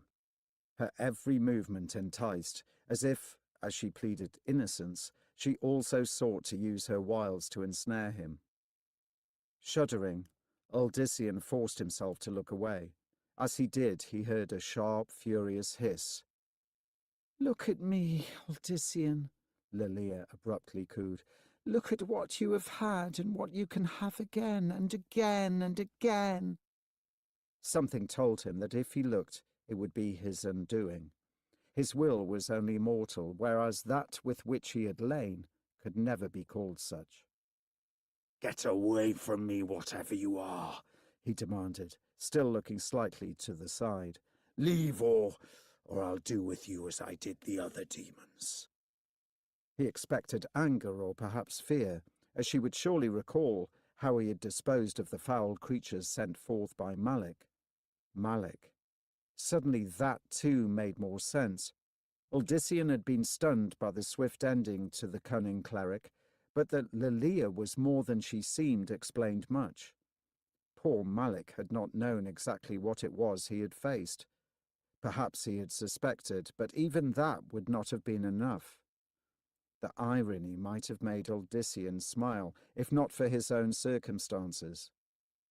A strange sound came from Lilia's direction. Not a hiss, not a snarl, but laughter that tore at his soul. "Poor little Odyssean, my sweet darling, so naive, so believing. You were ever too trusting when it came to what I said." That almost made him face her, which was perhaps as she wanted it. "What do you mean?" "Have you not wondered at how quickly your vaunted abilities have blossomed? Have you not wondered why all others, save your loving Lilia, have so far shown so little progress?" He had, and the implications in her tone set the hair on his neck stiffening. Yes, he sees the truth now, or at least a hint of it. Yes, dear, sweet Odyssean, I have guided you every step of the way. What you do in great part because of me, not yourself. It was who brought forth the storm, who guided the lightning, who caused most of your desire to become reality. And more than that, he knew suddenly. "And who slaughtered one missionary, then slew another with a knife of mine." This caused her to giggle, a sound once musical to the human, but now filling him with loathing. "The stage had to be set for you, my love. And what were they anyway but pawns of a treacherous lover and a fool of a brother?" Odyssean tried to digest the last. If she was to be believed, both the Primus and the Prophet were known to her very well. One was of her blood, assuming that such flowed through her, while the other had assumed the same role as Odyssean, but before him. The knowledge only made Odyssean's consternation grow. His entire existence was nothing but delusion. He was not this powerful force, but rather a puppet, her puppet. But a small part of him rebelled at that thought, reminding Odyssean that this encounter was surely not as she planned matters.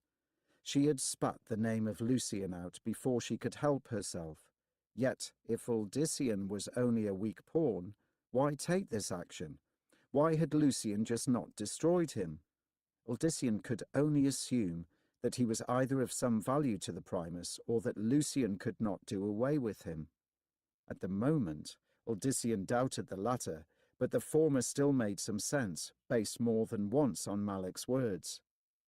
And, if it did, it had to be because there was something to the power growing within the farmer. Why else would Lilia, if that was what this demoness was called, have chosen him in the first place? "I told you before," he finally said, trying to sound confident and defiant. "Leave now, or else." Again she giggled. "Oh, my darling Odyssean, how I have come to adore your little stubborn streak. I would say it was from my side, but it could also be from his. They so arrogant, so righteous." When he said nothing, Lilia continued, "You do not even know about that, do you? You do not even know your history.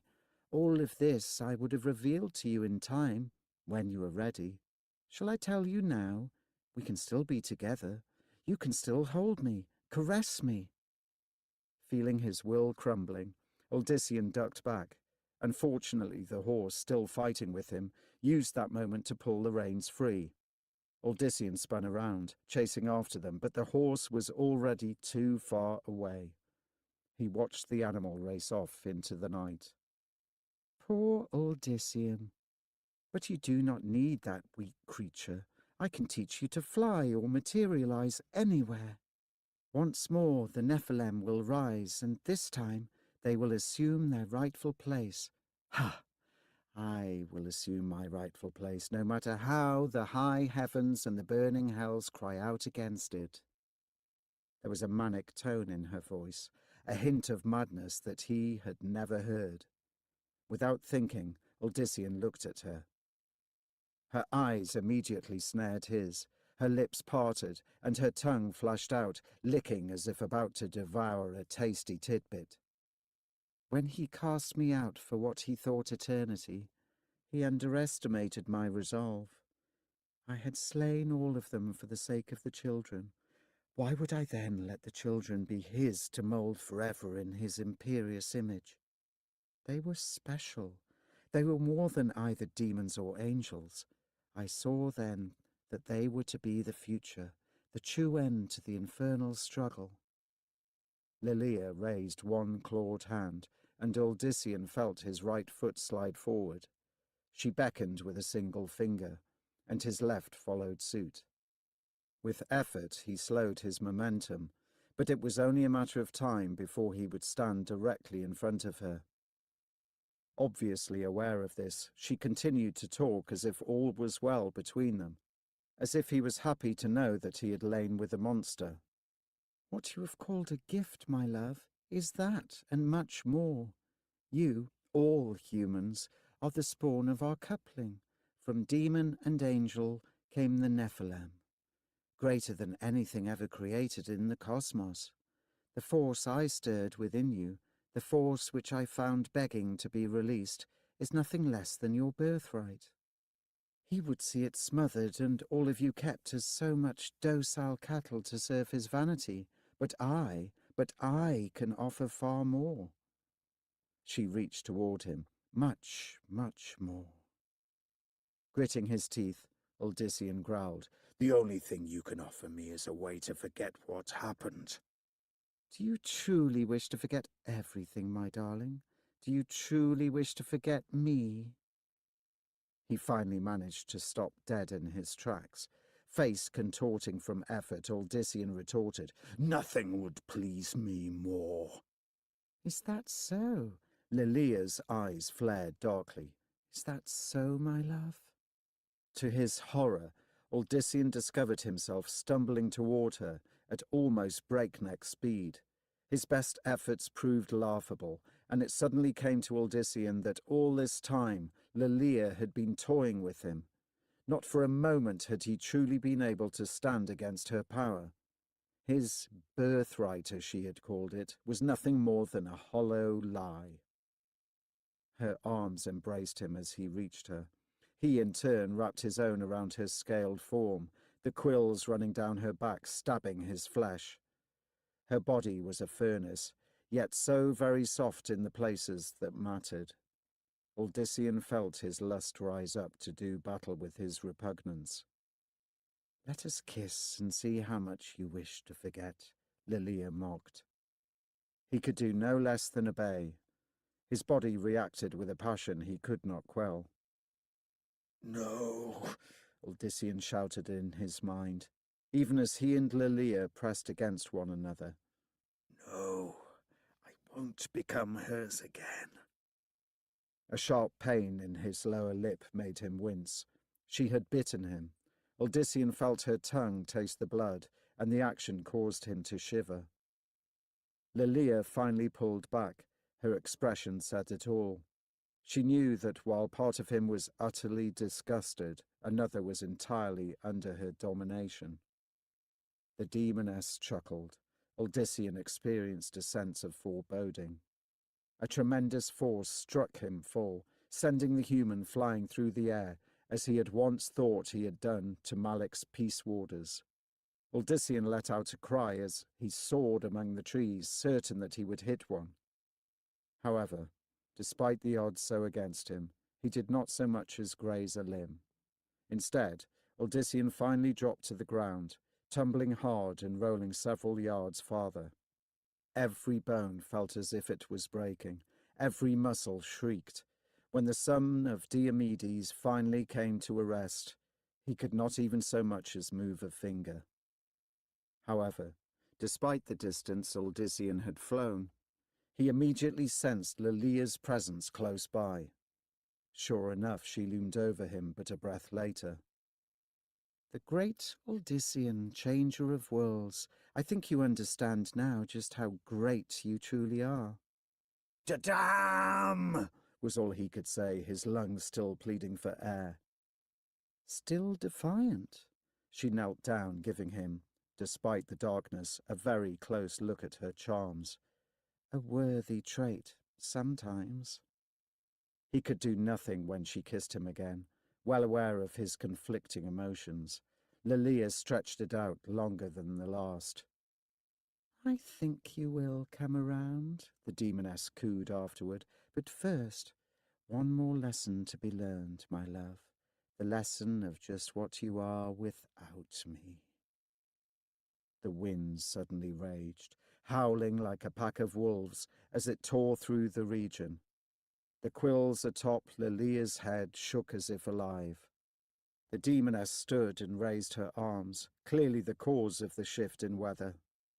Yes, let us see just what you are without me, she repeated with a laugh. Let us see how long your defiance lasts. Not so very long, I think, eh, my love? Summoning what strength he could, Odysseus made a desperate lunge at her ankles. What he hoped to do beyond toppling her, the human could not say, but he felt that he had to try. His attempt was as pitiful as his earlier arrogance. His fingers barely grazed her scaly hide. Lilia merely stood there, watching his antics. Not yet, dear Odysseus. You can hold me again when you have been properly chastised, if, of course, you survive the lesson. She cocked her head. If. He snarled and tried again to reach her, but the wind trebled, shoving at him with such ferocity that Odysseus was rolled back. The world spun around him for a moment, and once more he was left gasping for air. Without warning, the terrifying gust died. Silence fell over the area. Odysseus' lungs gradually filled. He managed to twist his gaze back, wondering what the temptress would do to him next. But Lilia, if that was indeed her name, was gone. Let us see what you are without me, she had said. He shuddered, knowing that her absence presaged dire events to come. The demoness had proven quite readily that Odysseus had no true power, that everything had been a hoax perpetrated by her. Visions of inquisitors and peace warders filled his head. He imagined demons and Morlu already waiting in the dark, their thirst for his blood only held in check by their masters. It mattered not which sect. Both the Primus and the Prophet apparently wanted him for his vaunted birthright. However, Once they discovered that he was merely an empty shell, a pawn, they would have no further use for him. Worse, those he had led into this would also see him as a man of false promises. They would lose heart, turn against him. His friends would realize that they had given up everything for nothing. "Let us see what you are without me." He knew what he was already, the greatest of fools, and a condemned man. 19. Someone was calling his name. He knew the voice but could not answer it. "Odyssean!" He tried to wave a hand, give some sort of call, but failed. His mind sluggishly attempted to recall what had happened. Slowly, Odyssean recalled Lilia and the revelation of her nature. That horrifying memory proved enough to enable him to let out a primitive shout, a garbled sound that proved sufficient, for the searcher's own calls became more pronounced. "Odyssean, I know you're here somewhere. Where?" It was Achilleus's voice. Odyssean finally realized. Good, faithful Achilleus. He tried to say the hunter's name, but it only came out as a rasping sound. Here he is," said what sounded like Cerenthia. As grateful as he was to know that she also searched for him, Odyssean suddenly grew concerned. Lilia would take special pleasure in tormenting Cirrus's daughter. Soft hands took hold of his face. Odyssean instinctively jerked away, thinking that Lilia had returned. However, that fear was quickly squashed, as Cerenthia said, "Praise be you're alive, Achilleus, Mendeln, here he is." The sounds of figures thrashing through the brush alerted him to the other's nearby presence. He heard an oath, which had to have come from the archer. "Is he wounded?" asked Mendeln, sounding more curious than concerned. "He has bruises," Cerenthia returned, "but I see no cuts, no slashes. I don't feel any broken bones." Another figure leaned over the fallen farmer. "He looks as pale as death," Achilleus rumbled, "or worse."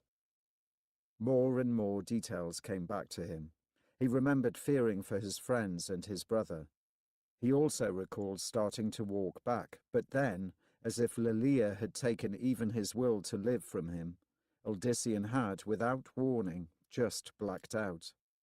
Had the others not come in search of him, he wondered whether he would have ever awakened again. He supposed he eventually would have. After all, Lilia had not seemed to want him dead, merely broken. How? He swallowed hard, then tried again. How did you know? It was as if he had asked them to join together to commit some terrible crime. All three grew oddly perturbed. Their silence added to his unease. Mendeln finally spoke. "We knew that your life was in danger." Odyssean remembered his brother running through the house earlier, shouting his name. "You did?" "We all did." The hunter and Cerenthia nodded. "I thought it was a nightmare," she added, "but it was so terrible. I had to go check. That was when I noticed Achilleus also up." And barely had she and I met when Mendeln came, insisting that he needed to see you a second time. The youngest son of Diomedes frowned. "The notion would not go away, Odyssean. I knew that you might be angry with me, but I was determined to try to warn you again, only to have all three of us discover you, and Lilia gone." "Lilia," gasped the raven-tressed woman. "We've forgotten about her. Odyssean, isn't she with you?" "She was." His answer came out as a croak, not because of his condition, but rather the repulsive memories. And yet a part of him still yearned for her. His companions anxiously looked around. He quickly shook his head. "No, don't look for her." Odyssean forced himself to a sitting position. "With our luck, you might find her." He sensed their confusion. With help from both Cerenthia and Achilleos, Odysseus next stood. As he did, his gaze met that of his sibling. Curiously, the nightmarish vision of his brother struck Odysseus once more. He stared with such intensity that Mendeln finally looked away, as if guilty of something. Odysseus, murmured Achilleos, what do you mean? Why wouldn't we want to find Lilia? Why wouldn't you want to find her? Had they not already been confronted with the reality of demons and spells, he could never have told them. As it was, Odysseus' shame was so great that it took him a long pause before he could finally begin. And by the time he was through, they looked as horrified as he felt. You must have imagined it, the hunter insisted. It can't be true. A demon, Cerenthia blurted with a shake of her head. A demon. Only Mendeln, after his initial shock, nodded in understanding. It explains so much, he finally uttered, if one looks back at all that has passed. Odysseus was not so certain that he shared his brother's opinion. He only knew that he certainly had been blind, deaf, and dumb. He had let Lilia command him around as if he were a dog. People had died because of her madness, because of her intent to create a world of magical beings. It was to their credit that they took his story to heart. Odysseus had left nothing out, not even the part where Lilia had claimed the world was called Sanctuary and had been created by rogue demons and angels. It was important to him that someone else understood that the demoness had some mad plan that had stirred up the temple and the cathedral, both of which somehow had ties to her. That brought him back to her final declaration. She had left him on his own to teach him the penalty for defying her. That meant that they were all in immediate danger. We have to leave Partha, he blurted. We have to flee for our lives. The jungles and the lowlands are our best bet. Hold, Odysseus, Achilleos demanded. What do you mean? We can't flee. To flee means to become the hunted, and there is no defense in that. Achilleos, all that I thought that I could do turns out to be a lie. It was all her, everything. The archer shook his head. I don't know if I believe that. It doesn't ring true. And it isn't, insisted Cerenthia. Odysseus, I've watched you. I've felt what you did. That could not have all been Lilia. What I sensed when you touched me was a part of you. I know that as well as I know myself. Her face reddened as she said the last. While he appreciated all that she said, Odysseus refused to accept that his efforts had been anything but false spectacles directed in secret by Lilia. You didn't see how easily she manipulated me, how easily she showed me that she could make me do whatever she wanted. Odysseus. No, Seri. Had she wanted to, Lilia could have just as easily slain me herself, there and then. You saw how it was when you arrived, and it takes all I can muster just to keep standing. Achilleos grunted. There, he has a point. Let's get him to one of the horses. As his friends assisted him, Odysseus noted how he was practically a baby. So weak had his struggle with the temptress left him. Yes, Lilia had not been jesting when she had said that he was nothing without her. It would merely take the others a little longer to understand that. Unfortunately, they barely had any time left as it was. Sooner or later, someone would come for Odysseus. Your points would have much more merit, Mendeln commented, as he held the reins of the animal while Achilleos hefted Odysseus into the saddle. If they could but explain how it is that Cerenthia and Achilleos knew that you were in danger. The trader's daughter quickly seized hold of that point. Yes, that certainly doesn't sound like a ploy to work in her foul favour. You've all got to see the truth, he growled, tearing the reins from his brother's fingers. It was all a trick.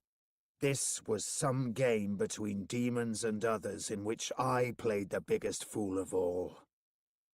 Bitterness overtaking him, He kicked the horse into motion and took off in the direction he had originally been heading.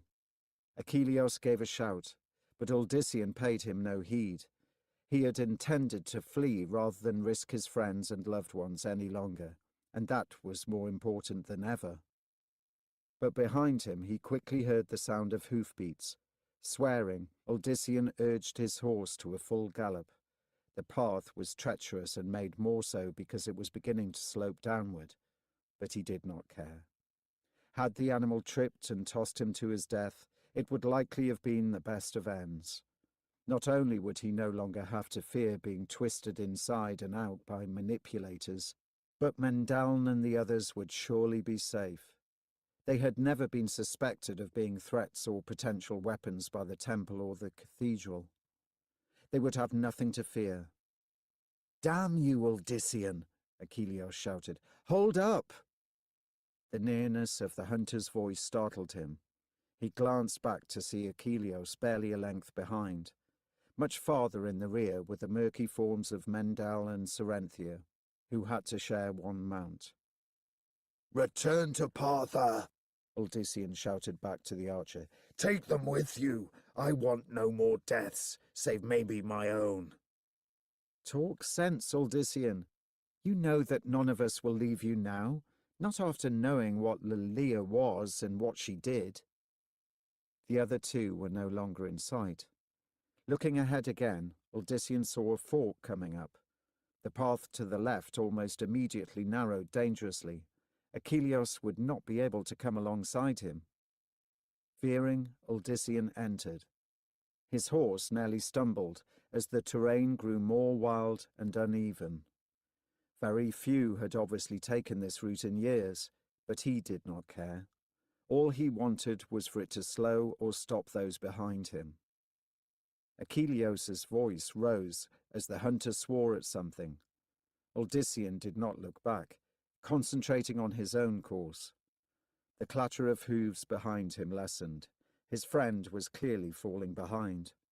Then, out of the night, a series of low, thick branches cut across the trail. Odysseus barely had time to avoid striking the first one dead on. As it was, his right arm received a terrible blow that reverberated through his entire body. It was only by sheer will that the collision did not stun him enough to make him unprepared for the next and thicker branch. A third and fourth one came in rapid succession. Odysseus ducked left, then right again. The last of the branches scraped the top of his head. He felt a trickle of moisture, undoubtedly blood. But despite his injuries, Odysseus' hopes rose. Achilleus would see the branches and be forced to slow.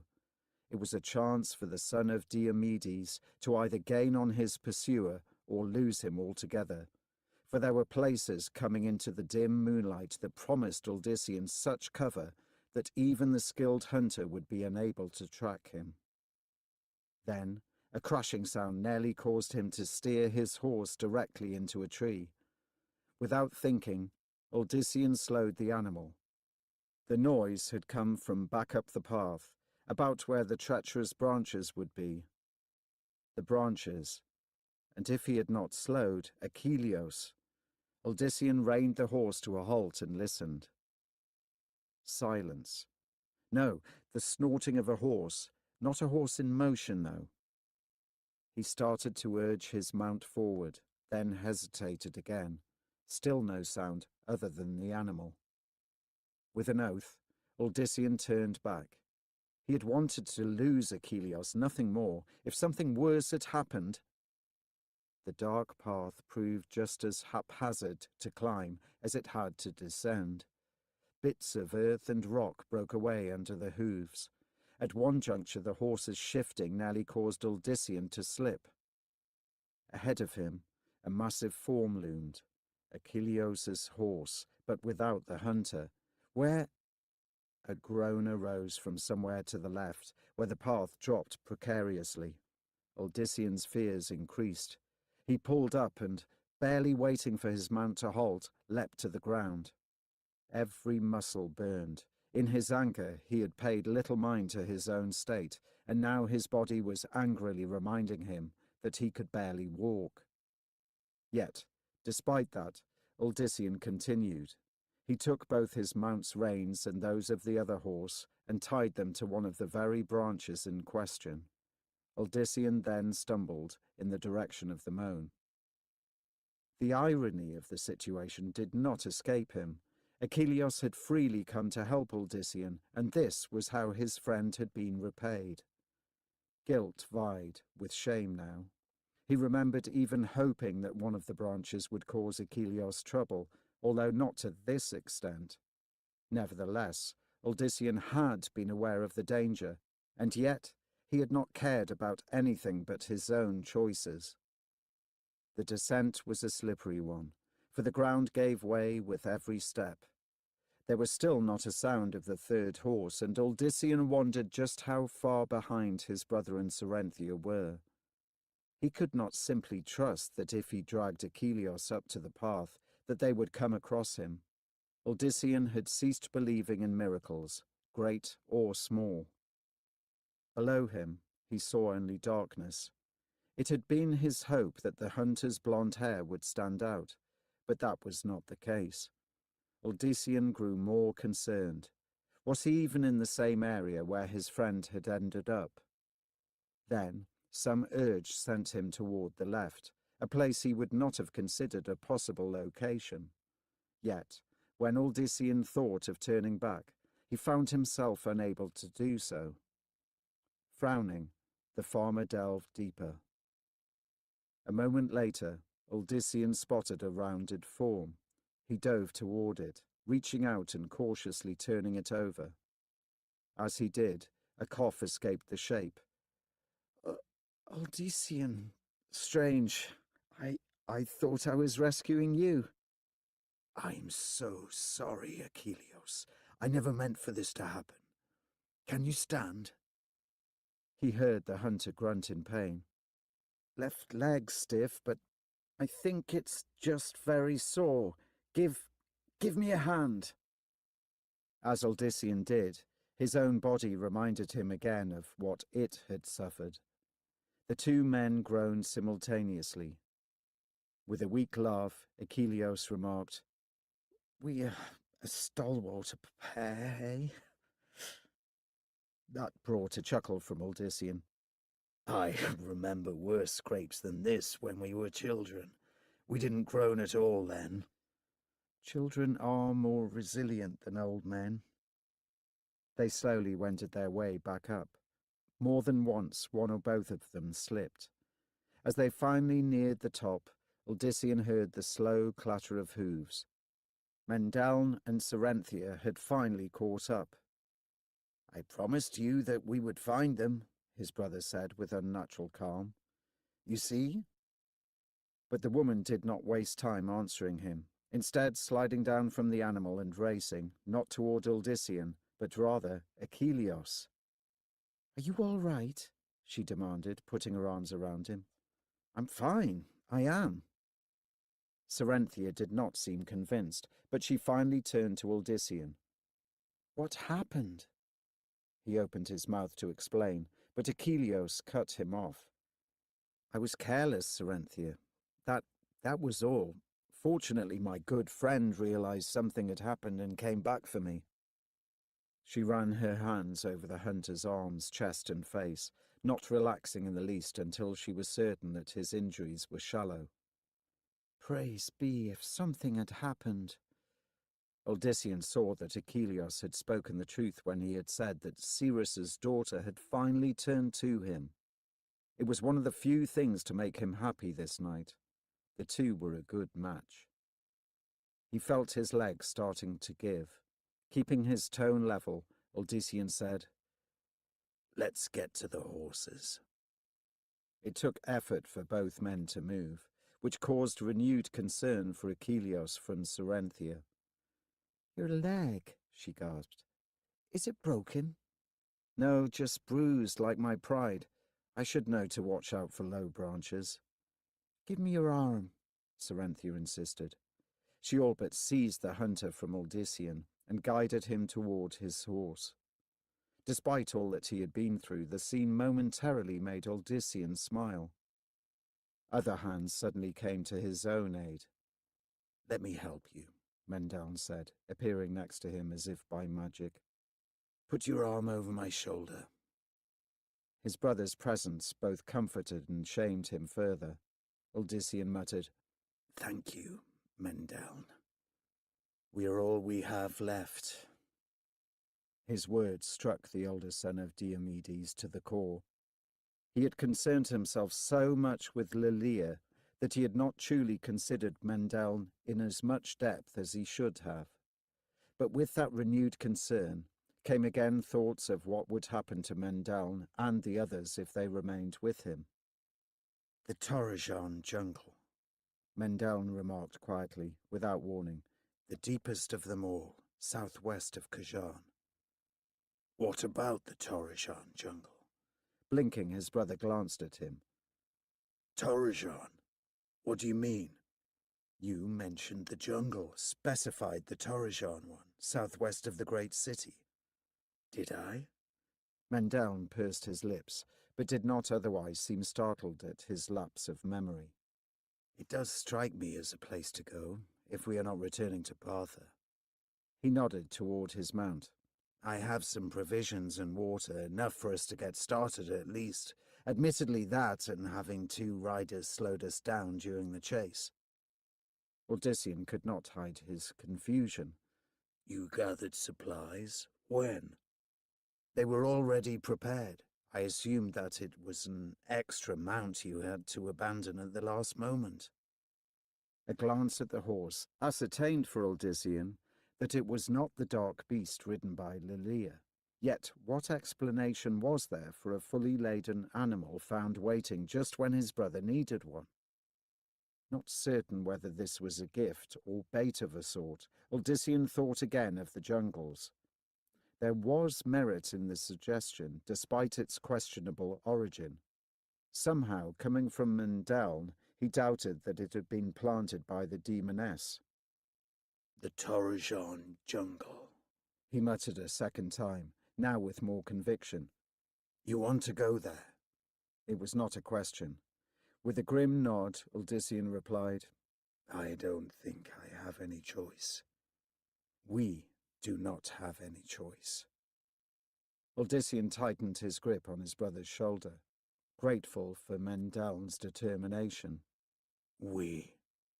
"Do not mistake me, Odysseus. I am referring to Achilles and Serenthia too." "What about us?" called the hunter from the saddle. Even as he asked, he pulled the trader's daughter up to him. No one questioned the change in riding partners. "We plan to ride to the Torrejon jungle," Mendeln answered bluntly before Odysseus could properly phrase the suggestion himself. "Torrejon?" Achilles cocked his head to the side. "The densest, most unknown, I've heard. Few folks there. Taraja is the only city, the people said, to oil their skins black and file their teeth like daggers." He let out a laugh. "Sounds like a delightful place to visit." Odysseus thought of the journey ahead. They would first have to travel through other unexplored and possibly treacherous regions before reaching their destination. In truth, there was really only one immense jungle, but, being territorial, men always divided up places and gave them different names. The Torrejon jungle just happened to be a particular piece of the much vaster one.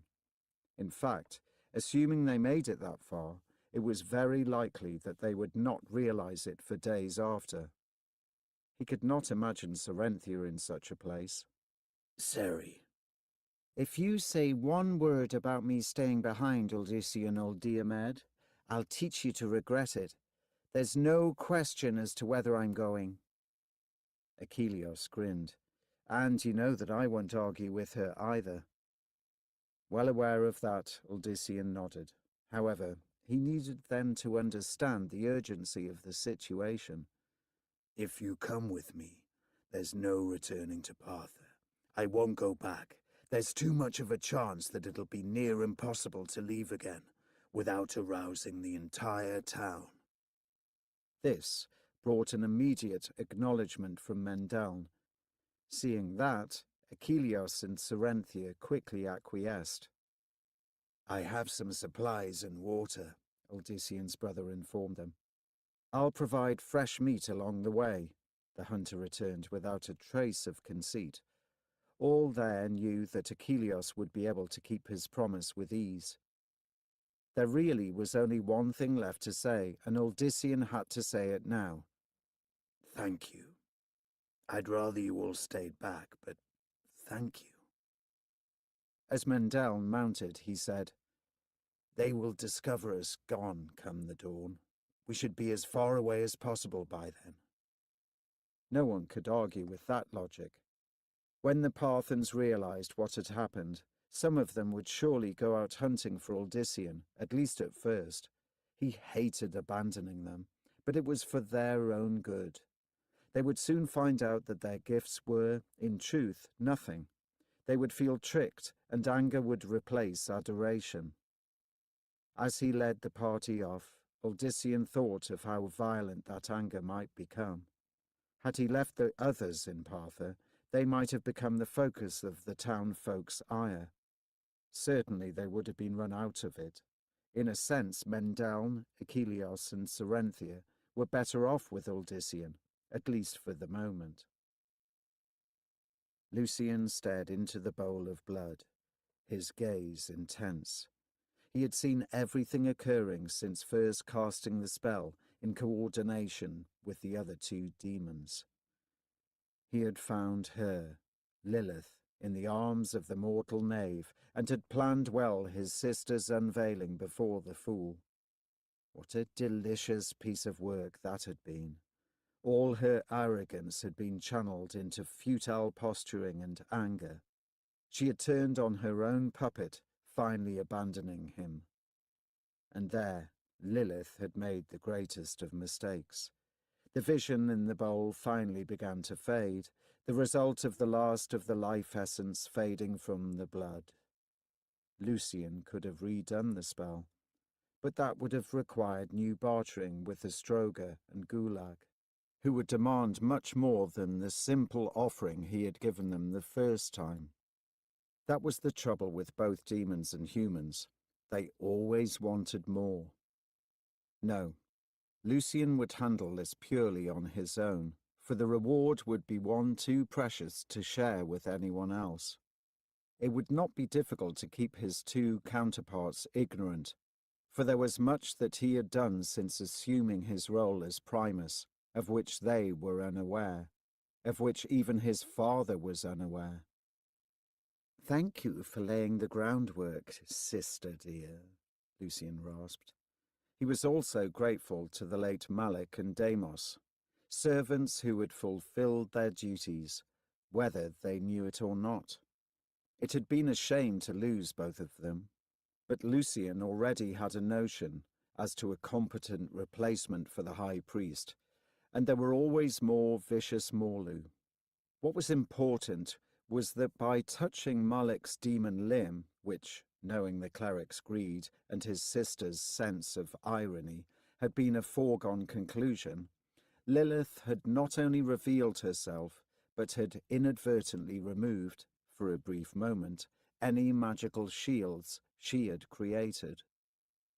It had been at that moment that a patient Lucian had cast the spell preparing the downfall of her plans. He had arranged so that when certain elements went into play, Odyssean Diomed would see her for what she actually was. It had all gone so perfectly. She had even played into it further, in her fury twisting the facts so that her puppet would not realize what was the truth and what was lies, and leaving Odyssean ready to be manipulated by him. Lucian's grin widened, then faded as the sensation that he was being watched overcame him. He immediately searched, not with his eyes, but rather with his mind, pretending to stare at the fading scene in the bowl, while in actuality scouring the chamber of the other presence. Yet, Despite his best efforts, he found no one but himself. Still wary, the son of Mephisto quickly searched the temple for the other two demons. He found Gulag down below, the destructive beast tearing apart Morlu for the simple pleasure of it. Other Morlu attacked the demon with gusto, inflicting wounds that immediately resealed. This lack of success did not in the least dull their hunger. They simply attacked anew, as Gulag ripped another of them apart. The demon of destruction knew that so long as he did not eat any of the broken bits, he could cause as much mayhem as he desired. The Morlu would simply be resurrected with the end of the cycle, their slaughter only making them even more vicious warriors when next they fought. Satisfied that it was not Gulag, Lucian sought then for Astroga. The spider was a more cunning creature, being of Diablo's calling. If either of the two thought to spy upon him for their own goals, it would be that one. But Astroga remained in one of the shadowed corners he preferred, dining at this moment on what little remained of Brother Icarian. Around the shrouded, multi-limbed form, smaller arachnids scurried. They were of the essence of the demon, extensions of him that did his bidding while he waited. Could it have been one of them?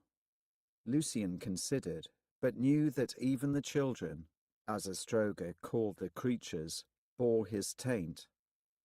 Lucian would have recognized him in them.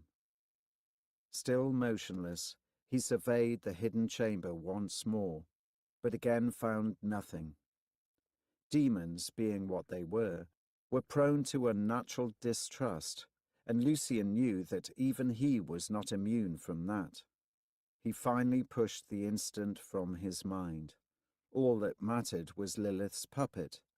She had set him on the path. Lucian would now complete his education. Or, if the human proved to be nothing of value after all, destroy him. In a place that was and was not real, a figure shrouded in black materialized.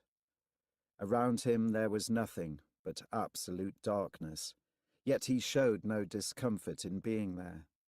In fact, this was home for him, as much as anywhere had been in 1,000 lifetimes. He waited in silence, aware that the one with whom he needed to speak would come when it was right to do so. The shrouded figure understood that it might mean waiting for what seemed days, weeks, or even years, but that did not matter. In the other place, that which was called Sanctuary, no time would pass at all. He would return at the very moment that he had left, which still might be too late. There was no sound, no wind. He felt solid ground beneath his booted feet, but knew that to be illusion. In this place, everything that existed was but the dreams of his teacher. Then, from above there came illumination, a warm light that stirred his tired bones. He gazed up, his eyes immediately adjusting to the difference. Above him, what appeared to be an array of distant stars formed. At first they clustered together, but quickly began to spread far apart.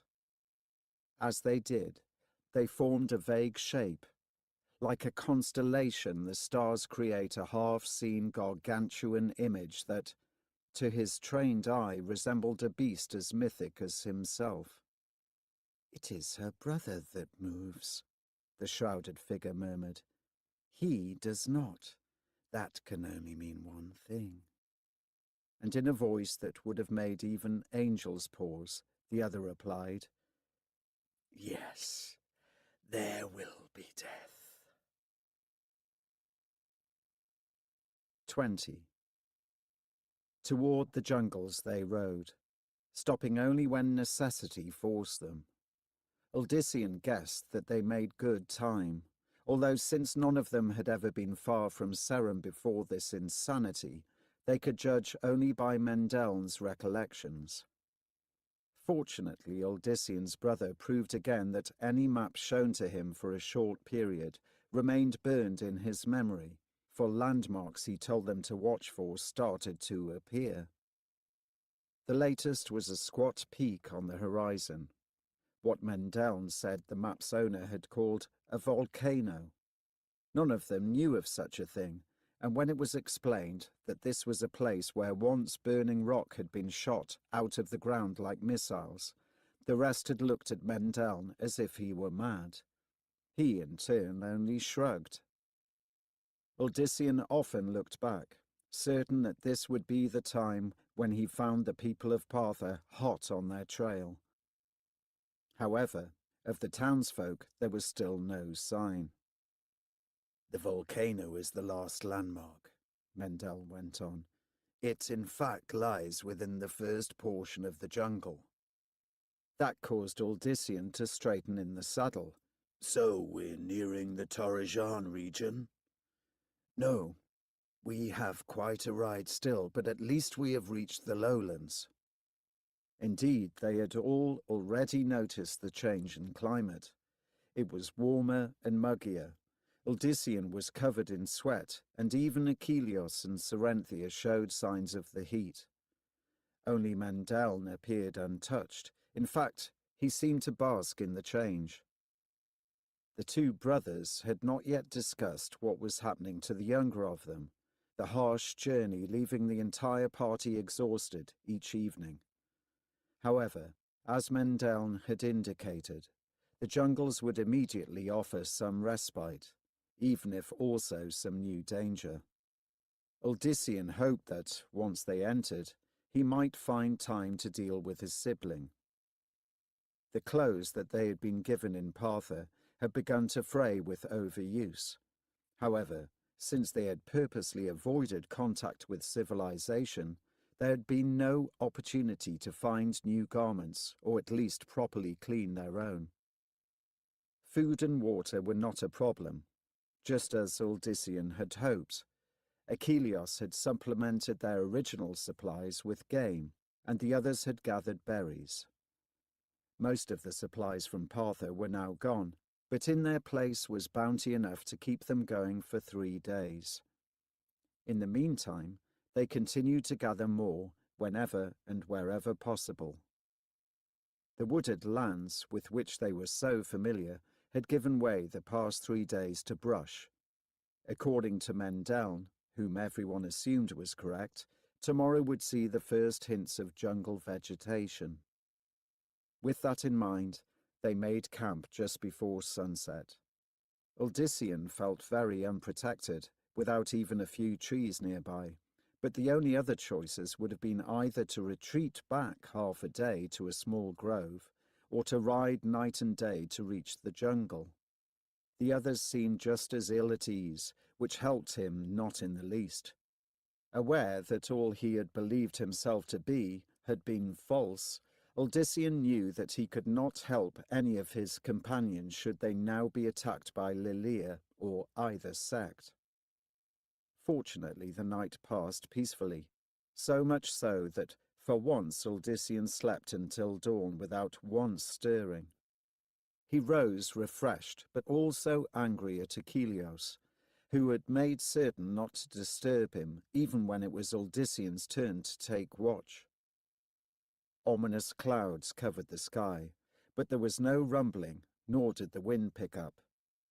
Uldissian eyed their surroundings with some trepidation, yet wondering if the clouds presaged something supernatural. However, their day's journey went so smoothly that, well before the sun fell, they not only reached the edge of the jungle, but after several anxious minutes' consultation, the party plunged in. The jungle both fascinated and repelled Uldissian. He had never seen such bizarre plants or such lushness. The plant life seemed to be fighting with itself, each species seeking some sort of dominance. "Everything's so green," marveled Cerenthia. Achilleos slapped something crawling on his arm, and so full of bugs.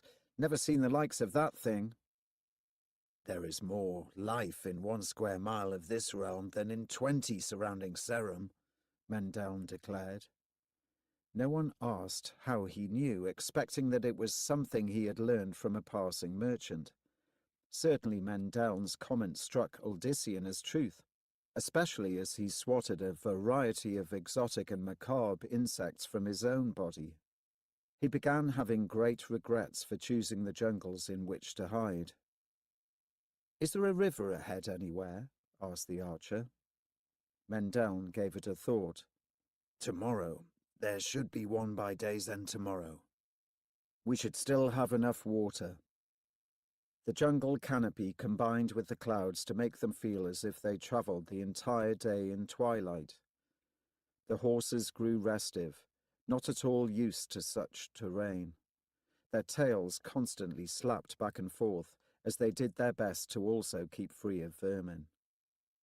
Some of Lilia's story came back to haunt Odyssean, the farther he and his companions rode. She had said that the world had been created by a band of refugees, gathered from both sides of a celestial conflict. Angels and demons together. Such a fantastic combination of power would definitely explain what he still considered an abrupt change in both climate and landscape. It also reminded Odyssean of just how tremendous the danger was to him and the rest.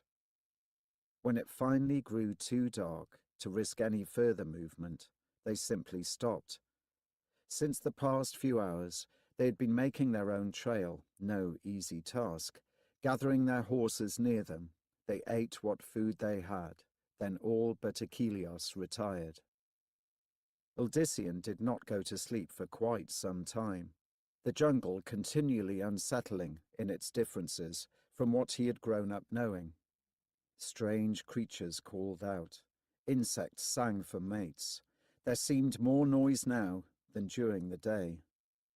There came one moment when something of fairly good size passed within a short distance of their encampment. Achilleos, still on guard duty, slipped into the jungle, but returned a few minutes later without a word. Still, Odyssean thought that the archer acted a bit unsettled. While the night was cooler than the day, it was still very humid. Odyssean constantly felt damp. His hair clung to his head. The discomfort of the jungle fueled his misery and fears. Once more, he had chosen wrong. He should have kept to the regions he knew. At least the familiarity would have given him some respite. By the time the light of another overcast day finally poked through the canopy, everyone was more than ready to move on. At the very least, the thought of reaching the river gave them hope. The river meant fresh water and a chance to see something over their heads other than thick leaves. Again, they constantly swatted at insects. Everyone save Mendeln had welts, the denizens of the jungle for some reason not finding his pale flesh to their liking. Odyssean's brother remained warmer dressed than the rest, yet did not suffer as they. Near midday the party paused to eat and deal with other necessities. The four shared what water remained, Odyssean insisting that he be the last. However, as he raised the shriveled sack to his lips, his eyes strayed to the surrounding jungle, and something thick like a tree that was definitely no tree. He immediately lowered the sack for a better look, only to find no trace of the shape. Cerynthia noticed his reaction. "What is it?" "I thought I saw, I don't know, I thought it was a tree, but..." "But it wasn't?" asked Achilleos, his expression unreadable. "Tall and thick of build, was it?" It was enough to verify a suspicion of Odyssean's. "You saw something last night. I thought as much." The archer raised a hand in defence against his friend's words. "Hold on. I saw as much as you, which was little enough. Whatever it is, it's as much a part of the jungle as these trees and shrubbery." Is it stalking us? Sarenthia asked, looking around. Here, Achilleos looked contemplative. At first, I would have said yes, but now, the more I think of it, the more it seems our friend is curious. That kind of curiosity I don't like, muttered Odyssean. Do you think there's more than one? I noticed only it. There could be more, but it strikes me as solitary. Like a predator. The hunter grimaced. Their mood more pensive, they quickly mounted and left the area behind. For the rest of the day, the riders kept one eye on the path and the other on the thick vegetation. No one saw so much as a trace, but the consensus was that their mysterious companion had not yet abandoned them. When at last they heard the rushing of water, Odyssean greeted the sound with a contradictory mixture of relief and suspicion. He was glad to reach this latest landmark, but at the same time the river was a barrier of sorts. With something now tracking them, Odyssean began to fear that all they had accomplished was willingly riding into another trap. Achilleos clearly thought likewise, for as soon as he had dismounted, he said in a low voice, "I'm going to find a place to cross quickly, if need be." On the louder pretense of hunting, he hurried off. Odyssean eyed Cyrus's daughter, who in turn pensively watched Achilleos vanish into the unsettling wilderness. "He'll be fine," the son of Diomedes said somewhat awkwardly, aware that his friend would not be in this situation if not for him. "Isn't that right, Mendel?" Yes, he should be. But Mendel's tone was distracted, which did not help the situation any. He seemed interested in something at the edge of the river, but what it was Odyssean could not say. Certainly not some huge creature such as he and the archer had noted.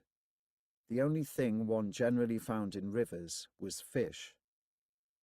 As they filled their water sacks, Achilleos made a swift return. Sarenthia had to visibly hold back from running to him.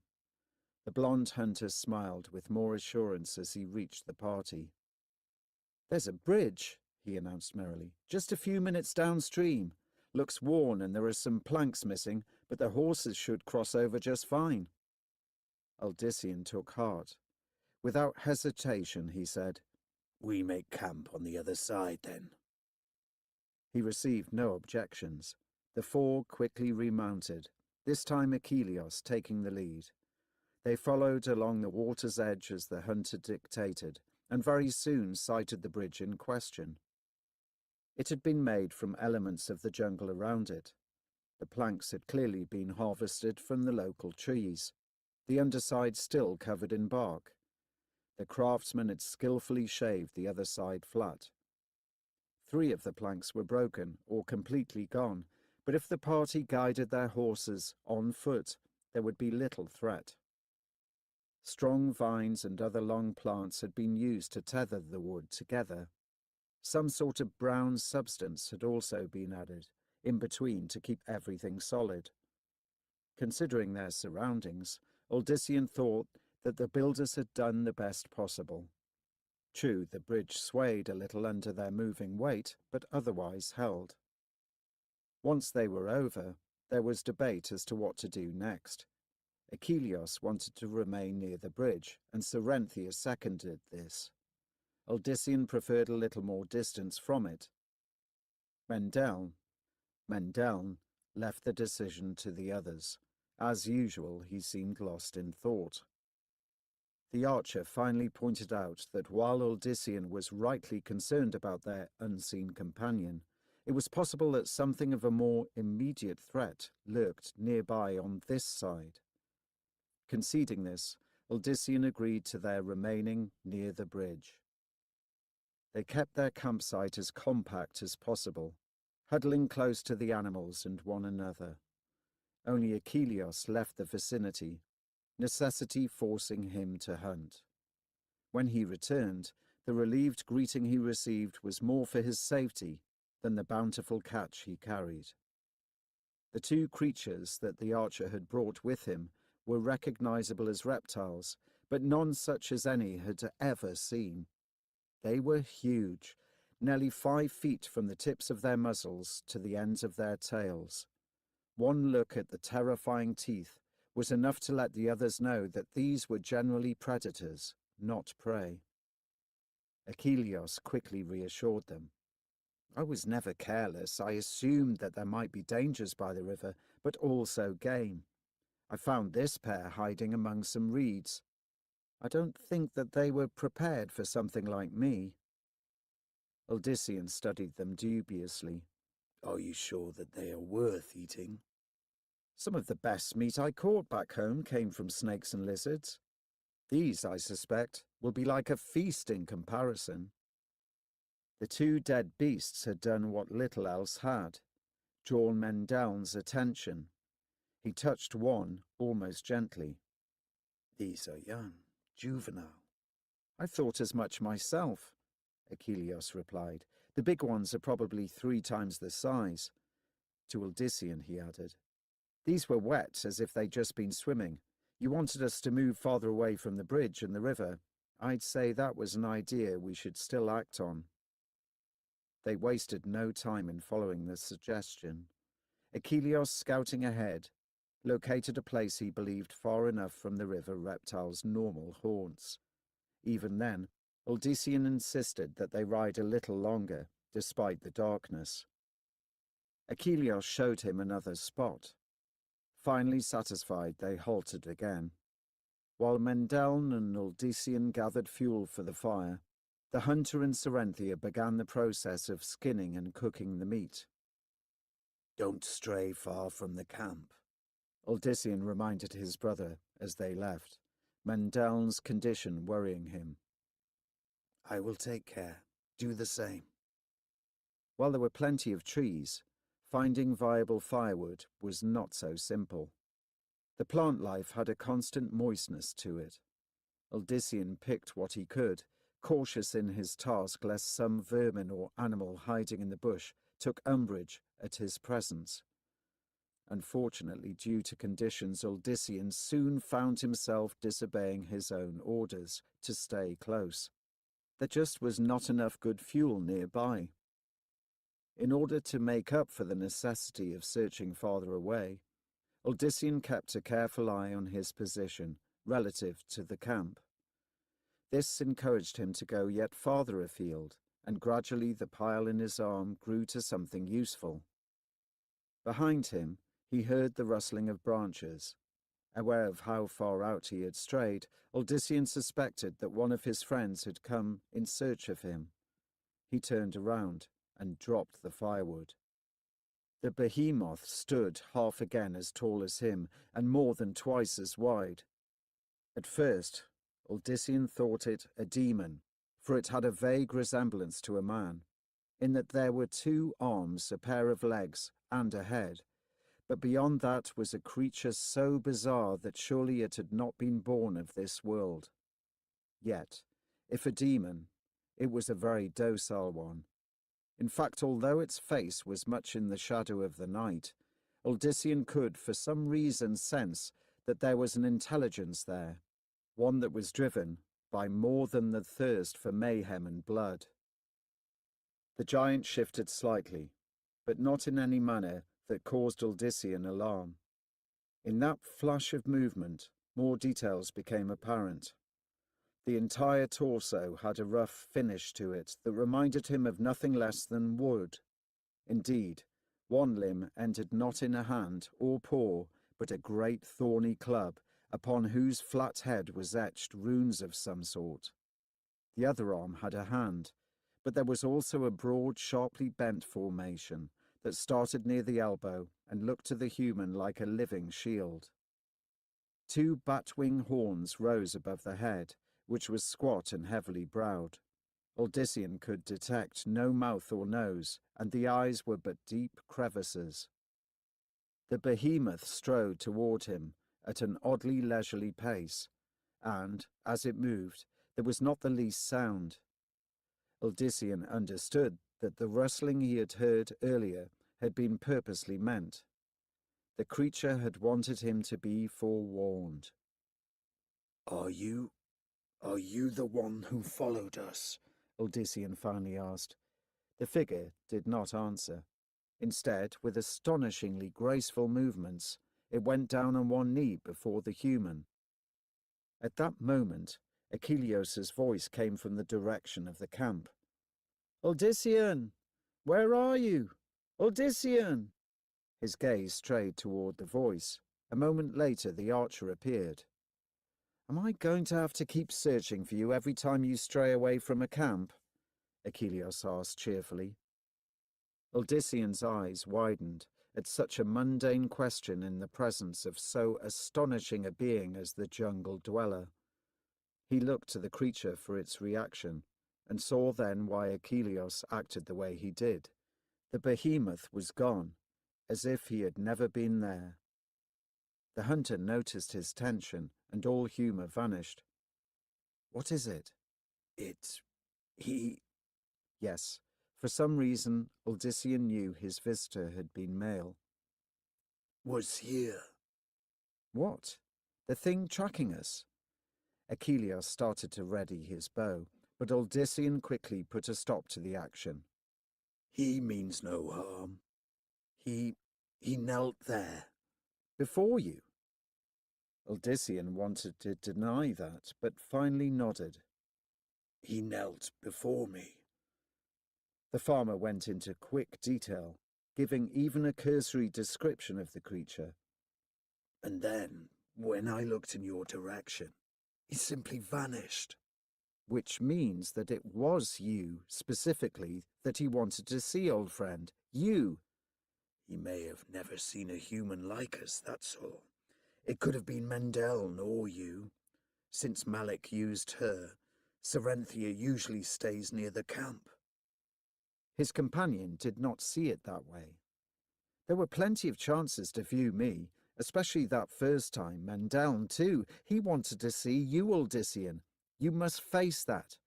There's no reason. Achilleus turned back toward the camp, but although he moved casually, the bow remained in his grip. Only in your eyes, Odyssean. Only in your eyes.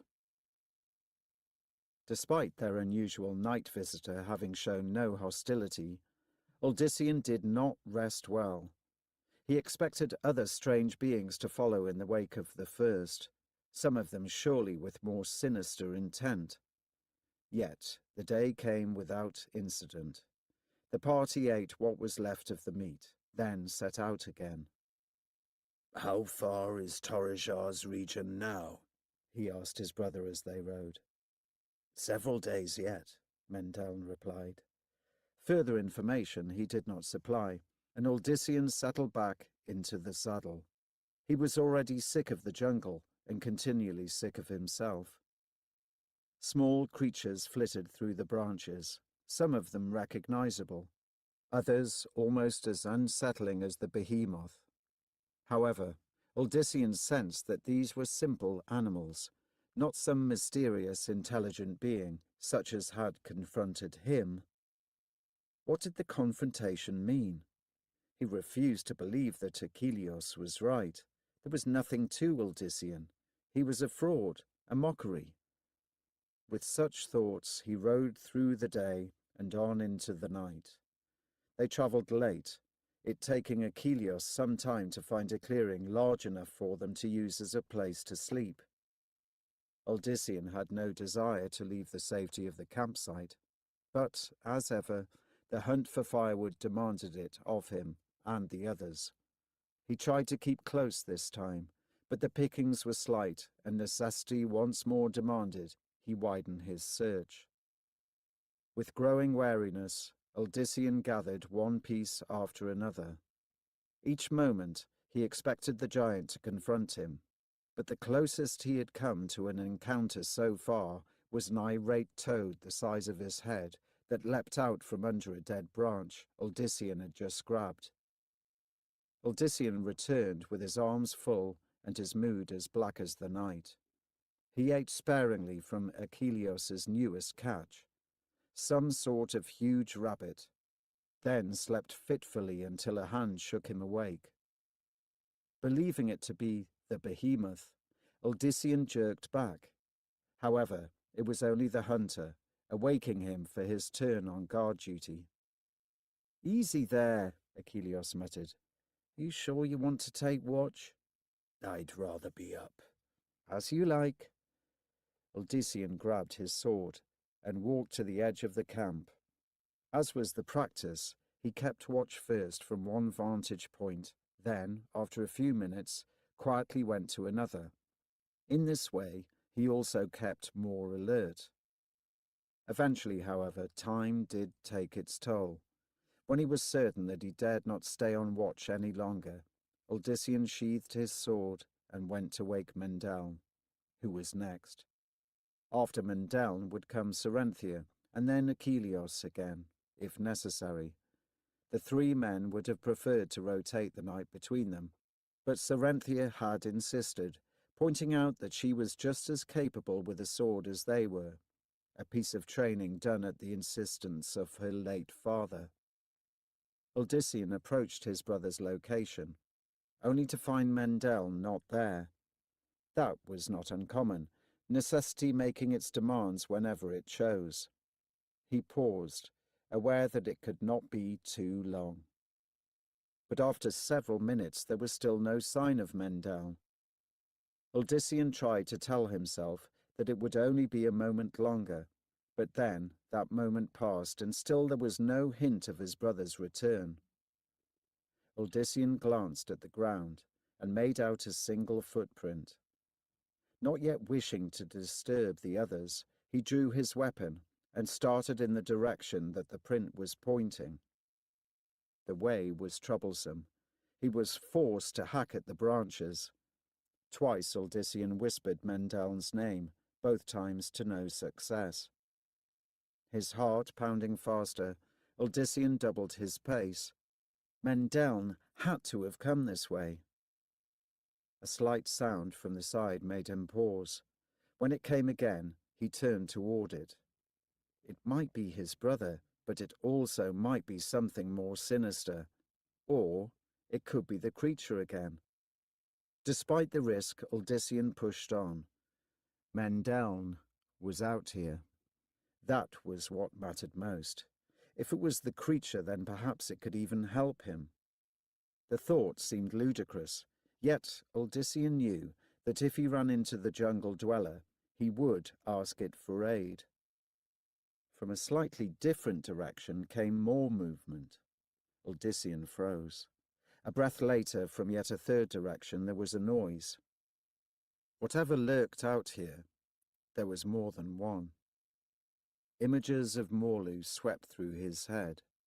Odysseus considered retreating to the camp, but it was already too late. He heard more activity in the jungle, all of it converging on his location. A murky form moved among the trees, then another and another. Ducking low, Odysseus closed on the nearest. Despite his failures, he had no intention of merely standing still as the fiend slaughtered him and his companions. Even if he could kill but one, it would be some small victory, and all Odysseus could ask for. The black form assisted him by veering his way. As the figure neared, Odysseus noted that the head was unencumbered by the monstrous ram's skull helmet of the temple's infernal minions. Peace warders, then, or perhaps even inquisitors. The Cathedral of Light had been oddly silent all this time, even though Odysseus was certain that they were still interested in him. His adversary was now so near that he could hear the rapid breathing. In fact, had Odysseus not known better, he would have sworn that the warrior sounded uneasy, even a little frightened. Taking some grim pleasure in that, Odysseus manoeuvred around the figure. A little more, and they would both be in position. The dark form abruptly changed direction again, this time striding directly toward where Odysseus hid. Unwilling to wait any longer, the son of Diomedes leapt at him. What should have been a quick, mortal thrust failed utterly, his foe avoiding it by accidentally stumbling to the side. The two men became entangled. Their weapons fell at the same time. Odysseus cursed, knowing that such a loss meant far more to him than it did the other. He was surrounded by enemy. His one chance to in some small way redeem himself, now all but gone. His fighting became more frantic. By sheer force alone, he managed to end up on top. His hands grappled for the guard's throat, but before Odysseus could make good his hope, other hands pulled him off of his intended victim. His arms were wrapped behind his back, the area filled with armed figures. Someone brought a torch. It was thrust in his face, no doubt so that he could be identified for the sake of some high cleric of one of the sects. "'Tis him," a harsh voice declared.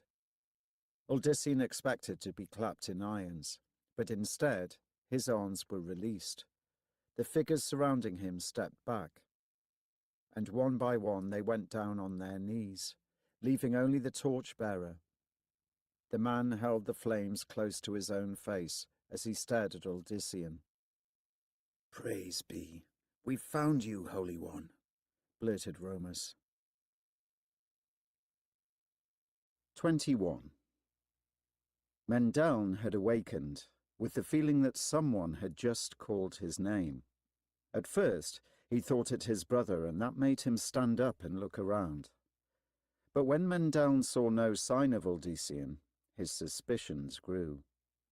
Then the voice called to him again. "This way," it beckoned. "this way." Somehow he knew exactly which direction to go. Not for a moment did Mendeln hesitate. He had finally gone beyond fear of his situation. Fascination commanded him now. Making certain that no one observed him, he slipped into the jungle. Curiously, Mendeln felt more at home here than he ever had back in Serum. It was as if this was a cherished place that Odysseus' brother had forgotten until now. Treading with a nimbleness generally absent, Mendeln dove deeper into the jungle. The voice kept urging him on, telling him where to turn. He followed its guidance with the utmost trust.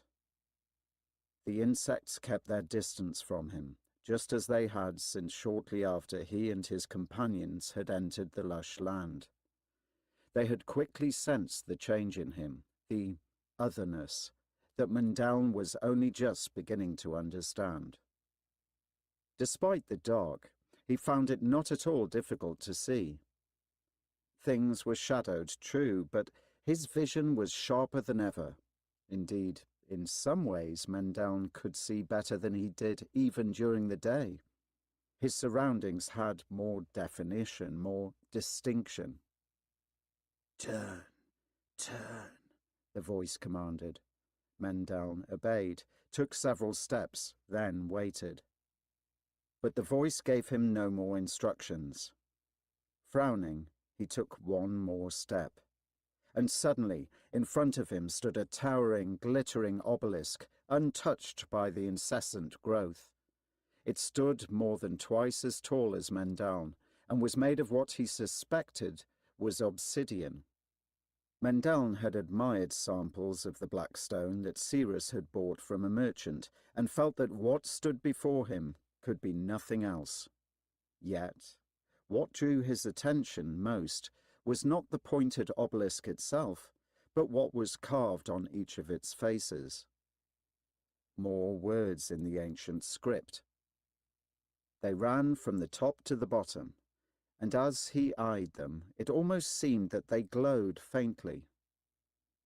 Mendeln mouthed them as best he could, recognizing enough symbols to have some crude notion of what others might mean. As he read, his understanding grew. Becoming excited, he pored over the first face again and again. Each time the message proved clearer. His expression transformed into that akin to a child, for what was written there filled him with awe.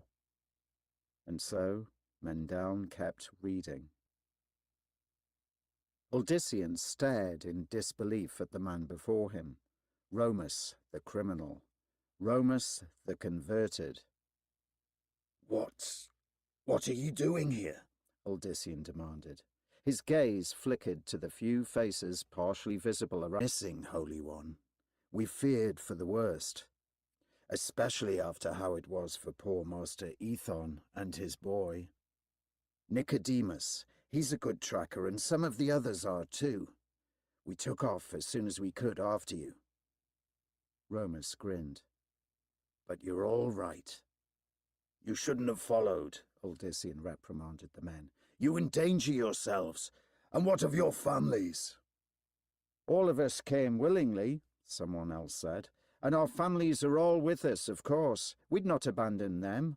Isn't that right? There was a chorus of ayes.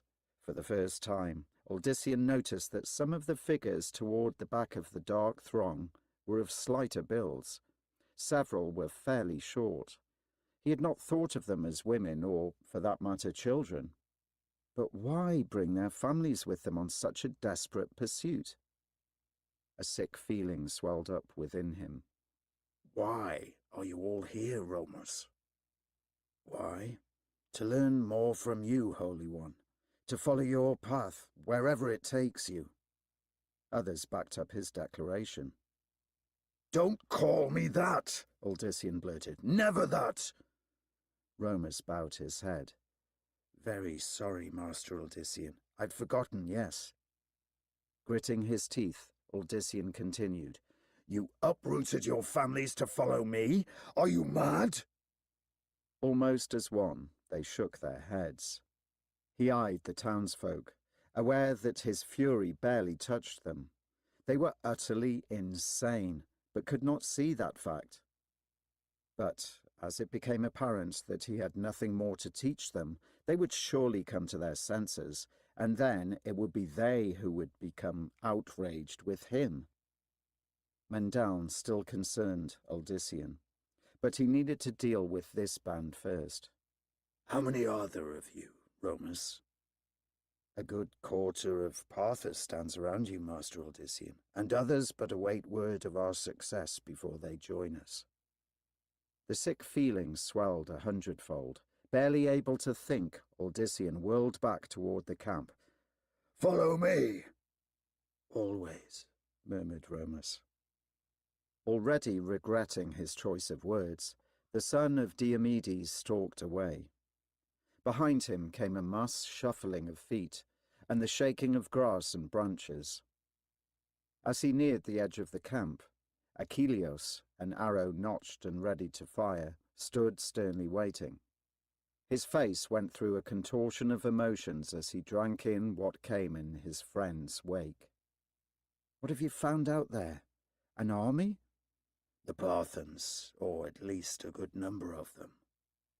Achilleus looked from one newcomer to the next. Is there anyone left there? Too few. Odysseus looked around. Where's Mendown? I assumed with you. I noticed him rise at one point, Cerenthia piped up from near the fire. She too eyed the Parthans with wonder. I fell asleep again almost immediately, though. It was not what Odysseus had wanted to hear. He's been gone too long. I need to go back out and search for him. Leaning close, the archer whispered, Then why not use this bunch? I can only assume that they came after you. And from the looks of those admiring expressions, if you asked them to hunt for you, brother, they would. And half of them would get eaten while the others would likely die of accidents or some disease. They understand nothing about the jungle. Nor do we, but we chose to come here nonetheless. As the two argued, more and more people flowed into the tiny site. The women and children became apparent now, they moving closest to the single fire. Some of the men came bearing wood, which they used to build other fires for their numbers which continued to grow. You're certain that it's only a part of the town? Achilleus asked. For now, Odysseus spotted Bartha and her son. The woman smiled, then leaned down to point out him to her child. The boy waved merrily. Odyssean could not help but wave back, but his heart grew heavier. Their faith was based on lies.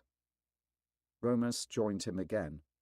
There was absolutely none of the distrust and unsavouriness of the man Odyssean had first viewed from a distance in Parthus Square.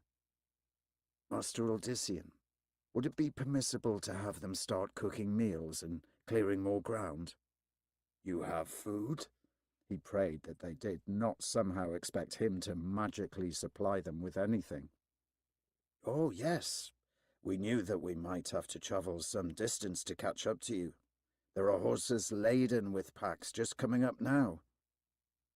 Sure enough, in addition to the throng of people, more than a score of heavily encumbered mounts were already in sight. Odyssean could scarcely believe what he was seeing.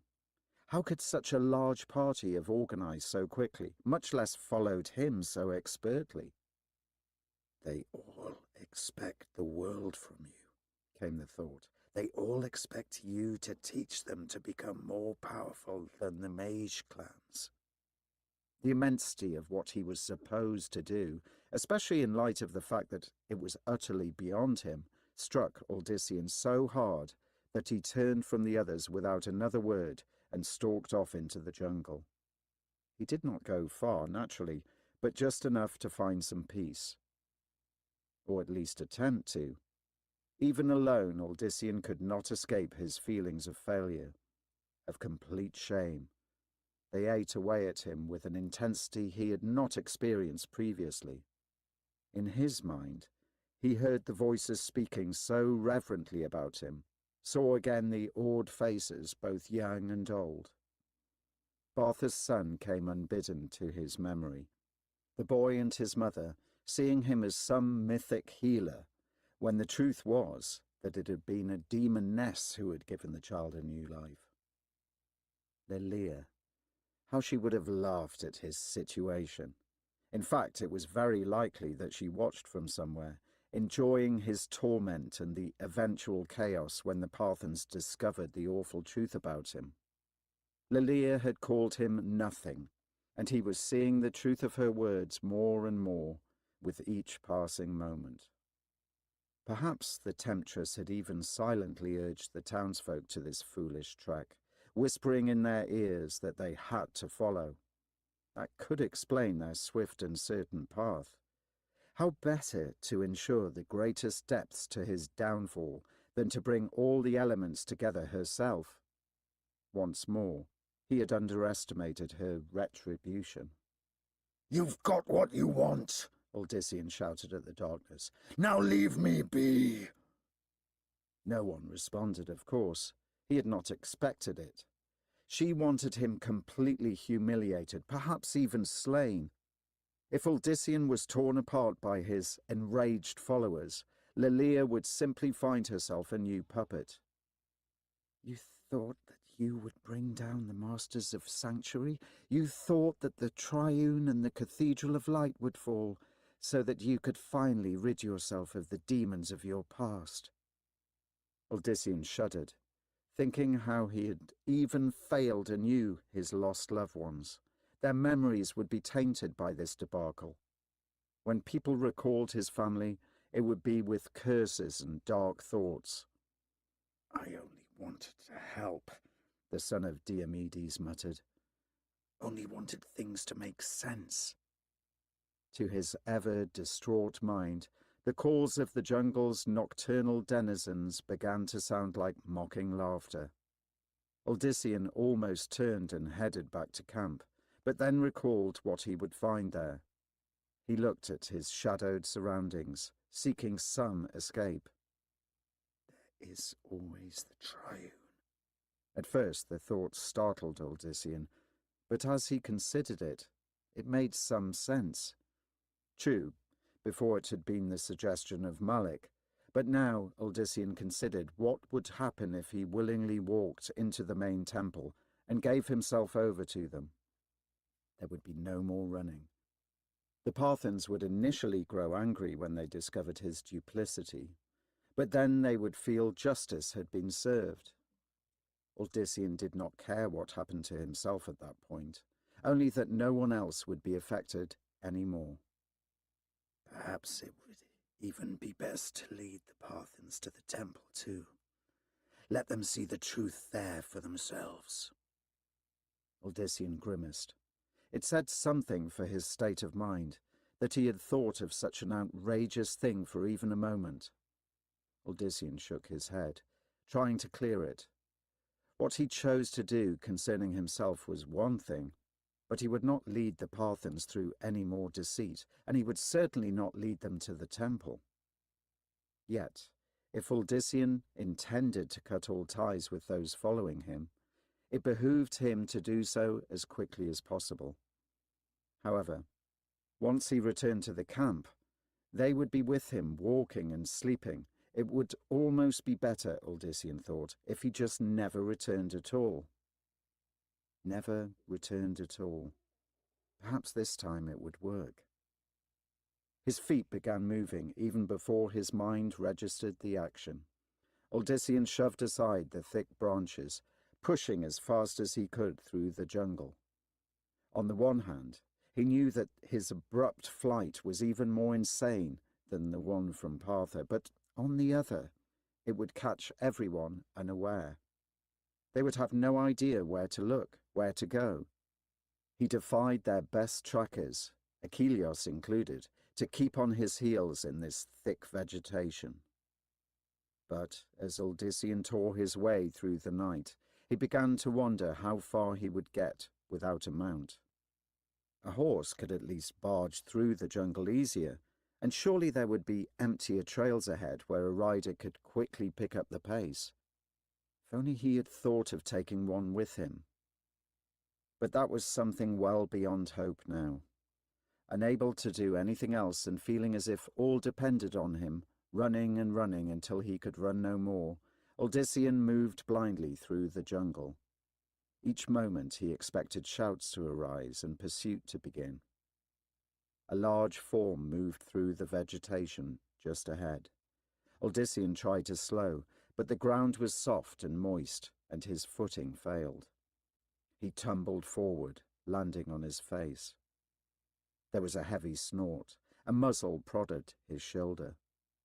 Wiping dirt from his eyes, Odyssean beheld a towering white horse. Loose reins dangled under the thick neck. The animal was also saddled, and Odyssean could only surmise that this was a Parthian steed, lost during the trek through the jungle.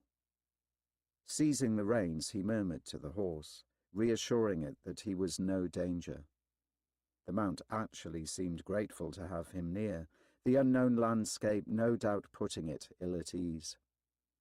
Thanking his good fortune, Odyssean started to mount. No, keep away from it. Startled by the voice, his foot slipped free. The horse snorted violently, as if furious at the interruption. It moved away from the direction of the caller, pulling Odyssean, who still gripped the reins, with him. Easy, easy! Forcing the animal to halt, Odyssean turned to face the one who had spoken. The face was so pale that even in the dark jungle he could make out some of its detail. The figure strode toward him with urgency, but also a smooth movement that seemed right at home in their surroundings. Mendel? Somehow Odyssean could not quite be certain that he was actually seeing his brother. This was Mendel, but somehow it was not. Odyssean. Mendel's voice was low and so steady it again made the older sibling wonder if what he saw was truth or illusion. Odyssean, keep away from that creature. It is not what it seems. The only creature near them was the horse, which, to Odyssean's eyes and hand, was certainly what it seemed. He could not entirely say the same for the figure approaching him. Memories of the foul work of Malik returned. Keep back, he demanded of Mendel. Keep back. Odyssean, it is me. I don't know that. His head pounded. It cannot be him. It cannot be Mendel. demon, perhaps. Let him come closer. The knife. Use the knife when he is in range. Do not listen to him, the possible Mendel quietly said. I do not understand what he tells you, but I know it to be vile. Odyssean frowned. The pounding was becoming worse with each beat of his heart. Who? Who are you talking about? Yes, you cannot see him as he truly is. He leans at your shoulder, murmuring like a lover, but giving only hate. I think he knows her, Odyssean, for he has a look to him akin to her. Her? In Odyssean's mind, that could mean only one person. Lilia? That is what you called her, yes. Do you also remember how you finally saw her? Odyssean had once believed that he could never forget Lilia's true form, but now, no matter how hard he tried to summon it, he could not. No, keep away from me. Odyssean, it is me, your brother Mendel. Look closely. See my eyes. Remember all we have been through. Remember the pain and suffering of the plague, as our father, mother, and our brothers and sisters were eaten away by it. As the figure spoke, his tone changed.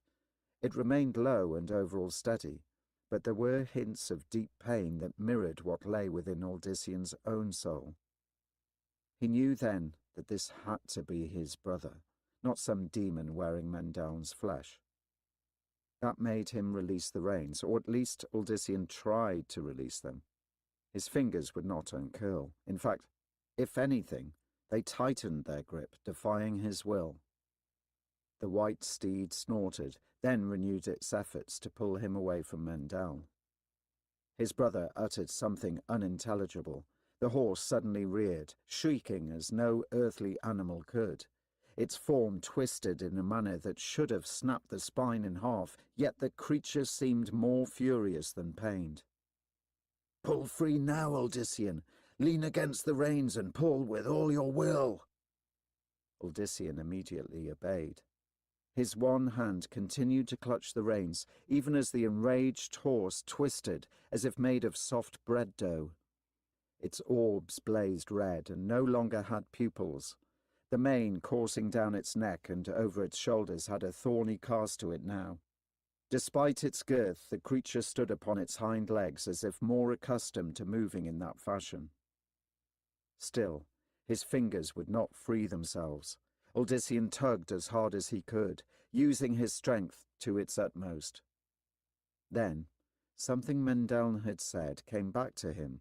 The younger brother had used the word will, not strength. Mendel had been so specific. Relaxing slightly, Odyssean focused on wanting to be separated from the reins. He concentrated on his fingers, seeking control. His grip loosened. He immediately whirled, his hand flinging free. And, as it did, the beast next to him lost all semblance of a horse. It reshaped, growing slightly smaller.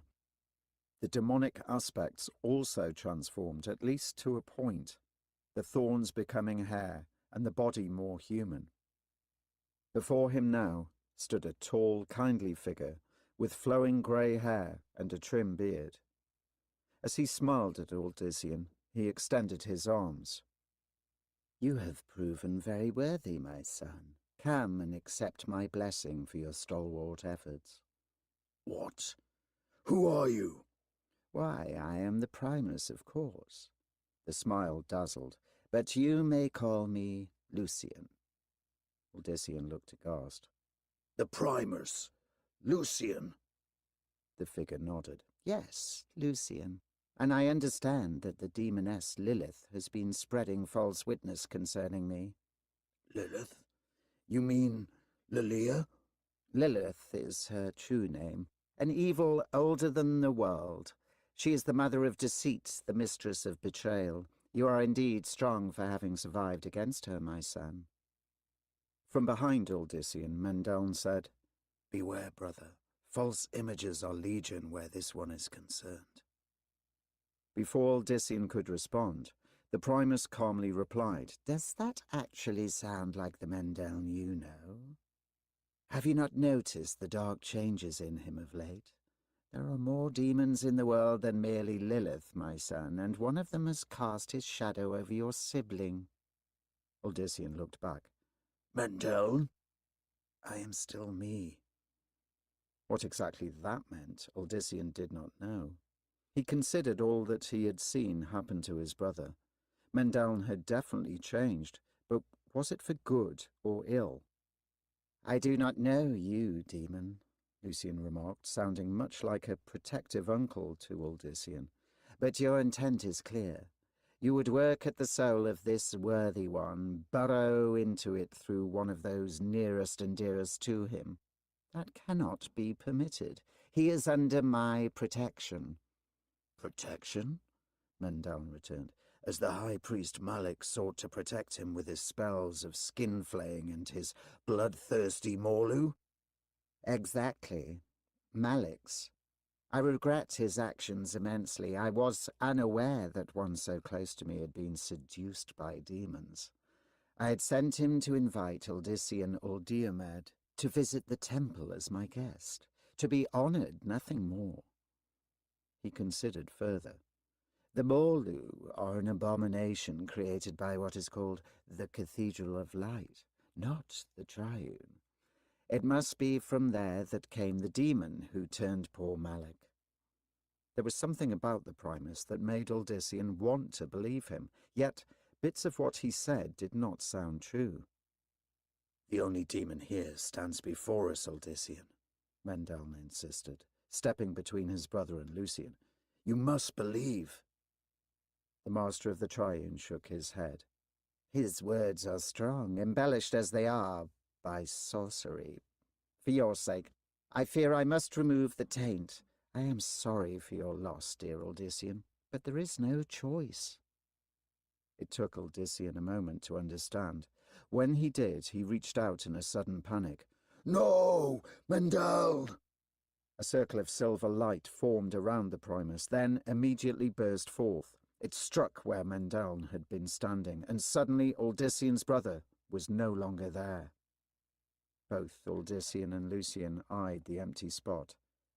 Then the Primus remarked, "Fear for your brother, Odyssean. The demon is powerful. It has taken him away from here. It would be best if we joined together, fought him side by side." "No!" Odyssean was not quite certain what was going on with Mendel, but he refused to believe that his brother had become some vessel for evil. He also now refused to believe much of what the Primus had told him concerning Malik. The high priest had been so adamant when it came to speaking about his master. Malik had been a loyal follower, not a betrayer of the Primus. "No, leave me alone." "Dear brother Odyssean." Something pressed against Odyssean's brain. Gritting his teeth, he stepped back from the glistening figure. "Leave me alone! I want nothing of you or the Cathedral of Light. Nothing at all." He spun from Lucian. Odyssean was not certain just where he headed, but he knew somehow that he needed to be away quickly. There was a flaring of light behind him, as he recalled had happened just before Mendel's odd vanishing. Even as Odyssean ran, he steeled himself for the inevitable. The force that struck him was oddly cold. He felt as if his body was twisted inside out. His legs, his arms refused to function. Both the muscle and bone seemingly turned to jelly. Odyssean collapsed against a tree, then tumbled to the jungle floor. "Perhaps you are actually nothing, as my sister said," Lucian commented clinically. "Perhaps there is nothing to Odyssean or Diomed." A tingling surrounded the barely conscious Odyssean. The ground beneath him suddenly grew distant. Vaguely, the son of Diomedes realized that he was floating several feet above it. "I shall have to test you and retest you to be certain. Let the Morlu play with you too. They tend to bring out the desire for survival, which should, in turn, bring out the power of the Nephilim. if it is truly stirring within you. There is nothing, Odyssean gasped. I am no threat to you. But you never were human. I am Lucian, son of Mephisto, the greatest of the primevals. Blood of my kind may flow through your veins, but it's watered down with the puerile emptiness of Inarius's ilk. Odyssean's view shifted as he floated toward his captor. Lucian still wore the semblance of the Primus, but Odyssean very much believed that the horrific glances he had seen during the earlier transformation had been nearer to the truth. What had Lucian said of Lilith? That she was his sister? Yes, test you and retest you, so that there is no mistake, the demon repeated. He smiled, and although his face was yet human, the sharp teeth and forked tongue were not. And if you fail, then I will just feed you to the Morlu, still alive, of course.